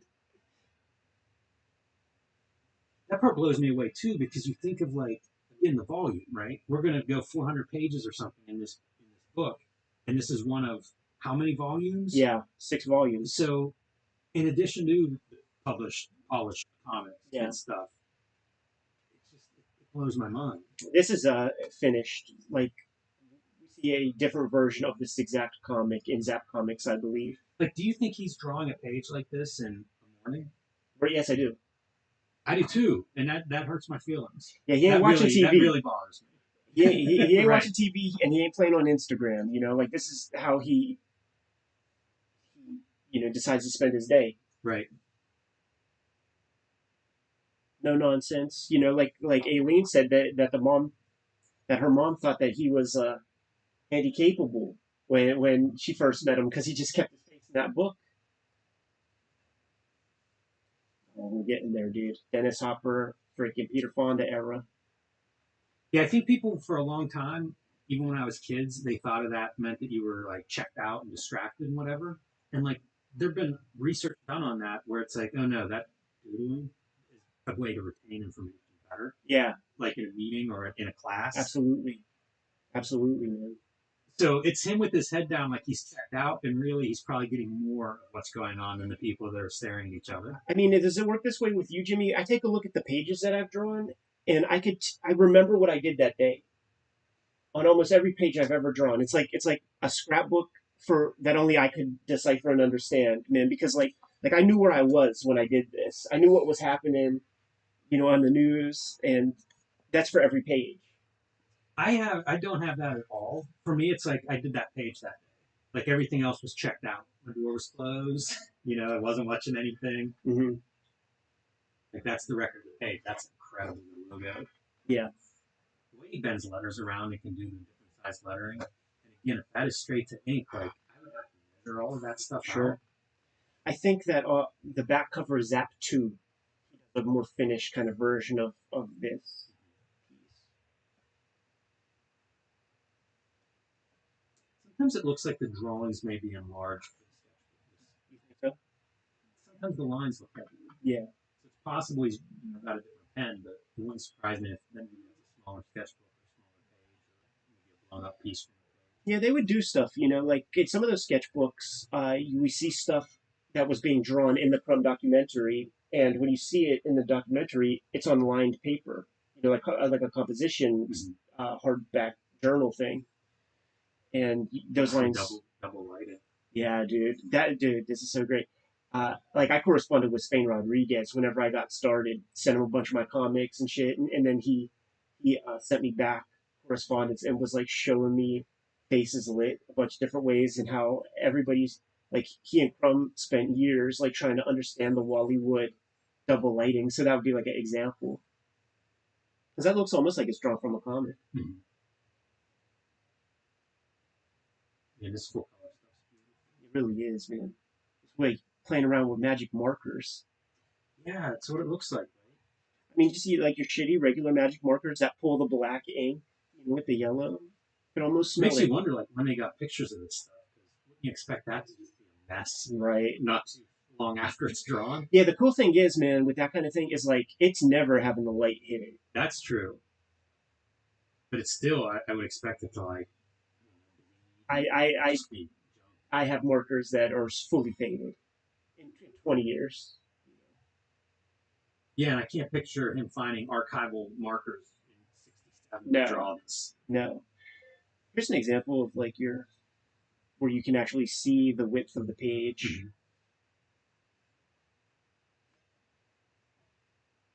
Mm-mm-mm. Just a brain and hand that can't quit, man.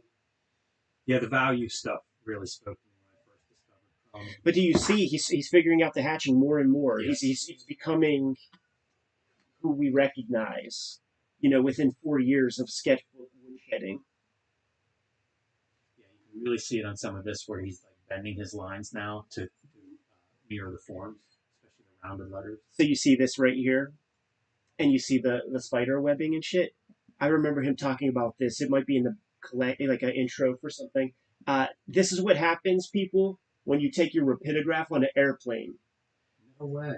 Because the air pressure just fucks up the internals. You have to completely take it apart down to that little wire because the pressure that's built up in there, when you start putting in new ink, it'll just drip. Like it just fucking drips at the tip, and you have to keep that thing moving.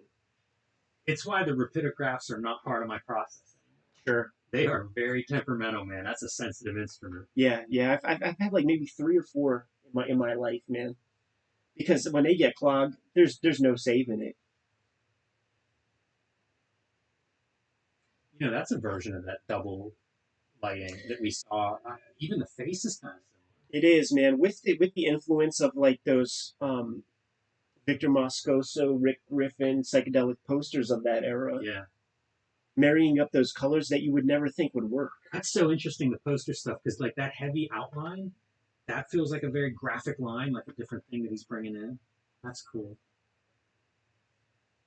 That's one of the fun things of looking at a sketchbook is that you get to see some of the experiments, or like, oh, went and saw a poster exhibition, or hung out with Griffin and came away, with this stuff in my head.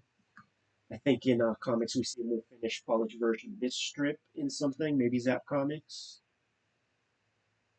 Thank the Lord, man, for a complete Chrome Comics, dude, because it would be impossible to just like try to find all of that material on What your an own. undertaking to put such a thing together. Yeah, It seemed like he did covers and art for every single newspaper, not non like regular newspaper in America. Like you see stuff from all kinds of like Buffalo or oh something. yeah.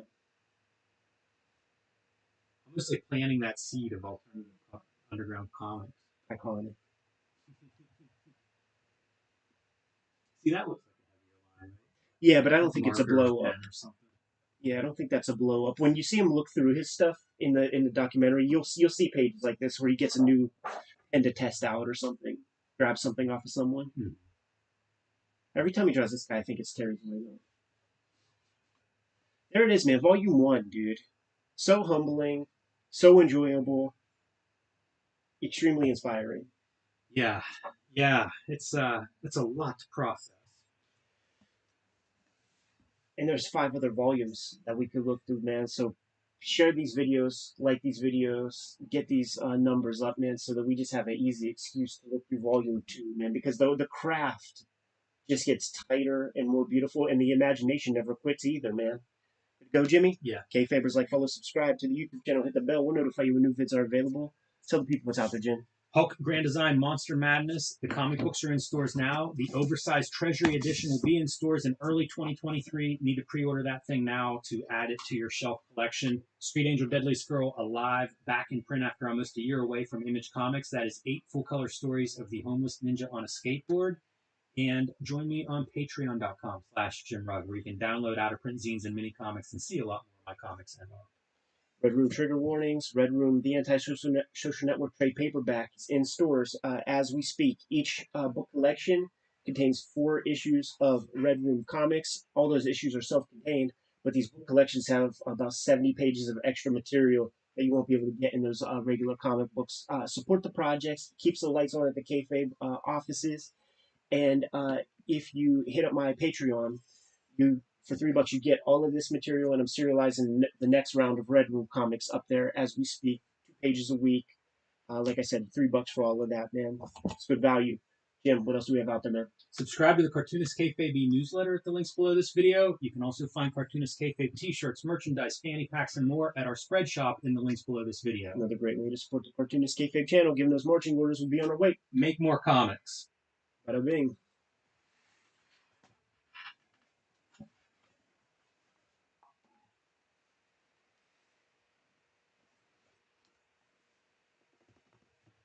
No background. Yeah, no.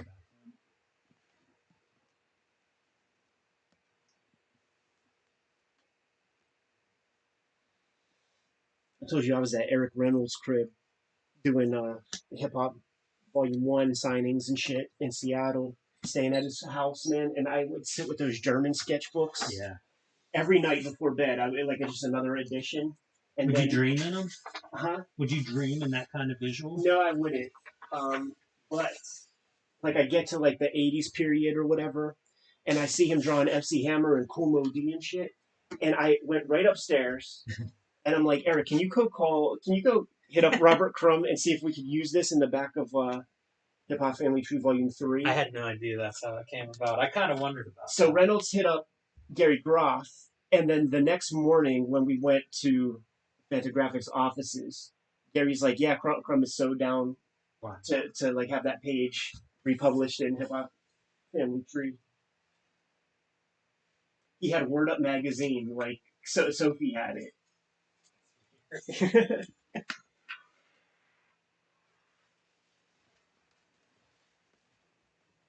Can't wait to see this stuff, dude. You just want to do the extreme submission, or I want all of that. I want all of that, dude. Just call it extreme. You know, kayfabe the title and shit. Yeah. Because some of this like is yeah, I don't have dates on it, so image it'll be a little inspired. bit of, you know, the date a little bit. Shitty that is. Oh man, I can't wait. Because I also just have like little shit like this. Yeah, I brought a couple of drawings along those lines.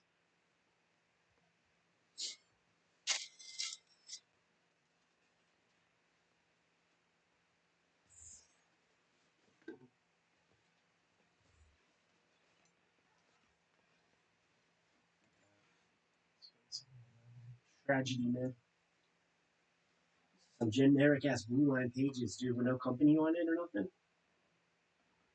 It's not even. Reg code. Yeah, I don't know that. I don't either. 1993. This is stuff Ernie Steiner paper that Ernie Steiner would have sent me. He gave me a stack of it. I found a letter from him, and it would have been like before I went and met him. Like I met him at a convention, showed him my stuff, and then he sent me a script or something with this letter, and it was like, here's this and that, try this. So cool, man. Yeah, it was good. He's a good guy. His was the first original Filled in art I ever saw. a lot of pieces for me.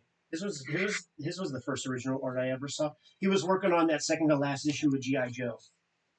And it was at I missed the first Pittsburgh Comic Con, but it made me aware that such a thing existed. And I was always looking in the paper for Comic Con and stuff. And there was a toy convention at the Radisson, the Expo Mart, and it had it was like toys was in big type, and then like comics smaller. Yeah. And he was, one of the artists that was there.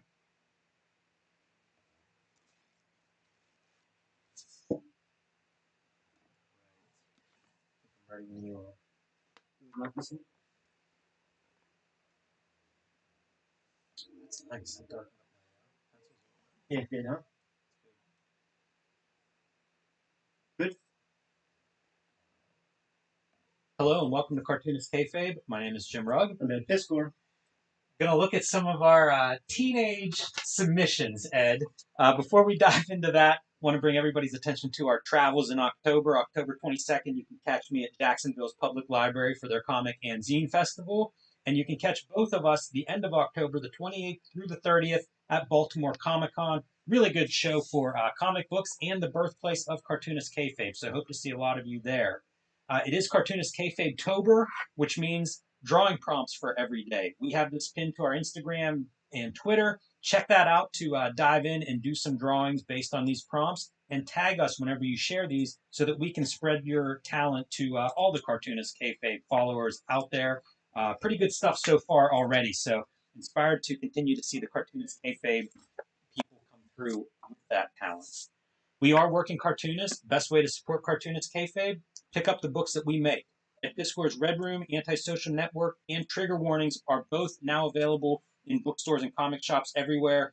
These contain completely self-contained stories as well as a nice clip of back matter. So you want to add these to your shelf and pick them up. Whichever one you find first is the perfect place to dive in because you can read these in any order.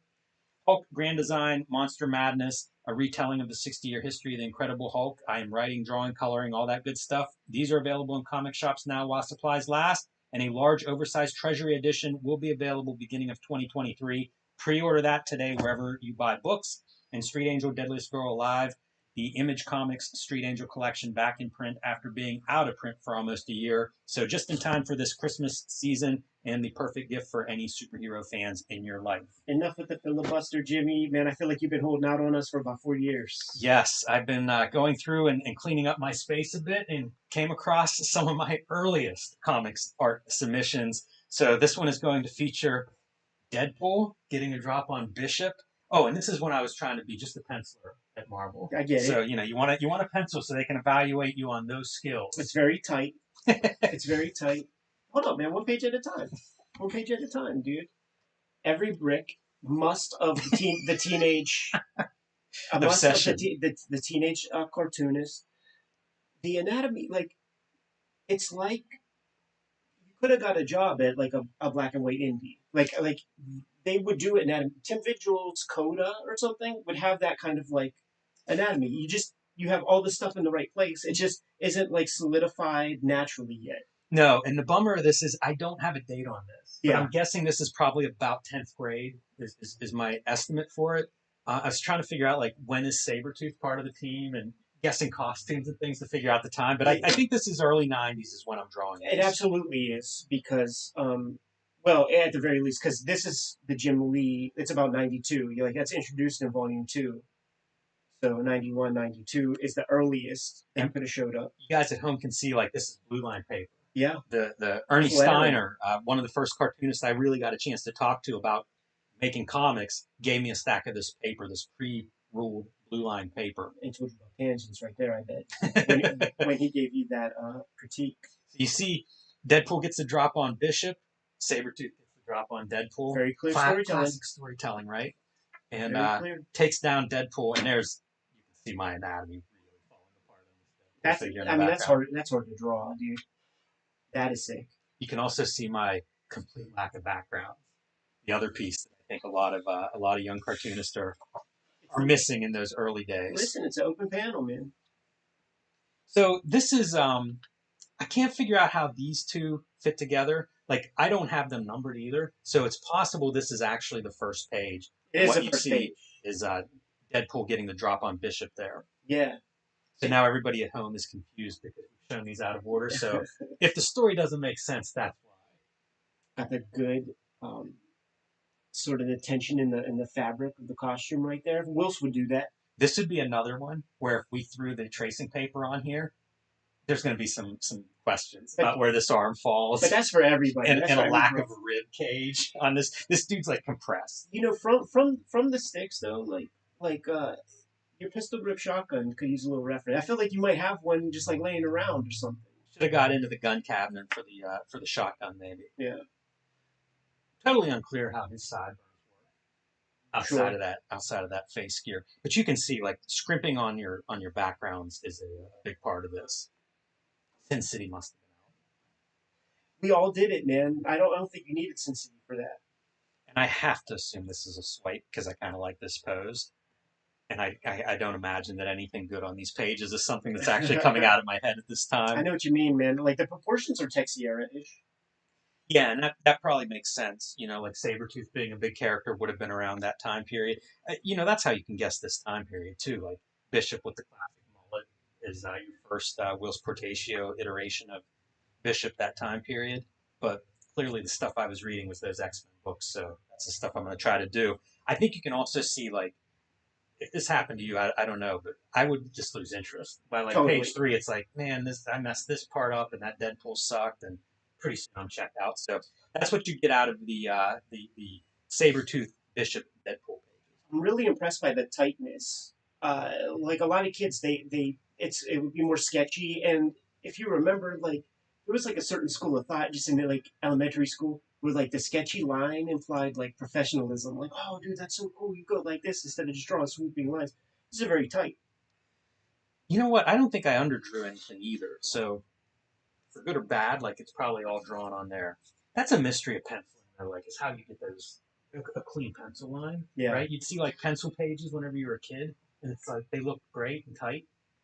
Might have been Lightbox. It might have been, you know, after working off layouts and stuff. Like I didn't know anything about layouts at this stage. Greg Capullo, you know, one of the last great pencilers that is penciling comics at this point. He doesn't even use just one pencil. You know what I mean? Wow. Like he's using different hardnesses of gray leads for different things. So like I had no idea. They have their whole own universe when it comes to like pencil and tight and shit. Yeah, I guess if you're a penciler, you know, that if that's really your life and what you're doing 60 hours a week or so. Ooh, I should have all of keep my hand covering this stuff up. Right. So this is my extreme talent search submission. Night Saber, again, you can kind of figure out, I think that was like 93, 94, about whenever they were doing that extreme talent search. Yeah. Where do we put that, man? You know what? I'm not sure where that ended up. It might be in the plot.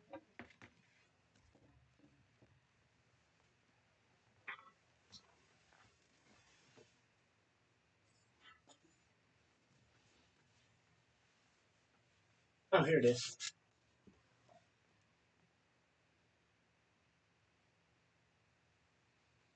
Yeah, so here's your Extreme Studios talent search, and they're looking for everybody. This was such a big deal, right? I mean, It's huge. weren't you totally into this? I don't think I was 17. I definitely wasn't 17, in 1993. But that wouldn't stop. You had to send it. Yeah. So that's what I'm going for here. And Night Saber being one of the newer Youngblood characters, and I'm doing it all, man. Pencils and inks. Yeah, that shit is sick as hell, dude. It's so bad. I think this is like rollerball pens and They don't tell you, microns and things like that. You got to figure that stuff out, dude. And like just see, like you're fully adopting like the image kind of mark making, anatomy, double lighting on that piece right there. Yeah, more successful once in a while than than most of the places. We have like different inks on the ninjas Right. that are getting the drop here. You're figuring stuff out. We all drew heads that look like that, and that comes from like not really doing underdrawing. Like you kind of just basically, you just go in, and it creates those weird proportions like that. Yeah, and also trying to do this stuff like inside of a space of the panel where it's cropped would even further complicate the ability to like, oh yeah, make that head the right proportions and stuff. Like, I just wasn't capable of that at the time. But I think the storytelling holds up sort of. So you have ninjas surrounding this guy, really bad shadows. Even bad, like, look how clean the alley is. Just a little bit of some cans of Coke or something there in the background. Doesn't it look like a can of soda? This is Power Comics, dude. Chris Silver would hire you. Yeah. He would. Too bad I didn't have his address at the time, right? Yeah, man. So the ninjas make their moves, and of course he knows about the ninja behind him. And you can see Frank Miller's a big influence, right? Like I'm already choreographing my fight scenes, even if the figure work is a little bit on the lame side. But picks up the guy behind him. I could see Ronin in the forehead piece right there. Yeah, I would have had Ronin being a part of it. And the horizontal lines, one of the more successful speed lines. That's one of the best Night Sabers I've ever seen drawn. I'm not even saying that with irony. I think that thing fucking rules, dude. Dude, look at how wide his shoulders are. I mean, that's what makes it. He's like a lanky, lean dude, too. Because Jay Lee is out. Yeah. And he would be drawing Chapel that way. Yeah, of course. Like all the names you pull out right now are all the influences that I would have been looking at the time. Jim, I love this so much. You know what's a little bit different? These corners, that might have been Crumb, early Crumb on me. Because I would always look at, like, he would do like a spotlight effect around a lot of his panel borders, and I thought that was the coolest thing and didn't really understand it, but it was a way to make something, to spotlight something. It's got a hairiness like Ronin era Frank Miller, too, though. A little bit of your outlaw blood on the sword. Dude, the gesture of this is solid, man. That's probably a sword. That's a fucking good punch. Like you feel that. Like putting all of his body weight into the dude's jaw. I try to be real consistent with like left hand is the sword, so left hand is the sword. That's Jim Rub. And now these two dudes are coming in, speaking of the sword, and it did switch hands here. He's got that little Playboy model fucking pubic hair gimmick, his little bikini line. Like, and that's not even your drawing, that's just the character. Yeah, right. That's the era. You gotta have the Penthouse Pet of the Month fucking Look at how bad, like, trying to figure out hatching. We always talk about trying to figure out hatching. Like, that is just 90-degree angles for the hatching under the arm. But you got to see what that looks like. And then maybe you go, okay, that ain't going to do it. But this is as good as, like, when Jim Lee inks himself on those War Journal covers. Yeah, I don't know about that.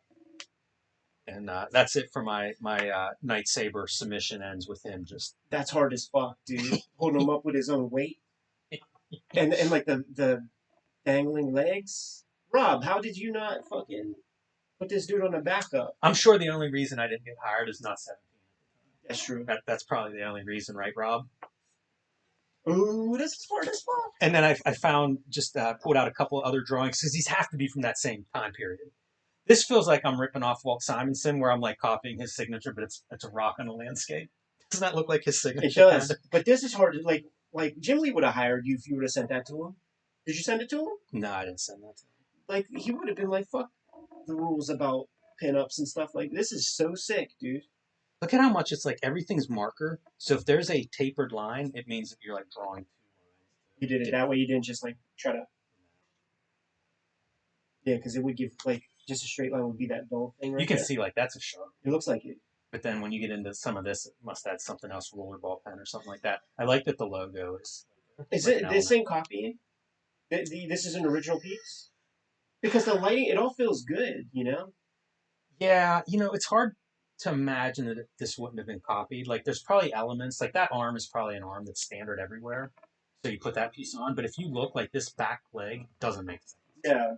So I'm sure some of it's copied and some of it is my very bad skills at the time. And it's got to be that same time period. And then I brought this piece because I have I didn't bring it. Mullet Superman, that's the era. Yeah. This is my submission package for whoever's going to hire me. Because this was just a wraparound cover, and then it was like a mini comic with my submission pages inside and like the intro letter printed on the inside front cover. I have mock-ups of this thing. Like, I could reproduce this. It's like a photocopied print run You want to know based on something the mock-ups. super funny, dude. Super interesting. I like the alien thing on the drawing. Oh, you the know what? background. I'm glad you pointed it out because I didn't notice that. But that is Jim Rugg. What do you mean that's me? Like, that is, dude. Like, my face looks like that, or that's what I draw with it? Like, when we find out Plain James real quick, dude, you will see that face. Like, that's your eyes and See, now you're exposing me. I actually did this whenever I was 25. like the person who drew this. Well, that's true. You could see that in this face right here. Like, you would do the body a little differently here. It wouldn't be so boxy. You know, you'd be more elegant with the arms now. But that is you. Like, I see you in that for sure. There's a lot of bad anatomy everywhere. Like, you think of how squat these characters are. You're not giving yourself the easy task to begin, which get you points from old Uncle Eddie P. Terrible tangent of my utility knife right along Punisher's leg. He likes it though. He likes it when it hurts.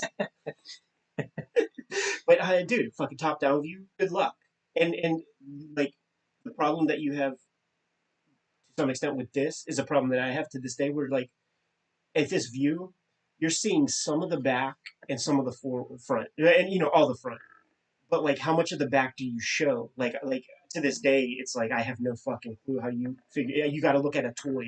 Yeah, You right. gotta look at a Randy Bowen statue or some shit.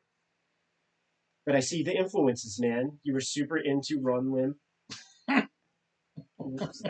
Silver Surfer, the regular series Yes. of Savage Dragon. You can tell because of the sunglasses. I think you're punching you're like, you know what, man? I could do that hip shit. Vertigo stuff because I feel like you won't know about that shit. I think you're more about this kind of thing. And then you're like, if I have to, I'll fucking draw Superman with a mullet. Yeah, it must have been Death of Superman era or something that Superman garners.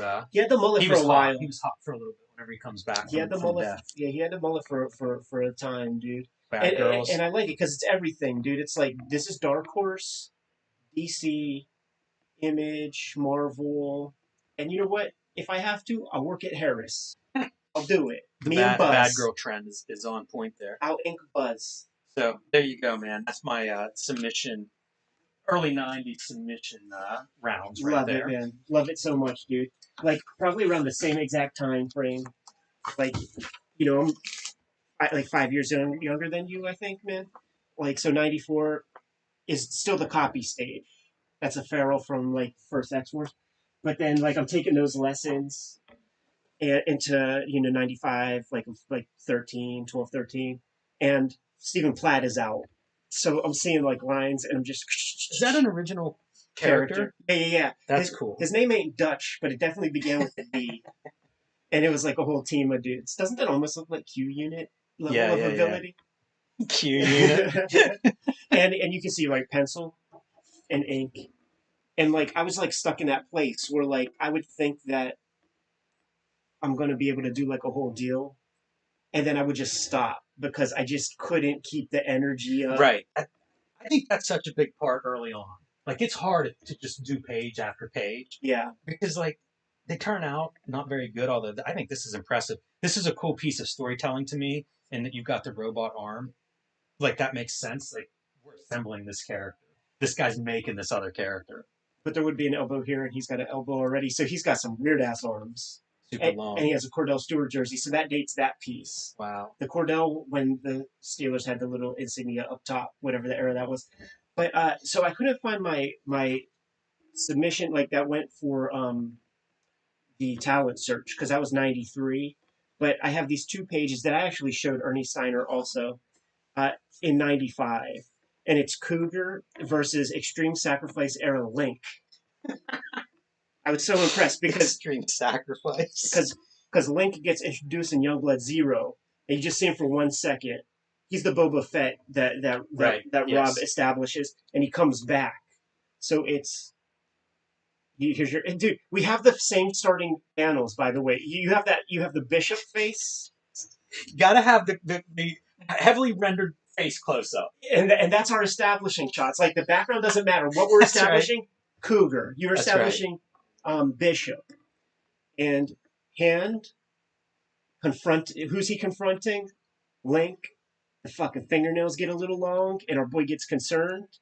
That's my idea of like a dynamic, like, I'm gonna fuck you up. I'm gonna come at you. Back 3/4 view of our guy. That's amazing. The back 3/4 view. Look at the background of like our trees and shit, and it's a creek. Yes. I'm just making this out. Look, like those little like. He's straddling the creek. He is, dude. He's gonna drop a duke right in the middle, dude. Is that a turtle? It's a turtle. I bet you I had some swamp things. Yeah, that makes sense. That is the missing ingredient in Team Extreme back in the day. Oh, you know what? I think I fucked up, and this is page 1 also, because we have our guy creeping up on the floating Link. Yeah. Look at this very complex background: spider web, maybe a snake or something wrapped around the tree, and then we have the lunge, and our dude getting ready. You know, he smells a rat, gives him that punch, knocks him backwards, dude. That's awesome. This is my Deadpool being cracked by Sabretooth. It is, yeah. The back arch. But I was is just the move of getting hit. Just showing taint, and fucking butt cheeks and shit. Man, it took me a I'm long happy time to to see figure your out hatching, because that's the hatching that I was pointing out as being like, yeah, my hatching doesn't work. A lot harder than it looks. For Getting sure. hatching to like describe a human body. I still remember because like I showed these pages, like, you know, I sent them to Extreme, and of course got the form letter and all that stuff. I sent maybe 4 packages to Rob Liefeld from '93 to '95. It took me a long time to make those finished pages. Man. Yes. And I would take these to the Pittsburgh Comic Con, and I remember Pat Olive seeing this when he was on, probably still just doing Tales of Asgard, and Thunderstrike would have been out. I forget what he was doing, but he just like real quick, he's like, "You're putting a lot of lines down, and I could tell you don't know what those lines mean." So he would like show me, you know, like the cylinders and do drapery on top of cylinders, and like you got to understand like the light and all that stuff if you're gonna put these kind of lines down, because I could just tell that you like seeing lines everywhere. That makes you feel like you're doing something accomplished, but you're not there, man. And I took that stuff to heart. I took it for serious. This cougar face is really good. That's probably the only salvageable. Like I think I could ink that and make that something. Whenever you talk about like this is being outlaw comics or whatever, like that's the outlaw element on that artwork. There it is, dude. Teenage submissions full of piss and vinegar and lines. Boy, that's the truth. And muscles. A lot of lines. And stabbing weapons. Yeah, the ultra violence of the 15-year-olds and drawing this motherfucking stuff. guns, man. Guns and swords. It's a That's good the thing. stuff. It's a good thing we came before some of that crazy shit happened with a bunch of kids, because we'd be put on a list. It's very true. It is very true. Good to go, Jimmy? I am. Kayfabers, like, follow, subscribe to the YouTube channel, hit the bell. We'll notify you when new vids are available. It's out there, man.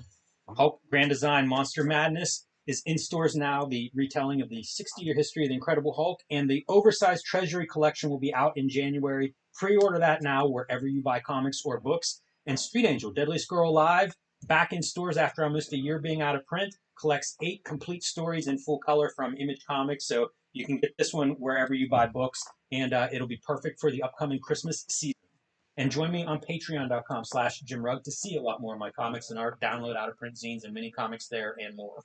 Red Room Trigger Warnings and Red Room The Antisocial Network are in stores as we speak. Murder on the Dark Web for Fun and Profit is the name of the game in the Red Room universe. All the stories within these books are completely self-contained, so if you see one of these books randomly, scoop it up, give it a shot. If you dig it, grab the other one. Thank you guys already who have been supporting these projects.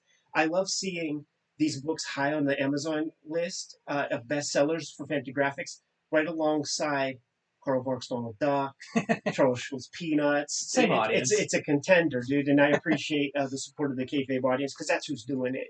That's who's supporting the project, man. All of this material.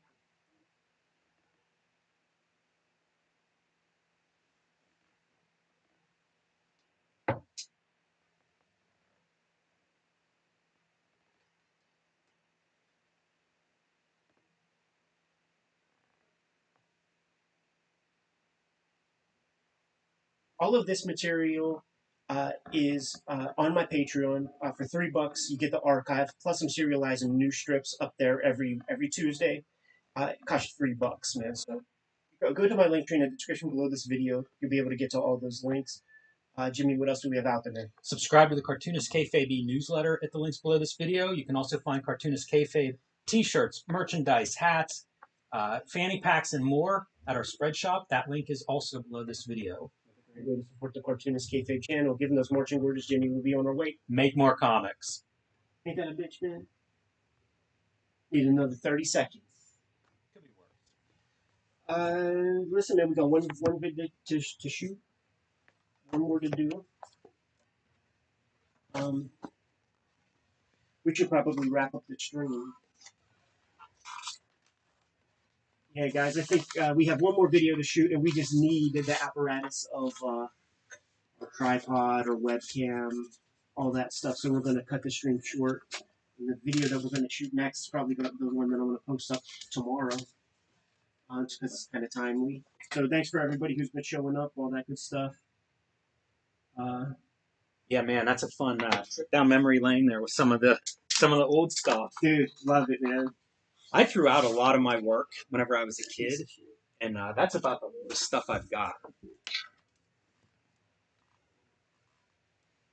Yeah, but you don't got the photo of you as the crow. It has not showed up. You know, it is funny, and I'm just not putting it out until you put up the crow picture.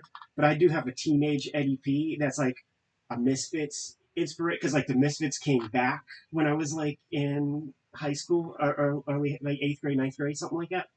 And I got this bone shirt with bone gloves, face painted white with like kind of like a skull cut into it, like faded out and stuff. If I even find my crow picture now, it's out. I'm not bringing it. No? Because your sounds way cooler than mine. What I'm saying is, like, it would be a tandem piece. Get it. Like, we'd have to post both of them. And you know what we would look like, probably, in my mind's eye? Remember that movie, Dead Presidents? Mm-hmm. It would be two dead presidents, man. It would be nerdy Reservoir Dogs. You know, we don't rock suits and shades. Yeah, I we swear rock I have that face, picture somewhere, like, too. And skulls. There's probably one last thing that I need to clean up in my studio, and it's the last thing that's available. So that picture may show up yet. So your folks ain't sentimental. There's not like a Jimmy tub at the crib? No, not at all. No? No. I think we burnt a lot of my artwork as I was heading out the door. I see. Cool. Let me get in there, or if you want to. It's all yours. Thanks so much for showing up, guys.